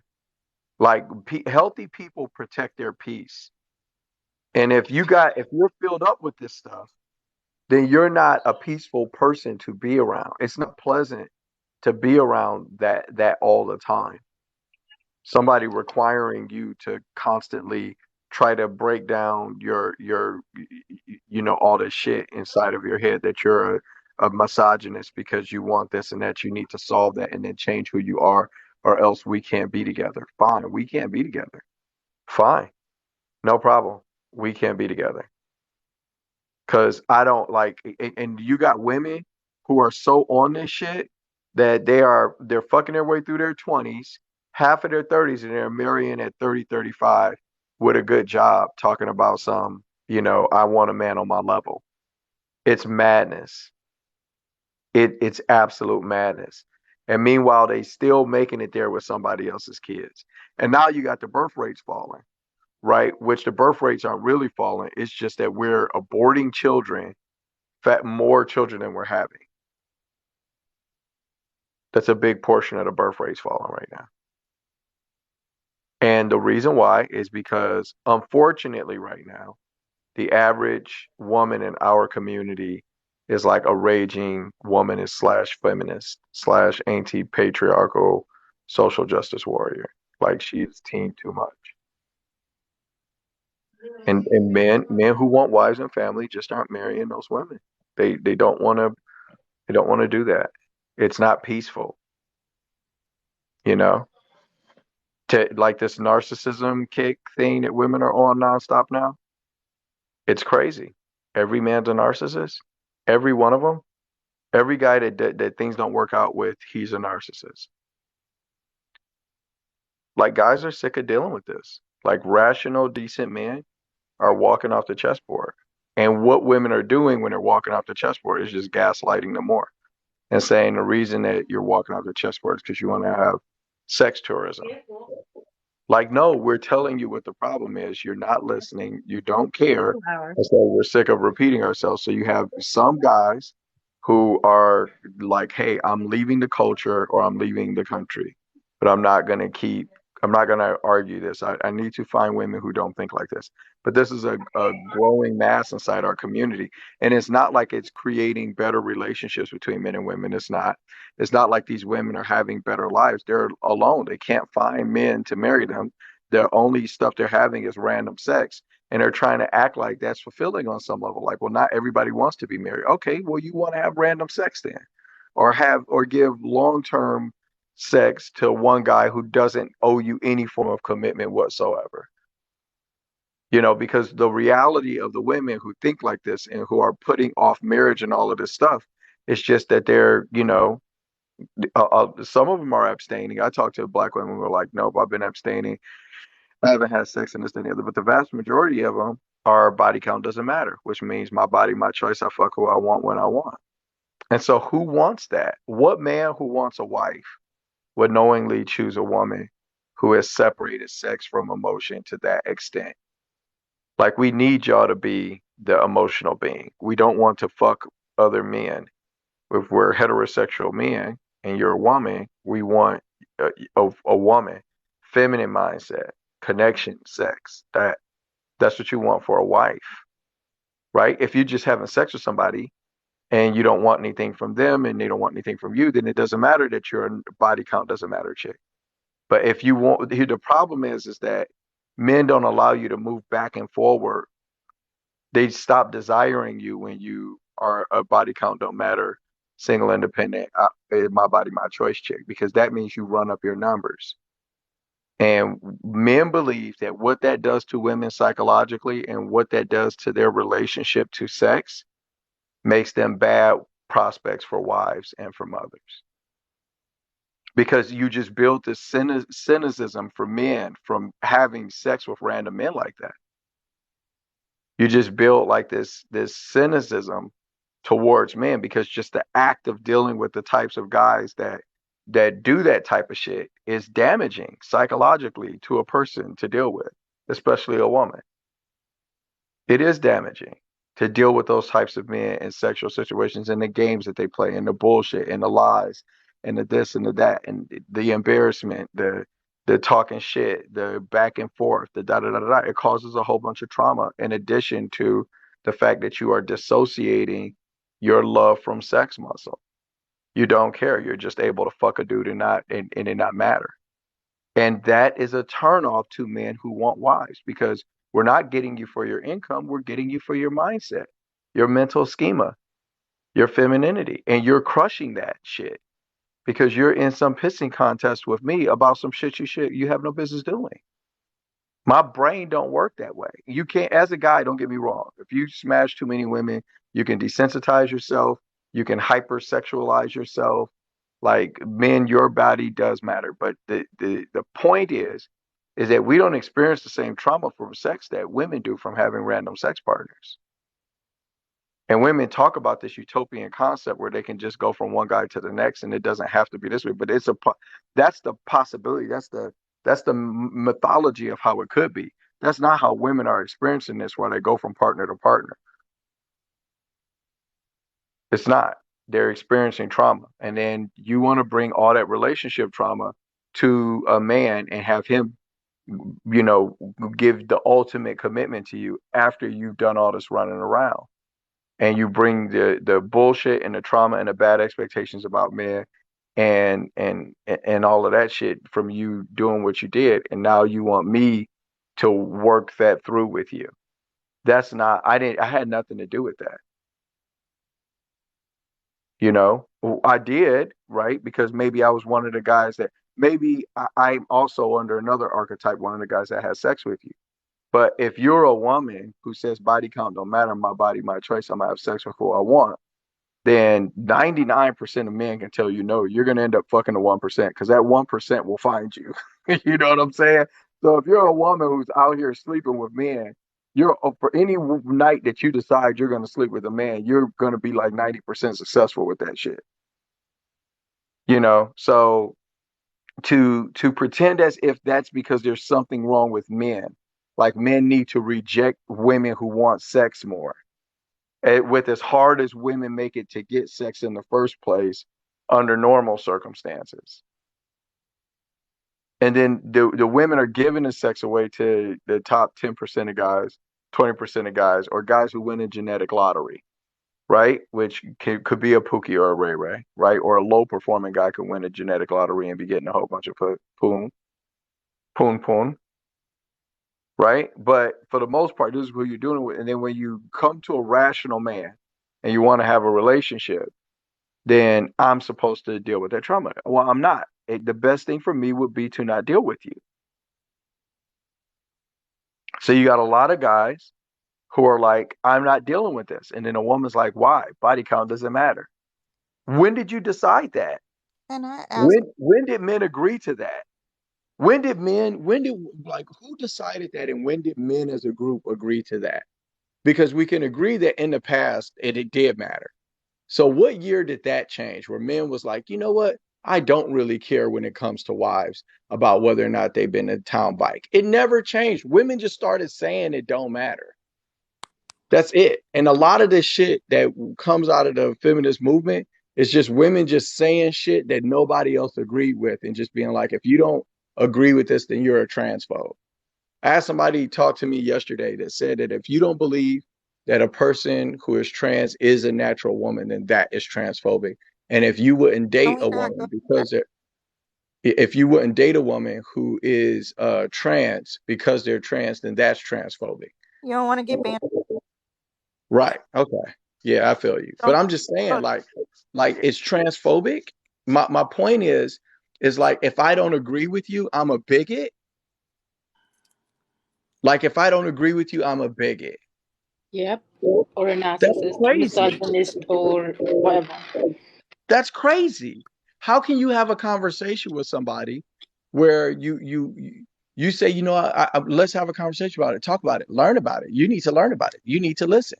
But the basic premise of the conversation is if you don't agree with me, you are a bigot. That's where we're going to start. Let's have the conversation from there. And then we're going to pretend like we're about to have a genuine dialogue about this. No, no, it's not working. It's not working. It's And not. this I don't. comes from people who have gone to college and graduated college. Like like seriously, if you gone Yeah, to it's college, you academic. know you disagree with people, you have discussions. You That's what college is about. It's about debating, sharing ideas, being able to talk in an open environment where you can disagree. But now we get out of college and we act like, oh, if I disagree with you, there's something wrong with you. Yeah, it's crazy. It's crazy. And the idea that and that I should accept without argumentation that if a man desires to be a woman and that he's willing to dress like a woman or have surgery and or start taking hormones, that thereby makes him a woman. That I should accept that. If I don't, I'm a bigot. And I don't get to discuss that. I can't question any of that. Can If we? I don't just accept it without questioning it, that I'm a bigot. That's the argument that's being had. That's the basic premise of the argument being had right now. And Can that's just an example of it. But when you talk about misogyny and toxic masculinity and all this, that, and the other, if you don't accept my premise out of hand, then you are a misogynist. And that is wild. That's an impossible way to have a conversation with anybody. And also, the only feelings that are valid are the feelings of whoever's arguing, right? So, for example, you and I are arguing. The only feelings that are valid are mine. Like, remember in B Train's live, we had the guy proposing to the girl, and he's the one who gets rejected, right? But Yeah, I her remember that. feelings need to be taken into consideration. What? Yeah. Does the man not have goals, aspirations? Did he not need courage to do what he did? Like, how are we so okay with constantly invalidating men? And it's not even to sound no way, because I understand what the women are saying. I just feel like we're saying what we're saying, but not listening to the people we want to be with. Like, I understand what we're saying, but if you're a heterosexual woman who wants to be in a relationship with a man, you have to listen to what they're saying. No, I mean, I don't see how else it can work. It's crazy. They don't think that anything they say stuff like who listens to a man, who this, who that. Like, okay, fine. And so what I tell guys is, look, when you are dealing with these women, they're impossible to deal with. You have to avoid them for dating, marriage, relationships, sex, all of that. You cannot deal with them I because they're like, who needs to listen to a man? Who's this? Blah, blah, blah, blah, blah. And then out the same woman's mouth, they say, well, men are emotionally intelligent. And then out the same woman's mouth, they say, well, men don't open up. So hold on. I'm emotionally unintelligent. I don't open up, right? And all men are trash. All of that is from the same mind. It's from the same person. And if I don't want to open up, that's on me. It's got nothing to do with you, how you and then if I talk to you and say, well, okay, we had these kids outside of wedlock. Why didn't you marry the father? Oh, who are you to check me? Blah, blah, blah, blah, blah. Okay, so hold on. So you can tell me everything about myself. Toxic masculine, misogyny, this, that, blah, blah, blah, blah, blah. You can read my Bill of Rights like it's a fucking receipt. But if I ask you anything about some open, legitimate fuckery in your life, then I'm the problem. I'm toxic masculinity. You can say whatever you want. You question me about my wife, my uh-huh. divorce, my this, my that. Not you, hindsight. I'm not saying you. But this is the gaslighting that women are doing. That's gaslighting to like that's and then you're hitting and hiding the hand. You're constantly insulting somebody and then if they say anything back to you, then it's cool. It's wild to watch this stuff. I see men go through it all the time. Earlier Morpheus, Big J, he was up here, and I forgot who he was talking to, but she got an attitude with him, and he was like, "Okay, well, hold on." No, it was in the other live that we were in, and there was a woman that was talking. I forget her name, but well, you were talking, and then the host said something, so you paused, and then and then the host invited the other woman to talk, and you didn't hear that, so you kept talking, and then she got upset with you about you talking. She's like, yes, and she told me I could talk, but you're cutting me off, and you're cutting me off. And you were super respectful to her, Morpheus. You were like, okay, well, listen, it wasn't my intention to cut you off. I was confused. I thought that I was able to finish my point. Da da da. You explained it very rationally, very calm, and the woman just had a fucking attitude with you, like you didn't have to exercise restraint right there to not be like, bitch, who do you think you're talking to? Like it's almost as if women don't think that men feel the same way and want to react the same way y'all do. We're just choosing not to most of the time. So that when you get an attitude and you call somebody out their name or you throw one of these jabs and a guy doesn't respond back to you, it's not because he's weak, it's because he's showing restraint. I don't think women get that. It's not that these men are weak, is that they're showing self-control and restraint. You aren't winning the argument because you got an attitude and he dare not say anything back because he knows I'm gonna go off on him. No, he's just showing restraint and you're acting a fool. He's just showing restraint and you're acting a fool. That's what's happening. But most of the women don't see themselves this way because it's such a grandiose concept of who they are. Like fuck him. Who does he think he is? Can I ask a question? It's wild. It's wild to have these conversations a lot of times online. Yeah, absolutely. Go right ahead, honey. So here's my question. Where does the compromise come in for both? Where does the what come in for both? Where The does what? the compromise come in for both? Okay, so I think that the man is compromising by biting his tongue. I think the man is compromising by entertaining a conversation about toxic masculinity that has nothing to do with them. He's sitting there and he's listening to it. He's letting you say it. He's holding space for you to talk about something that has nothing to do with him. He didn't toxically masculine you. He didn't have a child outside of wedlock. He's never hit a woman. He's never DV'd or SA'd a woman. And you're sitting up talking about all of this shit. So there's the compromise. Okay. Eh, So Where's the compromise on the woman's side where there's no point that the man makes back that you're willing to take seriously or anything? Everything he so says, this is the no matter explanation what his I'm issue hoping. is, we put it into the toxic masculinity, the misogyny, or the patriarchy box. So this is That's the the exercise non-bending. that I'm trying to work through with you so that people can we can Go ahead. find Go ahead. it here. So Okay. okay. So if I am unloading all of this stuff about how I'm feeling and how it's tying to this and how I feel like some of the things that you say or do perpetuate these things, right? After doing that, is your immediate response to automatically shut your ears off because you're like, this shit don't apply to me? Or is it to say, you know what, let me figure out if some of the behaviors that I'm doing Yeah. is causing this All feeling? right. So if you No. let me ask you a question. If a man was like, you a hoe and you a hoe because you like to go out there and fuck and suck and do all of this nasty stuff, you a hoe, right? Is your reaction to a man saying that to you to be like, am I a hoe? I mean, I did suck a My lot of the 90s. You know what I'm saying? That's not what you're doing.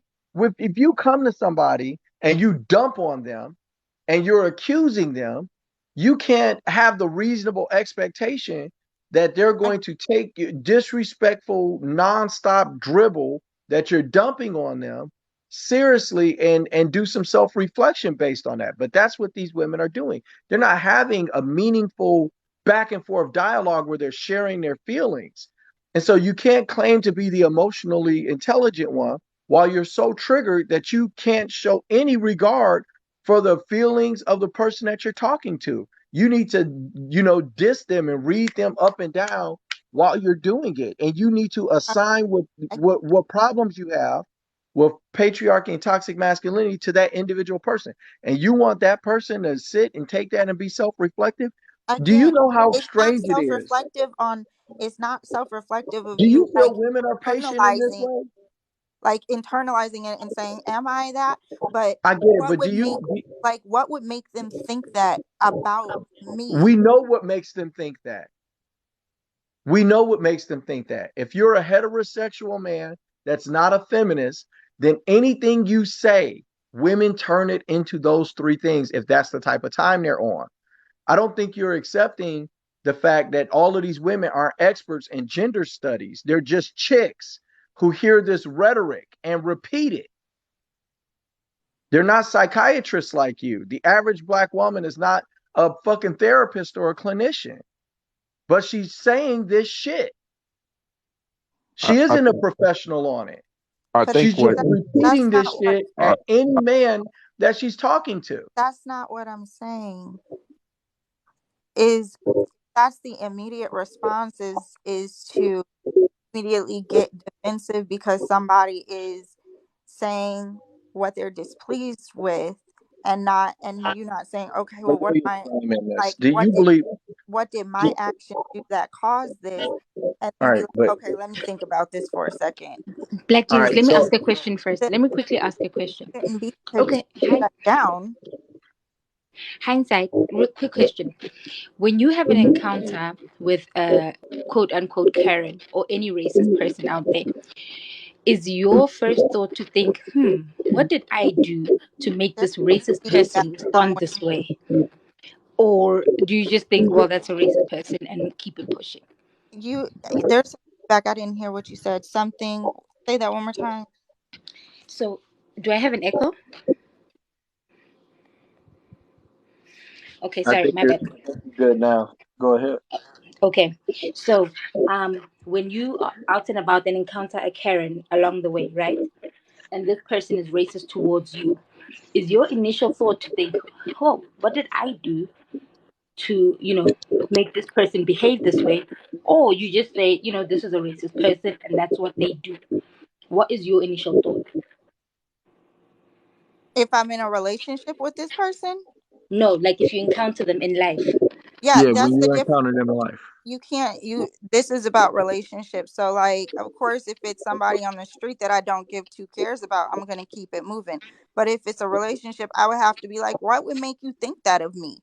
But what Right. he's So trying to say to you is it doesn't even get to relationship. That's what he's been yeah, saying. it's He's not saying going to as get to soon as you relationship. start talking this way, it for them, they just, because you're coming there assuming that the person is misogynistic, patriarchy, narcissist, and all those things, so they don't even engage further. That's what he's saying.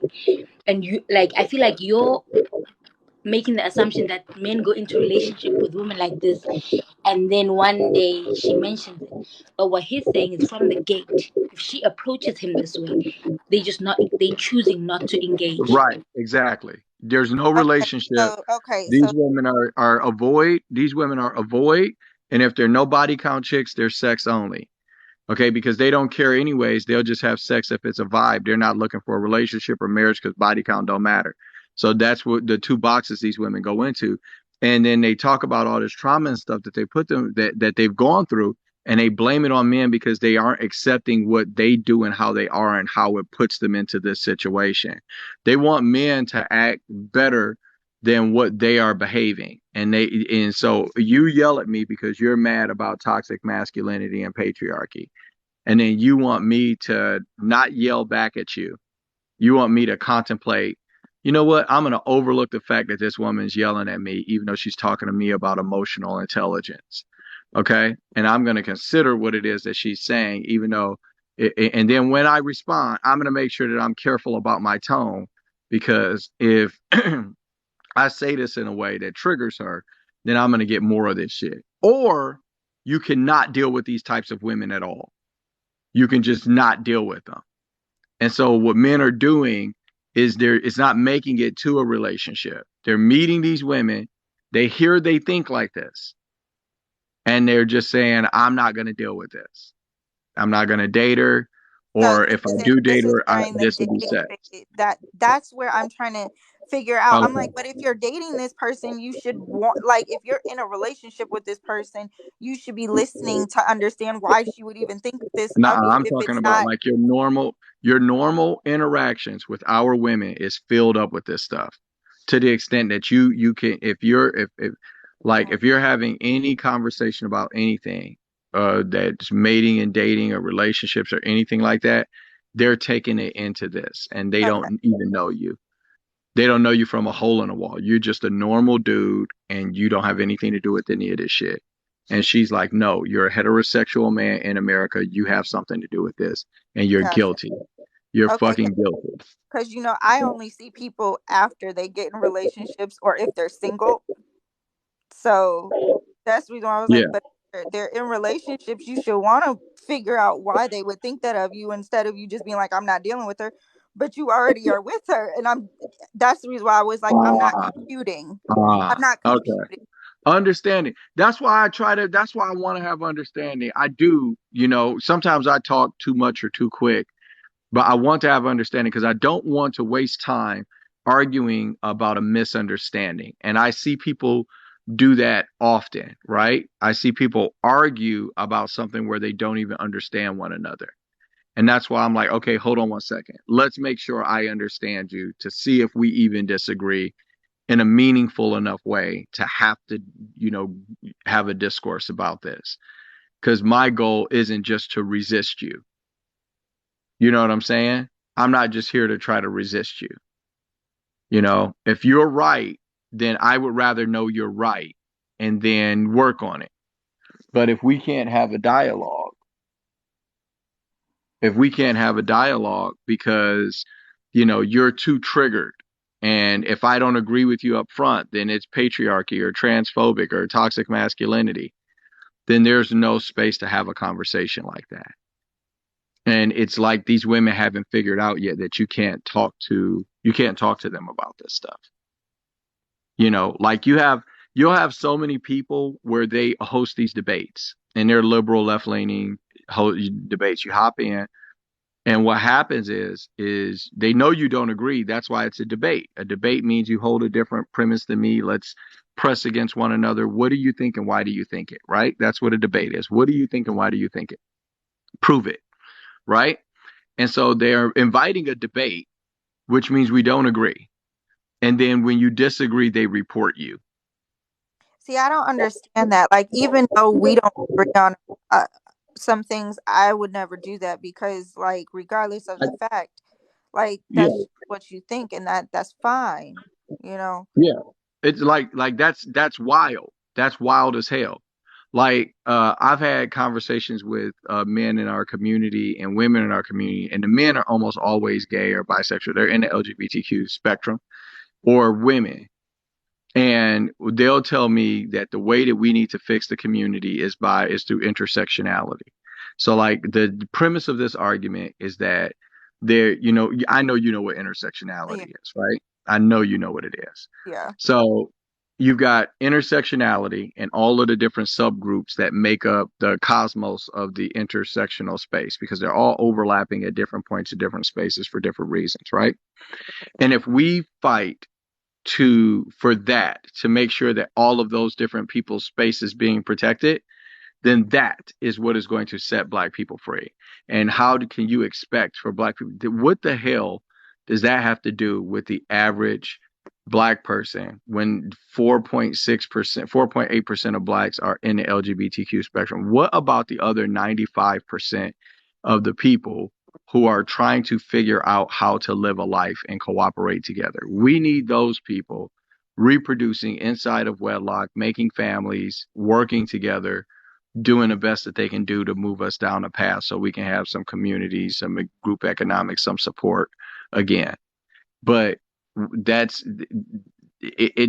wild to me that there's this very strong narrative building in the college educated academia, black space that if we don't make sure we fix intersectionality, then the other 95% of black people are never going to make it. That's crazy to me.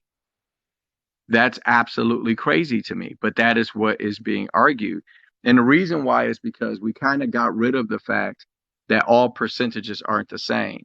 That 5% of people is not equal to 95% of people. So even though both of them have equal like equity, like they have value as human beings, right? Even if it's 1% of the group has value as a human being.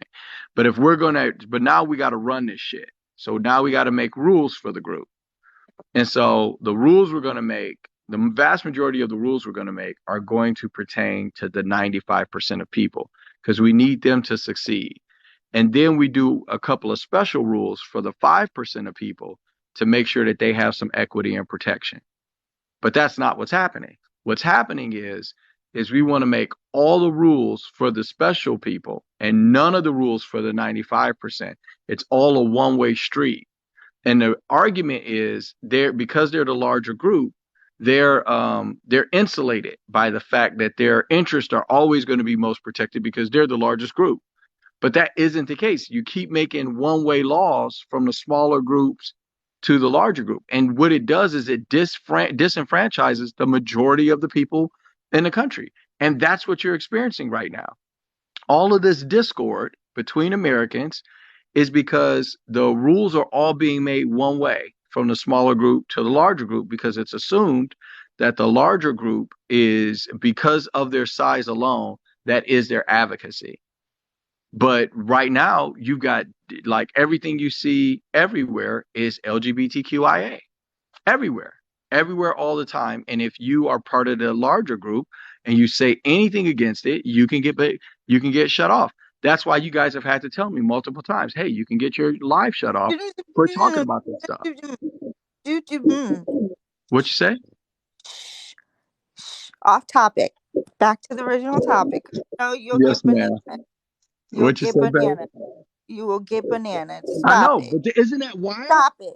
Stop Okay, I it. It's will. All right, crazy. I'll It's stop. crazy. It's crazy that we like.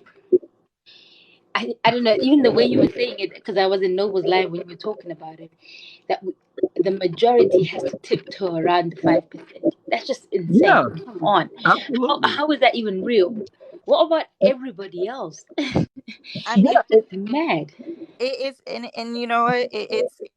It's LGBTQ, and then it's all Black spaces that are focused on community and healing that get shut down the quickest.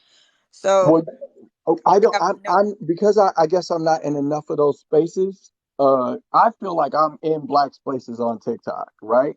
But there are things that I don't deal with. When you have these, a lot of these women-led lives where they're on this type of time, I don't want to go into those spaces and hear all of this stuff because I know that's all I'm going to get is patriarchy, toxic masculinity, misogyny, and everything is that, and it's just a whole bunch of our women and gay men talking about how heterosexual men are the worst thing to happen to the entire world and I that they actually need to went into change. one of And if they those. don't learn to think more like women, if they don't learn to be more like women and think more like us and be more like us, then nobody's ever going to be free.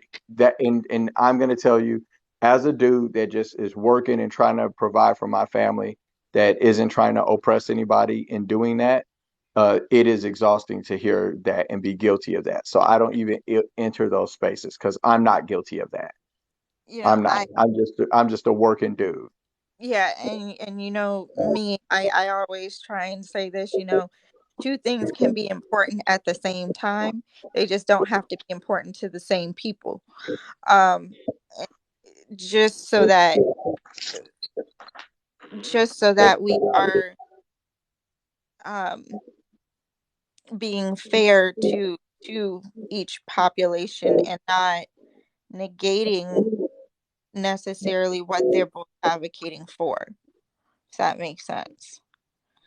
Yeah, no, I hear that. I went into one of those woman only lives, and it was through a shared link, and I guess the general message was that there are no good men. Like, men are all bad. And so in the comments I was asking, like, are we saying, when we say all, because she specifically used the word all, and I said, okay, so when we say all, are we saying like including your fathers, brothers, husbands, like everybody? And the host brought me up and asked what I meant, and so I explained the same thing, and I was like, I don't think it's like I don't think it has merit to say that all men are bad. And she was like, no, it's only two types of men: the ones who are really horrible and doing all the horrible things, and the ones who are allowing them to do all the horrible things. And Yeah, I said, it's That wild. and I that's was like, oh. And it was a Yeah. live of about 500 people, and the women in the comments were going off at me about pick me. They've been following me around for a bit. I think they've eased up now, because they would follow me from live to live just to call me a pick me. Because I was trying to say, like, is there no other way that a person can exist outside of those two specific, you know? And so I mentioned, I was like, like my father is not a bad man. So he's an honest man, gets honest earning, looks after his family. My husband is not, and they're like, no, just because you're married, blah blah blah. And then they ended up blocking me. And I was just like, is that the only space that men can exist in? It's a madness, man. Yeah. And If you're a guy and you have a choice, if you're a man and you have a choice between dealing with a woman who sees you through that lens, or somebody like learning tarot, where she doesn't see you through that lens, as a man, which one would you choose?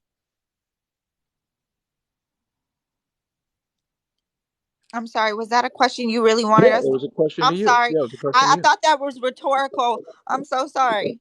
No, it's okay. Yeah. It's all right. Yeah, I was asking, but like if you're a guy and you don't, and this isn't a war you're trying to win, you think the way that the black community is going to make it is by having families together before we have our children, right? And you had your family, you had your children with your family, right? Like, or that's how you were raised, and you don't want to abuse or oppress a woman, you want to love your wife, and take care of her for a lifetime, like you saw your grandfather do. right? So if you're one of those guys, and when you talk to our women, this is what you're getting, or you could talk to our the sector of our women or a woman that talks like tarot, which one would you choose?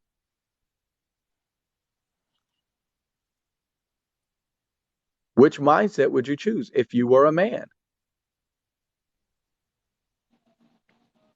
We're just gonna pick the one that's least resistant, that is easier to deal with, because we have too much stuff, other stuff that we have to deal with. Do you see? And it's so. I have three boys, and it frustrates me so bad when I hear women, especially black women, talk like that, because I, I feel like even though you're not specifically talking about, because they try to put qualifiers on them and say, well, it's not all black men, but that's not how it works. I know, That's but not how it works. you deal with every black man you meet like it is all black men. So Right. unless he's Exactly. gay, unless he's gay or a feminist, if he's a heterosexual black man, then you start every heterosexual black man out from there. That's where they start.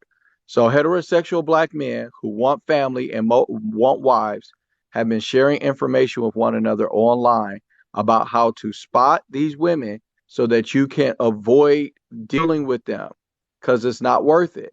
These women don't stay married to you, right? A lot of them, because of their belief system, they have had children before marriage, right? A lot of them, because of their belief system, have had a whole bunch of sex, right? And if you're a guy who just wants a normal girl that's a wife, that wants to have a family with you and doesn't want to fight with you, but wants to have a family with you, the same as you want to have with her, then you wouldn't want to start out with one of those women. Marriage is the most difficult relationship you can attempt of all the different relationship types: a father, a son, a mother, a brother, a sister, auntie, uncle, a cousin. The most complicated, high intensity, high impact relationship you can attempt is a marriage. And if you want to add ratchet the difficulty level, have some fucking kids. And Okay. now you want to do that with a woman where her base understanding of you is that you are trying to oppress and destroy and diminish her just because you're a heterosexual man. So What? no, Just men are not men do not pick those women for wives. Doesn't it make sense that they wouldn't pick a woman who thinks like that for a wife? And when I tell women that, which is obviously logical, they are like, not all men, as if there are men who know their value, right? I picked a combative woman because I thought she was going to outgrow it. That's how I got with my ex-wife, because I thought that she was going to outgrow it. I thought it was an immaturity thing because I didn't really understand the gravitas of the problem, you know? But it wasn't an immaturity thing. And no matter how patient I was, and no matter how much I was willing to talk to her and work through whatever frustration she had, it was never ending. And that's what a lot of men have experienced when dealing with these women. So I think it goes back to people communicating when they meet people, right? And especially, you know, we can understand. So when you're asking questions, what do you think about a traditional relationship? Who do you think should pay the majority of bills? Do you in any way feel that men, black men in general, oppress you? What are your thoughts of black men? Like all of those questions. What do you bring to a relationship? What's your best quality? What's your toxic trait? Um, and like start having some of these conversations that we have online with the people y'all interested in. It really will open your eyes because not many people off of here are having them, but they all have an answer to them. Yeah, I Chris. honestly feel like I'm gonna teach my sons just to ask, does body count matter? Because that question that's my lie, tells you Tara. everything. Yeah, I know. It tells you everything because they'll if it's a girl who think is a part of the patriarchy misogyny gang, she, she's gonna go into it that way. So you know what I mean? Like it tells you I, everything you need to know. I asked my Yeah. son, and his answer was quite interesting. He said it depends, and they're relatively young, and so it shouldn't be past a certain point. But if she is sleeping with every man she encounters because she's seeking love, well, that's concerning. If she's in relationships and values being closer to them, that's a different thing. And I think that goes to mindset as well. Again, Yeah. they're young, so at 22, more than five is questionable. Um, but Like, and this is where my comes in, where people have not, they're going around with all of these relationships hopping from one to another, and they really haven't taken a break to really heal from the one that they're in, and then they're bringing all that Right. crap to the next person. Where I'm like, dude, take some time, sit down, be quiet, learn you again, because like regardless of what we want to believe, we kind of lose pieces of ourselves when we get in relationships, because we are compromising in order to partner with someone else. So then you have to learn who you are outside of a relationship all over again, to have to relearn somebody else and how to cooperate with them. It's and you really gain important. parts of them. Right. And it's so important that you take that time for yourself to relearn who you are, so you don't get lost bouncing from person to person. Correct. Can I jump in here real quick? I don't want to cut anyone off, but well, first I want to say I have finished a whole shift and you guys are still on. Yeah, it's late as hell. It is, but one thing I want to That's say crazy. is I'm uh, tripping right now. I know you can learn a lot from animal behavior. You can learn a lot from about human behavior from animal behavior. And one of the things is because this friend of mine said to me, she said, I think it's whales, and I hope I'm not. I think it's whales. When they have sex, the female is left with scars. So from the male mounting her, the female is left with scars. And so when she said that, I can't remember why we even had the conversation. And I think we were talking about it because she had a breakup. But and I started thinking about it. I said, that's the same thing that happens with human behavior. Like women, and I'm not saying men don't, but with women, because we're so emotional, when uh we have sex with all these different men. I'm saying we, I didn't do it, but I am a female, so I'm gonna say we. So when we females have sex with all these different men, every time they have sex with us, they leave us scarred. And we take those scars from relationship to relationship. And then every time a relationship doesn't work out, that adds to the scars and it builds up, um, like calluses or wounds or whatever.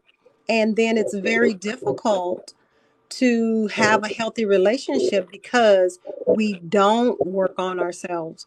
We jump into a relationship after relationship and we don't give ourselves a chance to heal, figure out, what happened? What role did I play? Okay, if all this keeps happening, okay, I'm the common denominator. Let me work on me, before I get into another relationship. And I think people move too quickly. They jump too quickly, especially women. They jump too quickly into the next relationship and they don't know themselves. They don't fix themselves. They don't go to therapy, so it does make a difference. And I think then the other thing I wanted to comment on, because I've been listening for a while, um, I think men are tired, especially men that are doing taking care of their families. They are good guys, and they don't want to be grouped with these men that are, you know, DVs and essays and all this other stuff. They don't do that. And so it does hurt. And it's like, why would you want to be in a relationship with a woman who thinks that most men are like that? It's like you go into it and they don't even give the relationship or the man a chance. because when you go in with perceived notions, the relationship is doomed anyway. And so men are choosing not to deal with these women because what I've learned over my years, men are very simple, very simple.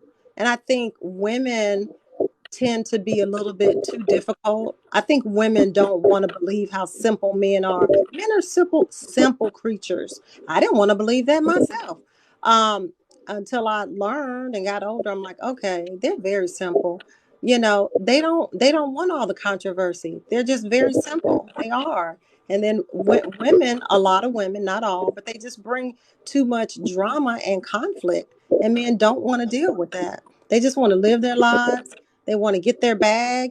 Um, they want to, what you say, Black Jesus? They just want to smell pot roast coming through the door. Yeah, I just want to, yeah, roast beef. I just Right, want to excuse me. walk through Yeah, the roast beef door. coming through the door. Yeah, I mean, yeah. really, it's like they are really And, simple. and when you deal with these girls who are younger, the older a woman is getting, the more relationship trauma she's experiencing because a lot of them are not celibate. They're going from one guy to the next, and each one of those guys is scarring her like the whale. They're lying to her. They're juggling multiple chicks. They're breaking dates. They're showing up late to every goddamn thing. They're making promises and not keeping them. And those men don't care because it's sex anyways. It's not leading towards anything. And then when you want a meaningful relationship, you bring all of the negative expectations and scars of those men and possibly their children, to a normal guy. And then when he doesn't want to engage, then it's because he's not a real man. His mama black. He hate black women. He this, that, and the other. They just beat down, browbeat these heterosexual guys, and that have nothing to do with it. This guy makes $63,000 a year or 42 grand a year working in a factory. Like he doesn't know what you're talking about. And I really think that if I really think black women have to stop having this conversation with every black man like we're the man that they're talking about, right? I really think that we'll get further in this conversation if the women are willing to try having a conversation about whatever their actual concerns, their individual concerns as a person, what your needs are, but without talking about the patriarchy or toxic masculinity or misogyny. Just what is it that you as an individual are looking for out of a relationship, and so that we can talk about how to make a deal. But when you talk to women, you're really not getting that type of information from a lot of them. You're getting this other BS. And even if you're not pursuing a relationship with them, if you're talking about mating and dating and the grander, matrix of it, you're getting this conversation as if that's what's going, and it's not. That's not what the problem is. In our community, the reason Pookie is having a baby with Pookiesha outside of wedlock is not patriarchy. It's not. It's because they're both irresponsible. And the reason they're both irresponsible is because there has been the death of practical knowledge and practical wisdom. You can't give anybody advice anymore because whenever you do, they've been trained to say, everything's different. I'm different. This situation is different. The relationship's different. You don't know. You don't know the individual circumstance. You don't know the backstory. So listen, it's still a good idea to not have children until you find somebody who wants to raise them for you. So obtain the highest commitment you can from a man before you reproduce for him. Can can we, if at all possible, That's if still we, good advice. I mean, it's great advice. I mean, as a person who has a child, and my partner's deployed, right? So like Right. I have to do this alternately by myself for a year and 9 months. Yuck. So like um this is the fourth one. But anyway, but like I nobody, support you, sister. I support you. this You're is strong. like, I support you. it's so hard to do this by yourself because you I know never it get a is. freaking break. Um but like my patient grows thin with my tiny human. Love him, but my patience definitely grows Oh yeah, grows it tired. must. Do you have any Um help? like my mom is around, but like shoot, It's my not my enough. all my friends moved out of the state. They moved to Cali and Georgia, and Texas. So like everybody just decided it was like peace out cold. We don't want this snow. And I was like, I don't blame you. um How old is your boy? he's 12. He's 12. So Hmm. what with him being 12, so he's right at the door. Has he crossed the puberty line yet? Oh Is he at God. the point? He did that right before his dad deployed out where there were Okay. some sticky things found in his room. Right. Okay. Well, that's Uh, natural. Why are you saying you? well, I'm not saying ill like it's ill, but it's like as a mom, I'm Yeah. like, God, that's my Okay. baby. Yeah, I get it. Yeah, I um, get it. like so Now, he do had you that have any? conversation with him, and we found some interesting things on his phone, so now I have to look at his phone a little bit more to make sure he's Well, I not looking mean, at things. so check this out. Check this out. What needs to happen is he has to learn how to regulate that himself because the Mm, truth of the matter is you can't really do anything about his access to it in this age we live in. So the question is about him understanding how to regulate himself. And regulating himself is he needs to understand this, okay? So a man's libido is like a beast inside of him. And one of the things that's very important for men to do is to be able to put a leash on that animal and bring it to heel, bring it where it will sit and lay and roll over and all of that. Because if you don't have some control over your libido, then you'll ruin your life as a man. You will. You'll ruin your life. So, and it starts out with looking at too much porn, masturbating all the time. Now, masturbating is natural and it's okay to do that. Everybody deserves to be able to pleasure themselves. Everybody deserves to be able to satisfy themselves. That's everybody's right to do that. It's your own body. But you need to understand that the same energy that you dispel, that you spend when you release, is the same energy that you need to clean your room or to do your chores or to do your homework or to show up to football practice on time. Like to take the rest of your life seriously and to do the work necessary to meet the obligations of the life that you've chosen right now. So you're on a football team that's got certain obligations that go along with it. You need to be able to meet those obligations. But when you spill that one energy, it's the same energy that you use to do all of those things. So here's how men manage it. They fast. They do it once or twice a week or something like that, or they do it even if you can, if he's young at this age, then he might be driven to do it all the time because he's got all of this new chemical in his body that's in his brain. And so maybe he's doing it twice a day or three times a day, and that his goal would just be incremental to be able to take a day off, to take a day off in between. You did it yesterday, don't do it today. Because he's got to slowly gain more and more control over this beast inside of him. And then once a man has this under control, this is like a humongous thing to get under some level of control. And a lot of men never learn to control it. They instead it is inside of them. They never got a handle on it, and it's driving so much of their behavior that they can't make a life out for themselves, or they've got a life that is constantly teetering on a brink because they're doing wild shit because they're sex maniacs or hypersexual. They haven't learned how to restrain that beast inside of them. And you have to do it by making a decision to not do that so much, and to not consume a whole bunch of porn and this, that, and the other. And he's got to learn that young, or else the moment a girl's ready to suck on it or sit on it, he's done.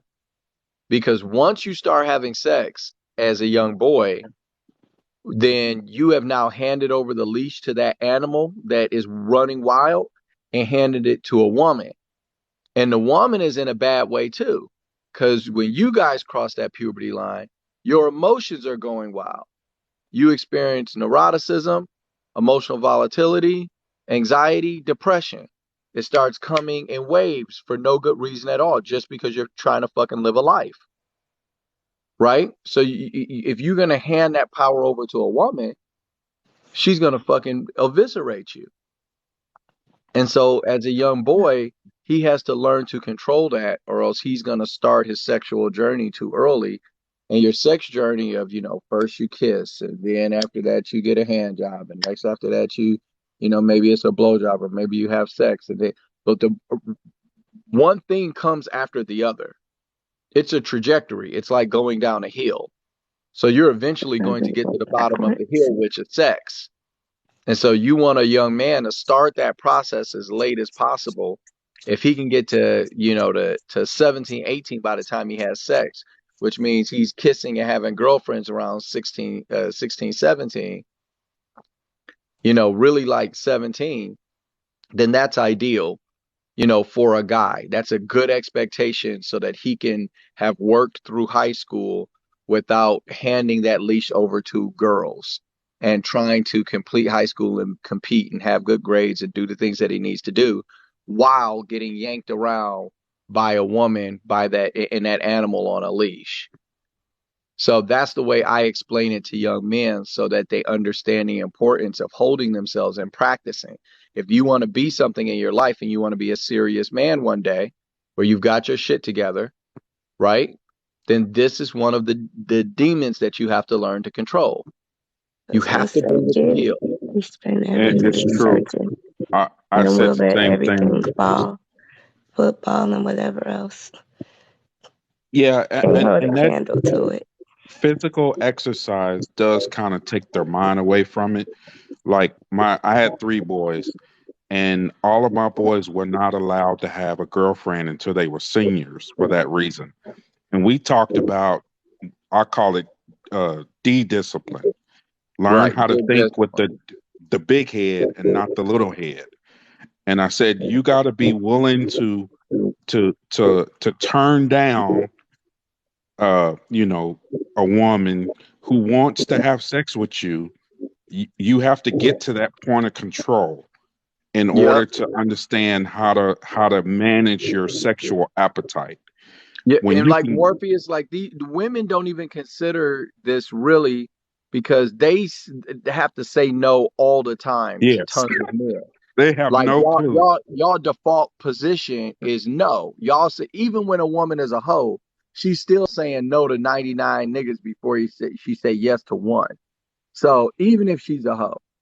So women are constantly in this state of no, and guys are constantly in this state of wanting it, and most girls are going to tell you no and give you no access to it. And if you are one of those boys that are pre-selected where you're tall and you won a genetic lottery and women want to have sex with you, then you are a lot of those guys are screwed because the younger boys, at least they have the barrier of the fact that it's not readily available to them, so that it's harder for them to put themselves in a position to fuck their lives up. But guys that are pre-selected, where they can gain access to sex easily because they won the genetic lottery. Oh, a lot of those. That's why those guys always have babies early. Mhm. And this is like one of, I mean, I put my son in karate. He goes 4 days out of the week. Um, and I had noticed his showers were getting a little bit longer. I was like, wait, Right. Mhm. what? I was like, wait, hold up, my water bill is going up. You staying in the shower for too long. So I noticed like those things happening as of late. But I've been, some of Aaron's military buddies are not deployed, they retired. So like I'll call them and say, hey, if I can't get in touch with Aaron overseas, then I'm calling his boys and be like, you need to talk to your nephew because I don't know what I'm supposed to do. I'm a woman. I don't have these things that, it manifests differently for me than it does for him. um so like I I appreciate that at least I know that I'm doing the right stuff of getting him involved in these activities, and now I'll start some of that, the regulation piece of it. Um I don't know how well I'll do with that. But then I tie in like his ADHD too, and his ODD, so his defiance part and his ADHD, where he's like very impulsive. So like he's always at will of like what his desires are rather than what he should be thinking before he does. So I have that issue with him too. Yeah, like Yeah. so that is him being able to manage his own task, believe it or not. So that has to do with him managing his own task. And so oftentimes young boys, one of the things they have to be taught and they have to be it has to be explained to them and drilled into them the importance of taking responsibility for the things that are in their life that they have to do. So you have to take on the responsibility of how well you're going to do in these things. So what are the things that make up your life right now? Well, you've got a handful of household chores, right? You've got school, right? And then, you've got your martial arts. Okay, so these are the three commitments that you have that aren't just like a personal interest or entertainment, like playing video games or something, where you have to exert effort and you have to accomplish something. Okay, so you talk to them about what like, hey, it's reasonable that you are training when you're home this amount of time. And then what I did with my son, because my middle son was the type of guy where he didn't naturally take his life seriously. So what I did was I put six different timers on, or six different reminders on his phone. And each time the reminder goes off, it reminds him that there is no tomorrow. That you have to do whatever it is that you need to do it today. So it's just a reminder to get him think, what is it that I haven't done today that I need to do? Mm. And so he got much more effective and started doing that. But we worked out a plan. I didn't just criticize his behavior. Instead, I was like, okay, this is a problem some people have. They struggle with, remembering things. So instead of looking at him like, oh, he's ADHD or this, that, and the other, which he very well may be, right? I'm not a clinician and I don't know about that stuff. But I think oftentimes, Diagnosed already. So yeah, okay, yeah. very good. Yep. And I know that's a real diagnosis and a real issue that, some folks struggle with. But I'm just saying that he has to learn how to manage his life. And that's got to be something beyond, just medication. He's got to take a look at the problems he has in his life and then figure out what are things he can do to address those issues, because that's how you're going to live as an adult. Your ability And to that's sweet. assess your issues and then adjust is an incredibly important quality for a man to have, because he needs to develop that, because when he gets older, this is the beginning of the outcropping of his ability to lead. It's his ability to look at problems and solve them. And you can't just say, oh, well, I have this problem, and so I'll take this medication. You have to say, well, what is it that I'm structurally going to do to my life to improve how I am performing in my life and help myself with this shortcoming? So that's one Mm. of the things that I teach men is you have to take control and take responsibility for what you want, what it's going to take to get that, right? And what your shortcomings are. What are your weaknesses? Let's not just accept them and say that these are your weaknesses. There's nothing you can do about them. What is it that we can do to help you with this? And let's commit to doing it. Can And I when jump you in? teach young men to think this way, it's how they're able to move out. It's how they're able to solve problems like paying their own bills or getting a job and being able to keep it, because they learn to take responsibility for their own lives. And what I find is oftentimes, women want to do this for you. They'll just remind you and it comes off as nagging Mm. instead of saying, hey, what are you going to do to address this? I'll help you come up with a plan. And fathers do much more of that. They do much more of, okay, what are we going to do to address this issue? Let's take a look at it. Can you commit to doing this? You know, if this even helps you, if this even cuts this in half, that's a win. You know, let's cut it in half. Let's see if you can jerk off every other day instead of, every day 3 times a day. You're not going to Can I accomplish jump anything. in? So I think there's a thing, and it almost seems it's very tedious and almost remedial, but it works. And so that's what are your obstacles? What are actionable steps, like you said? that you can take to meet those. And I mean, like one by one, even if it's waking up on time, remembering to bring his lunch out the kitchen, like whatever it is. It's like, what are the actionable steps? And then how do you achieve them? And you put them all into play. That's the other part of managing ADHD. That they say you really do need like occupational therapy, kind of like no vocational therapy is what's called voc rehab. With my boys, and I don't know how effective it was with their personal time, quote unquote, but they went to all boys schools from middle school to high school. They did interact with girls in extracurriculars, like through the schools, where like two private schools would meet up and they would do different activities together. And I found that that worked a lot better just so that during school hours you're focused on school. Because, yeah, interacting with your friends is fun, but that pretty girl is much more entertaining. Um, and then I know my son went through a situation and I almost feel bad. I feel like me preparing him the way that I did left him open for heartbreak. And so he had a girl that he was dating when he was 16, and she wanted to go there. And he was like, I don't care about you like that, and you deserve somebody that cares about you to do that. She broke up with him.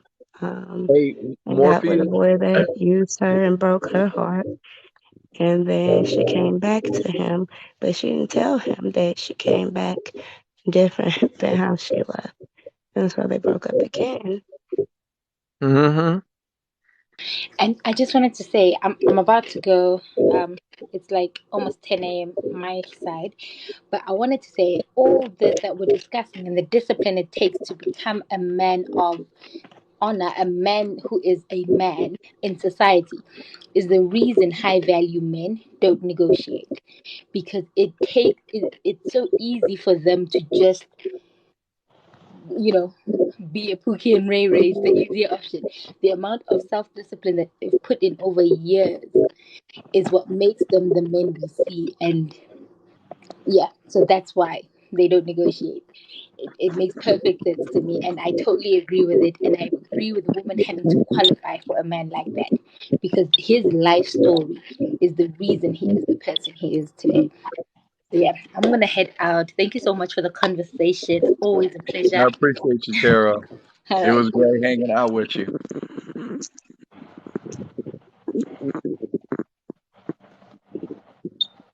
Yeah, Like I Jesus, got can it. I just add on something that you just said Yeah. that I was listening to? You mentioned the word manage. See, that's the thing that I often tell the couples that I work with, that I counsel, and the young people that you're going through, or the people that's actually going through their second chances and the third chances into marriage. See, anything that you mismanage, you will always lose it. Doesn't matter what it is. When you mismanage a relationship, be assured that you will always lose that. You cannot expect. See, this is the thing that most of the majority of women don't understand. That we as women we will never be the same as men. We are never equal. The only thing that makes us equal is because we're both human. Anything else, we're not equal. We can never fulfill the responsibility of a man. So as the man does, with our responsibilities as women. Oh no. Dr. Ja, go to Yeah, sleep, please. yeah, Anyways, we're not equal, and but we can have equity within relationships. Yeah, yeah, and I and believe in equity. Like I don't think any reasonable man is wants or his wife to not feel like she's heard and respected. Like I don't think any man is thinking to himself like I can't wait to have a wife who I couldn't give a shit less about whether or not she feels respected or heard or valued. Like you want her to be happy, you're imagining you being happy, but it's oftentimes I think we get caught in this bad faith assumption that a man somehow wouldn't care or would want to actually work to produce an unhappy wife.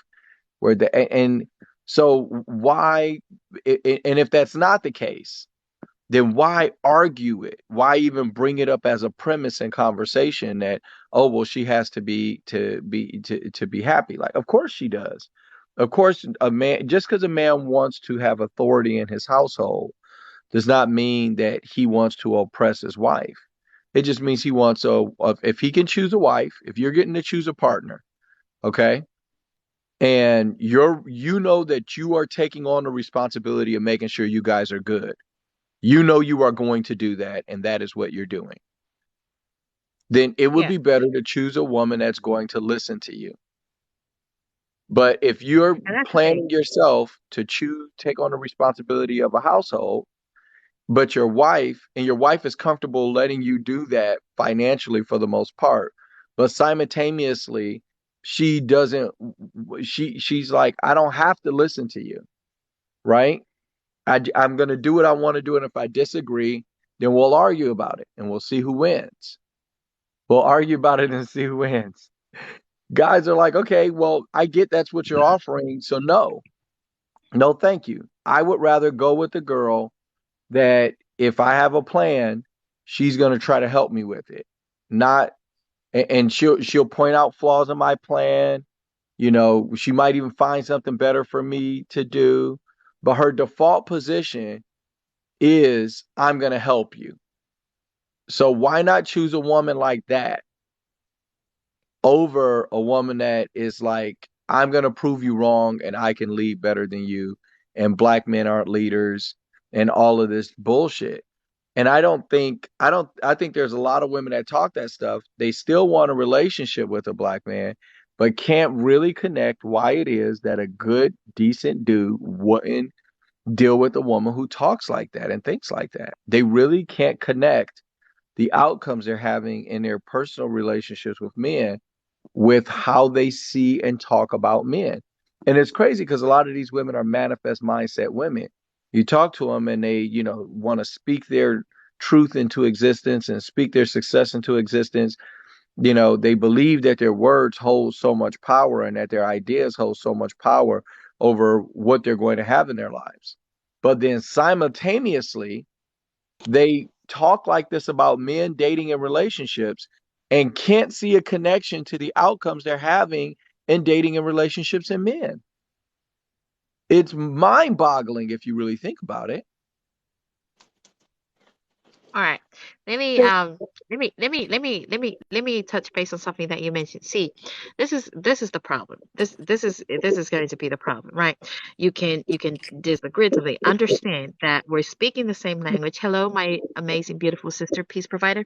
Now, we're all speaking the same language, different understanding. Just because I understand it does not mean I will agree with you. Now, for all the people in the comments, that is actually, especially I can see you're a man. Now, you are right. We all have mothers. Now, let's just make sense for us.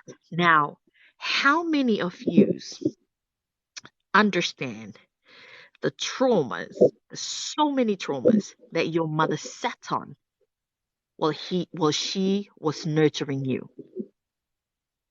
How many of yous knows that about your mother, So I many. don't know.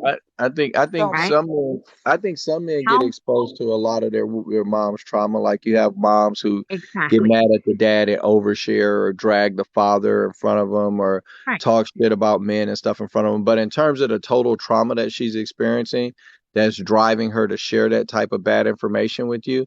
You even if your mom is the type of woman who brought other men home, which there are Here and say that, young black oh, boys um, that are brought yeah, up Black like that. Jesus sounds like he wants an assistant or thing. No, no, no, no, no, no, no. Let's just take a one step back and take a deep breath, have a glass of water, sit down, and let it make sense, right? We're having a conversation now.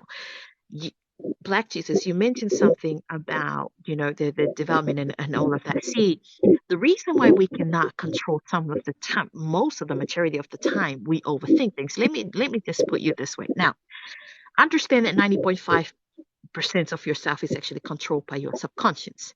That I leaves you the agree. 0.5% of yourself that is controlled by your conscience. Now, conscience is a thought. One thought that you actually make it travel to the subconscious. The reason why they call it subconscious because it actually divided to the stage where it multiplied that one thought. And then it creates idea.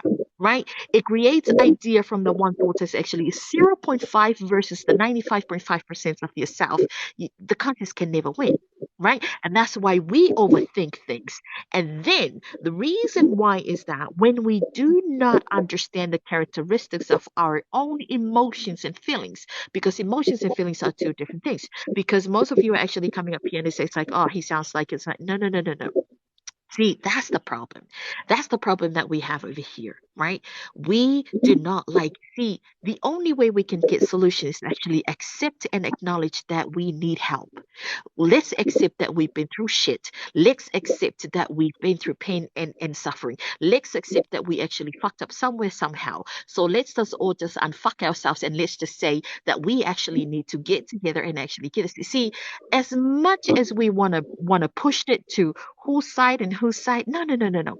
Most of the relationship this is back in the 1950s, as much of you actually say that we wish we can go back there, honey. There was no freedom back then. There is more freedom here than then. Right here, we can actually raise our children freedom with structure. We give our children the freedom to be children. Structure when it comes to discipline. Back then, no matter how much the woman wants to walk away, there was no chance. There was no choice. There was no chance for them to leave because that was the life they introduced to. So the fact that we keep going back then, no, they didn't have it good back then. There was no, do you know how many research that they did of how many older women right now, like senior women's like Gabriel warriors that we as we call it now, if you ask them, they say this, I wish I was this generation. More freedom, less suffering and pain. Right? See, back then, when you look at it, it's like, oh, they're still together. Why can't we have men like this back then? Honey, you have no idea what you're talking about. Do you have any idea how brown the papers of the leaves of those books that they actually lived? Your great great grandmother went through great suffering, great pain just to bear that pain so you can be here, right now. And we get here and we're like, oh, we don't need a man. Honey, see, no one is actually independent. There is no such a thing as an independent woman in this world. See, you might be actually take, the responsibility of a mother and a father alone, but you're not really independent. See, now you work in a job that's actually owned, the company probably owned by a man, actually in the system that is actually led by a man, in the, in whatever that umbrella you're under, actually owned by a man. No one is actually independent. See, if you are actually want to be independent, you might want to go buy an island. You don't need a power because who invented it? A man. You need a Wi-Fi to do your work? A man. Right? You need a house to be built? You're gonna need a man. No one is actually independent. Nobody. So the fact that we actually sit here and they say like, oh, you men I do this, you black men I do this, do that. We don't need you, honey. I'm gonna say this again. See, anything that you mismanage, you're going to lose it. Right? And I am sick and tired of women getting up here. See, you don't even know. The majority of us actually do not understand and do not know the traumas that our parents actually see, especially our mother. Because men were given the authority to lead, women were given the power to actually help and nurture. Right? Your job, your responsibility is not a job. Your responsibility as a mother is to actually nurture your child, nurturing a daughter to become a great wife and nurture your son to become a great husband, in the future. Because there is no such a thing called a right man, nor a right woman, nor a real man, nor a real woman. There is no ideal man and woman. There is always is only a valuable man and a valuable woman. A woman that what is a high valuable man? Not a man that's actually a millionaire nor a billionaire or a man who owns mansion. No. A high value man is a God fearing man, is a man that actually takes care of that, authority that was given to lead, protect, and provide. Same Yeah, goes to a woman, so right? Now, men are very okay. the most valuable version of a man is a man who has some integrity and some character.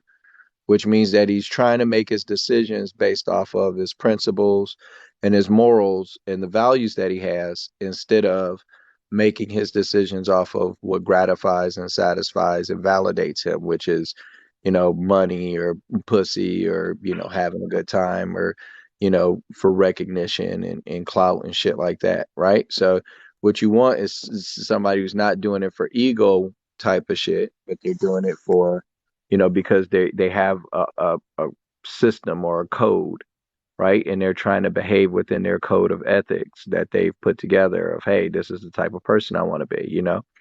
I had a conversation with my brother, and my brother, he wasn't my younger brother is he's a very handsome young man. He's an incredibly handsome man, like model level handsome.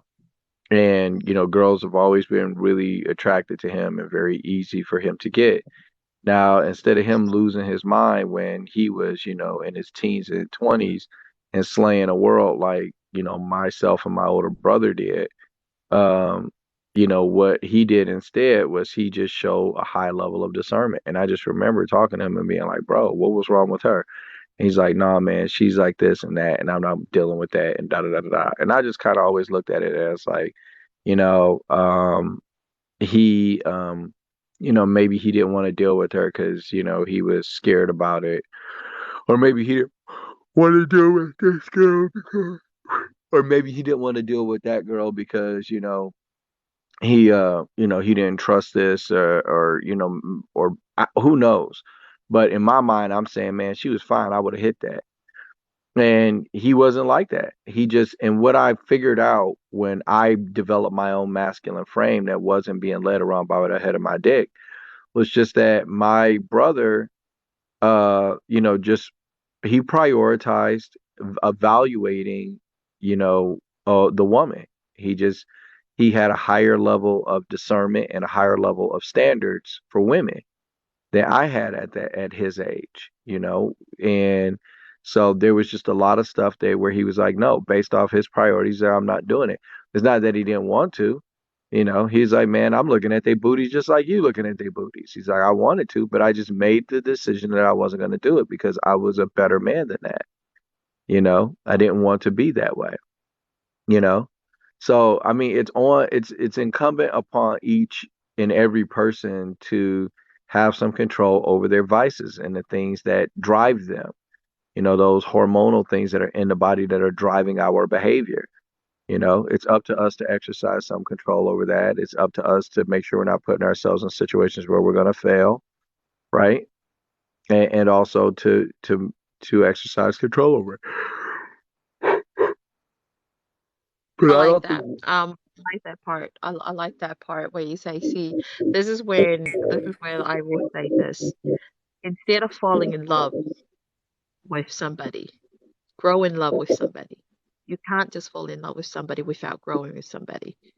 And, we just gotta have to start giving respect because the majority of us women, there is a famous statement that in 15 years in this field, and the majority of women that comes in my clinic in and out, they say it's like, he never gives me respect.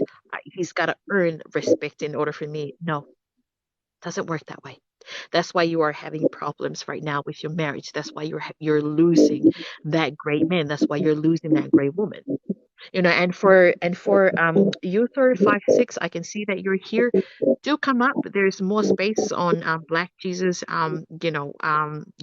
platform. Just because I'm not from America, it does not mean I don't give a shit. Trust me, I don't give a 1 ounce of shit of what you're saying about me or you when be they going, say, hey, see, you be this is going the at people problem. in the comments. Jen, don't you be going at people in the comments, No, girl. Jesus, I know Black they be Jesus, they talking came in shit. my private. They came private message I me. There's know, like I know, 16 things I here, know. right? They just talking So, shit. You can't. right, listen, if you want your opinion to be heard, you want to hear, please do come up here. Please do Well, come no, up they here. can't. They Do can't. do It's come and look. say that one thing. They can't And come up and here and because by the way, hi Dr. Ja, yes, or they can't come Dr. up Ja here is because mine, it's okay? so. Dr. Ja is mine. Dr. Ja, can you please tell all these ladies that you're mine? Hey, but hold Dr. on. Ja is mine, okay? Look, Like Jesus Hey, is my brother. It's gonna come into you, okay? So, hey, check this out. Check this out. I'm Dr. John. I want you to be able to go and speak and stuff because I know you were waiting to come up. But it's late here, and I got to take my old ass to bed. Y'all see all these gray hairs? Y'all trying to make my hairline go back. So, you know what I'm saying? I'm trying to keep it sexy, San Francisco, and y'all trying to get my hair to fall out. Go ahead, Dr. Jado. Spit that fire. How you doing, brother? Hey, I'm doing well. I wanted to come up. I've been listening probably for like an hour and a half. And first, what prompted me to come up was what Hindsight was talking about her son. And, he's going through puberty or he's in the process of going through it. And I wanted to highlight some things that she said. I know her husband, he's deployed and he's been through multiple deployments, but this is a perfect example of why women, and I'm not talking about Hindsight, but I'm talking about women in general, shouldn't say that they don't need a man or they don't want a man. I don't think they actually realize how important a man is in the child's life. And I believe that that yearning for the child to have their father gets stronger and stronger as they get older, especially if there's not a father figure in the home, because I grew up in a single parent household, and I know my mom did the best that she could to provide for me and my twin. And as I got older, I was finishing high school, going through military, going through college. I realized that it was so much more important to have a father in the home. Why? Because there's so many lessons that I didn't learn when I was growing up that I had to learn from other people, other men around me, and even being on TikTok, learning some things from older guys that I listen to. I'm just browsing through TikTok. So I think it's vital for a man to be in the child's life. That's why I believe that a man and a woman is better served in the home with the child instead of being in opposite homes. Although I know that's not possible in some cases, I still think it's a good idea to have both perspectives of the mother and the father guiding the child, because especially as a son gets older, they're going to need that male guidance, because I believe it's a little bit harder for a woman to discipline a male in particular as they're growing older and becoming more mature and trying to figure out what they want to do in life. I could talk about the standpoint of having self-control. I believe that I found the ability to have self-control when I was young, like about 15, 16 years old, when my twin, he started having different behaviors than me. Like, he became more so the guy that didn't want to listen. I became the guy that wanted to listen and learn about from all the experiences that I was having as I grew older. And I believe that is a very good reason why I was able to finish a PhD about 2 months ago. Um, it came from having good figures around me, male figures that showed me the way, guided me, showed me what not to do, what to do, and also listening to the women around me. I think I'm so much of a better human for understanding how the lessons I could learn around me. Like, see, I'm not married right now because since I was in high school, I saw so many family members, so many friends, so many relatives that were having problems in their lives and they could not work them out. And so I figured I could wait longer so I can make that right decision at the right time. So it's been delayed a little bit because I've been working on a PhD. I don't know how long it took for Doctors Hindsight or Dr. Jen to finish theirs, but it took me about 4,500 hours of my life just to finish my 11, PhD. 11 years. Dr. Ja, Yeah, 11 exactly, years. for a PhD. 11 years. Yeah, Going so through it's a divorce, long, separations, having long children, experience. 11 Yeah, years. absolutely. It's a long, long experience. I actually equate that experience of doing like um I call it mind gymnastics of trying to finish a PhD. It took so much self discipline. It took so many sacrifices. It took so many of missing being able to go to the club, being able to hang out with my friends. It took so much. I believe going through a PhD. I actually believe that it can change an extrovert into an introvert, because you cannot be around a whole lot of people trying to finish your work alone. And plus, it also required to have a good mentors in your life. Mentors that will help guiding you through that path. And the same way, it's hard for men. It's like males to go through life without that father figure. It's hard also to finish like a master's or a PhD by yourself. You have to have that mentor that had been through those ropes, that had guided you to get you from point A to point B. They've been through it. They knew how to do it. They could give you that guidance to keep you on track. They were to me. I figured that they were like the guardrails. Don't go left. Don't go right. Here's the right place to go. So I believe that is what inspired me to become a PhD, and it showed me the ropes. I don't believe there's a way that somebody can sit someone down and say, and I'm just saying using a PhD in perspective, because I finished my PhD and I respect everybody who goes through any education, whether it's a associate's degree, a bachelor's degree, master's degree, PhD. They're all important. They're all building blocks to that next level. And some people believe in going to education, some is not. But I'm just trying to give you, just share my perspective from it. It was definitely hard. Was I able to probably finish a PhD if I was a father? Probably be much harder, because it's harder to do it just being single and trying to go through doing a PhD. I can't even describe. Like I was saying, it's hard to give a blueprint to finishing something like that, a master's, a doctorate, or whatever.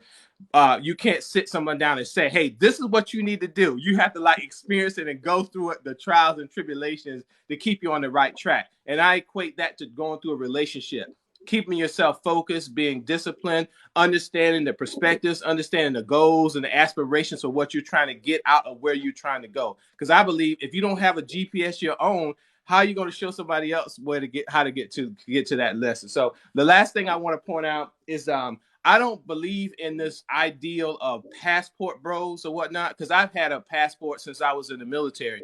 I have a official passport and an unofficial passport. The unofficial is like the blue one, which I have it right here, and I have a few of those.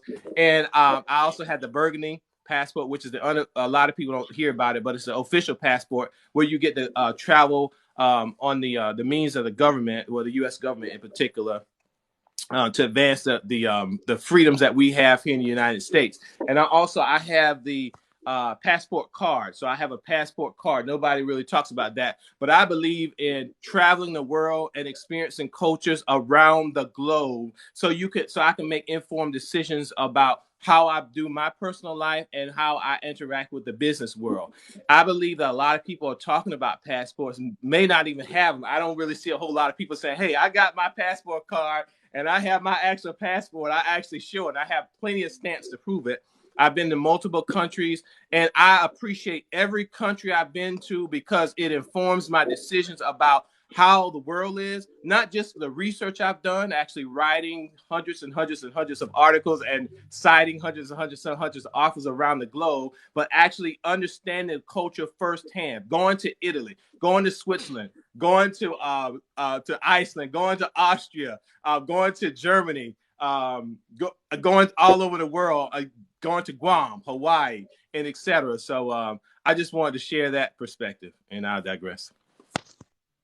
Thank you, Dr. Ja. That's right. I need to go get my cards. In New Zealand, we don't actually do that. We actually have a, just like it, it's just like an ID kind of thing, but we don't carry all that. We only have, like, in New Zealand, you have like a registration kind of thing, but we don't carry. We just have like an ID thing to show that you're a Doctor Who and Doctor That. We also, but adding on that, we did not just become doctors just like yesterday. Rome wasn't built in a day. I am the proof of one of those parents who I was in my last year of my master's degree, about to start a PhD, when I signed my divorce in the States, when we were living in Layton, Utah. I moved here to New Zealand, my birth country, and continue with the 4 extra year, having a newborn child and going through all of that.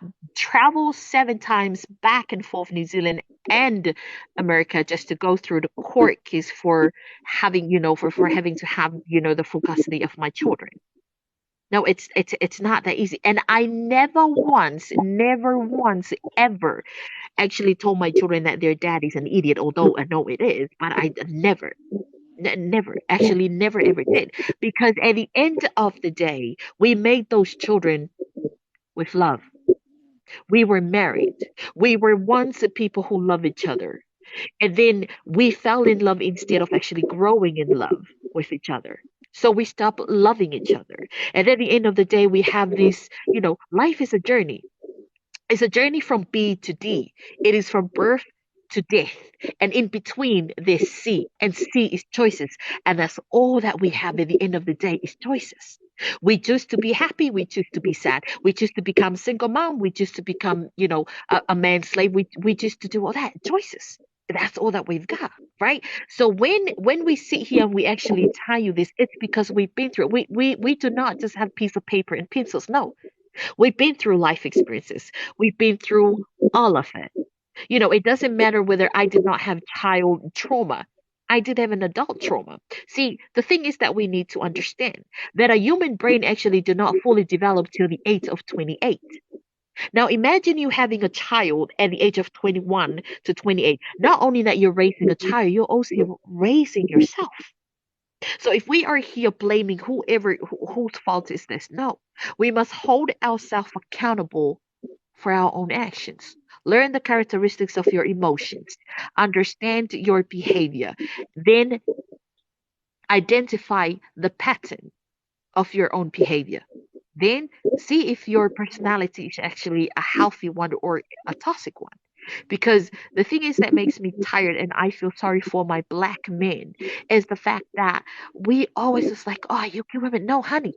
The statistics, the majority of that and the research that you're reading, how many black men doctors actually did those research? Tell me if you are.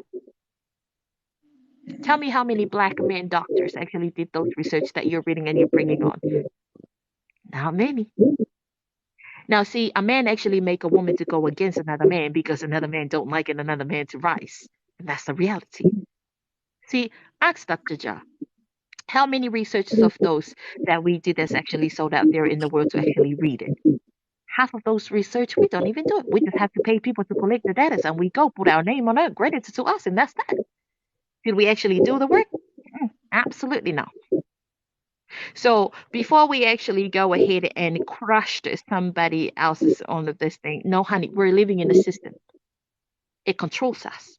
But all we have to do, we're at the end of the day, we're human beings. We know a thing called common sense, right? See, you choose the person to be with, and then life is a journey. In between, there's a sea, right? And then if you choose to be with a toxic man, that's your fault. If you choose to be with a toxic woman, that is your fault. You keep turning the red, the red flag into green flag, and that's how you end up with that. Because at the end of the day, no matter how bad we wanted a healthy relationship, if the foundations of that relationship was actually built by broken records, unstable people, I am talking about mentally, emotionally, we're not going anywhere with it. It's gonna get, it's little things that is shaken, it's shakeable. If the house is not actually on a solid, steady foundation, the storm comes, it's shakeable. But a house is actually built on a healthy, solid, steady foundation. No matter what storms it comes, we will stand together and say, hey, we're both into this. We're going to make it work. It's about time that we give respect to our black men. It is about time that black men understand what their black women Somebody's go through. sleeping. That He might went be to Black sleep. Jesus. Like Jesus Right? went to It is sleep. about time that we give our black men the respect. That's all a man ever need from a woman. They don't even care about your money because they were made actually, black Jesus, you better get your ass up. Oh, black Jesus, get your ass up, man. I He know might black be. Jesus got lunch tomorrow with her family, so he better get his butt up. I Yeah. did Get doze your off, butt He but up. I definitely Get started your was butt snoring. up. snoring Get your over butt up, there. my favorite person. Get your butt up. Yeah, Yes. I No. told you on See, the I same actually side. like it. I can actually wake my own freaking damn man up. I woke Okay, I woke I up. woke him up. But You better yo, get your hey, ass up. no, 42 no, is no, no. not Listen, old. listen, listen. We having a great dialogue and a great conversation, but I got to take my old ass to sleep. Y'all killing And me. my I girlfriend who's under appreciate y'all here. coming in and talking and Uh shit huh. and hanging out. Hindsight, thanks for coming and hanging out, Mama. No problem. Did you I, just I call just me a woke my bitch? son up. Merry Christmas. Merry Hey, hey, Christmas. Black Would you like Jesus. to Yes, go ahead, sir. Hey, but before I go, I wanted to show the people that I'm very proud to be a doctor, and I want to actually show it like my passport. go for it. Here's Go for it. my degree. So I wanted to show you that Congratulations I'm I for gonna am bring joining the actually. mine. I'm crew. gonna bring mine. There we Yeah. Dr. go. Ja, I'm gonna bring mine on Black Jesus. Black Jesus, you come up, you let us know next live. Dr. Ja, for all the women out here, Okay, Dr. Ja is Doc. actually taken by this doctor over here. Here. This one here, take it. Take it. Okay? Yeah. Take it. Dr. Ja, take it. Good By this night. doctor over here. Good night. God. Good night, everyone. Good night. Thanks Yeah. for having me. How long was I sleeping? About Huh? a About 10 minute, minutes. about A 30 good or 40 a But good seconds. they were 30 Black or 40 monologuing, Jesus. so it I'm seconds. wasn't gonna your whoop your fault. butt, brother. I'm 30 or gonna 40 whoop your seconds. butt. I You passed out slept on for first. 20 minutes. No, 20 minutes. I was 20? asleep for 20 minutes. Dr. Ja, you killed it. No, about a minute. You were snoring for about a minute. That's all. No, I wanted to make it long so it makes you feel bad. Black Jesus, come Don't over do me here. like Come bring that. your ass over here. Don't do me like that. I get embarrassed. All right, I'm gonna hit the sack. Hey, Mike, he said it was 20, 30 minutes. That's not true. Long enough to wake me up every day. It was 1 minute. Dr. Ja, Dr. Ja, All right. how long you were talking for? That's how long Black Jesus slept. About See? 6, 7 minutes. About six or No, 7 minutes. let's make it 20.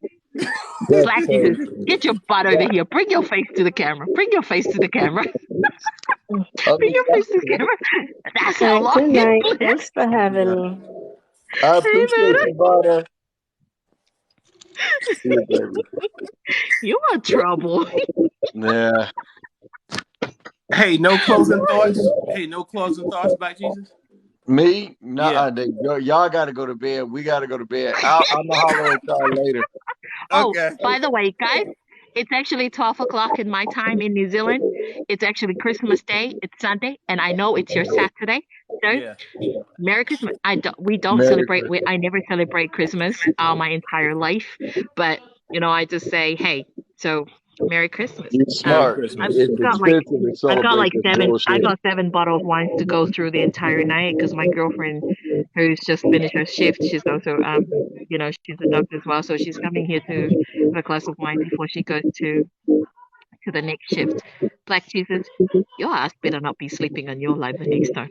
Mm-mm, I'm tired. mm-mm, mm-mm.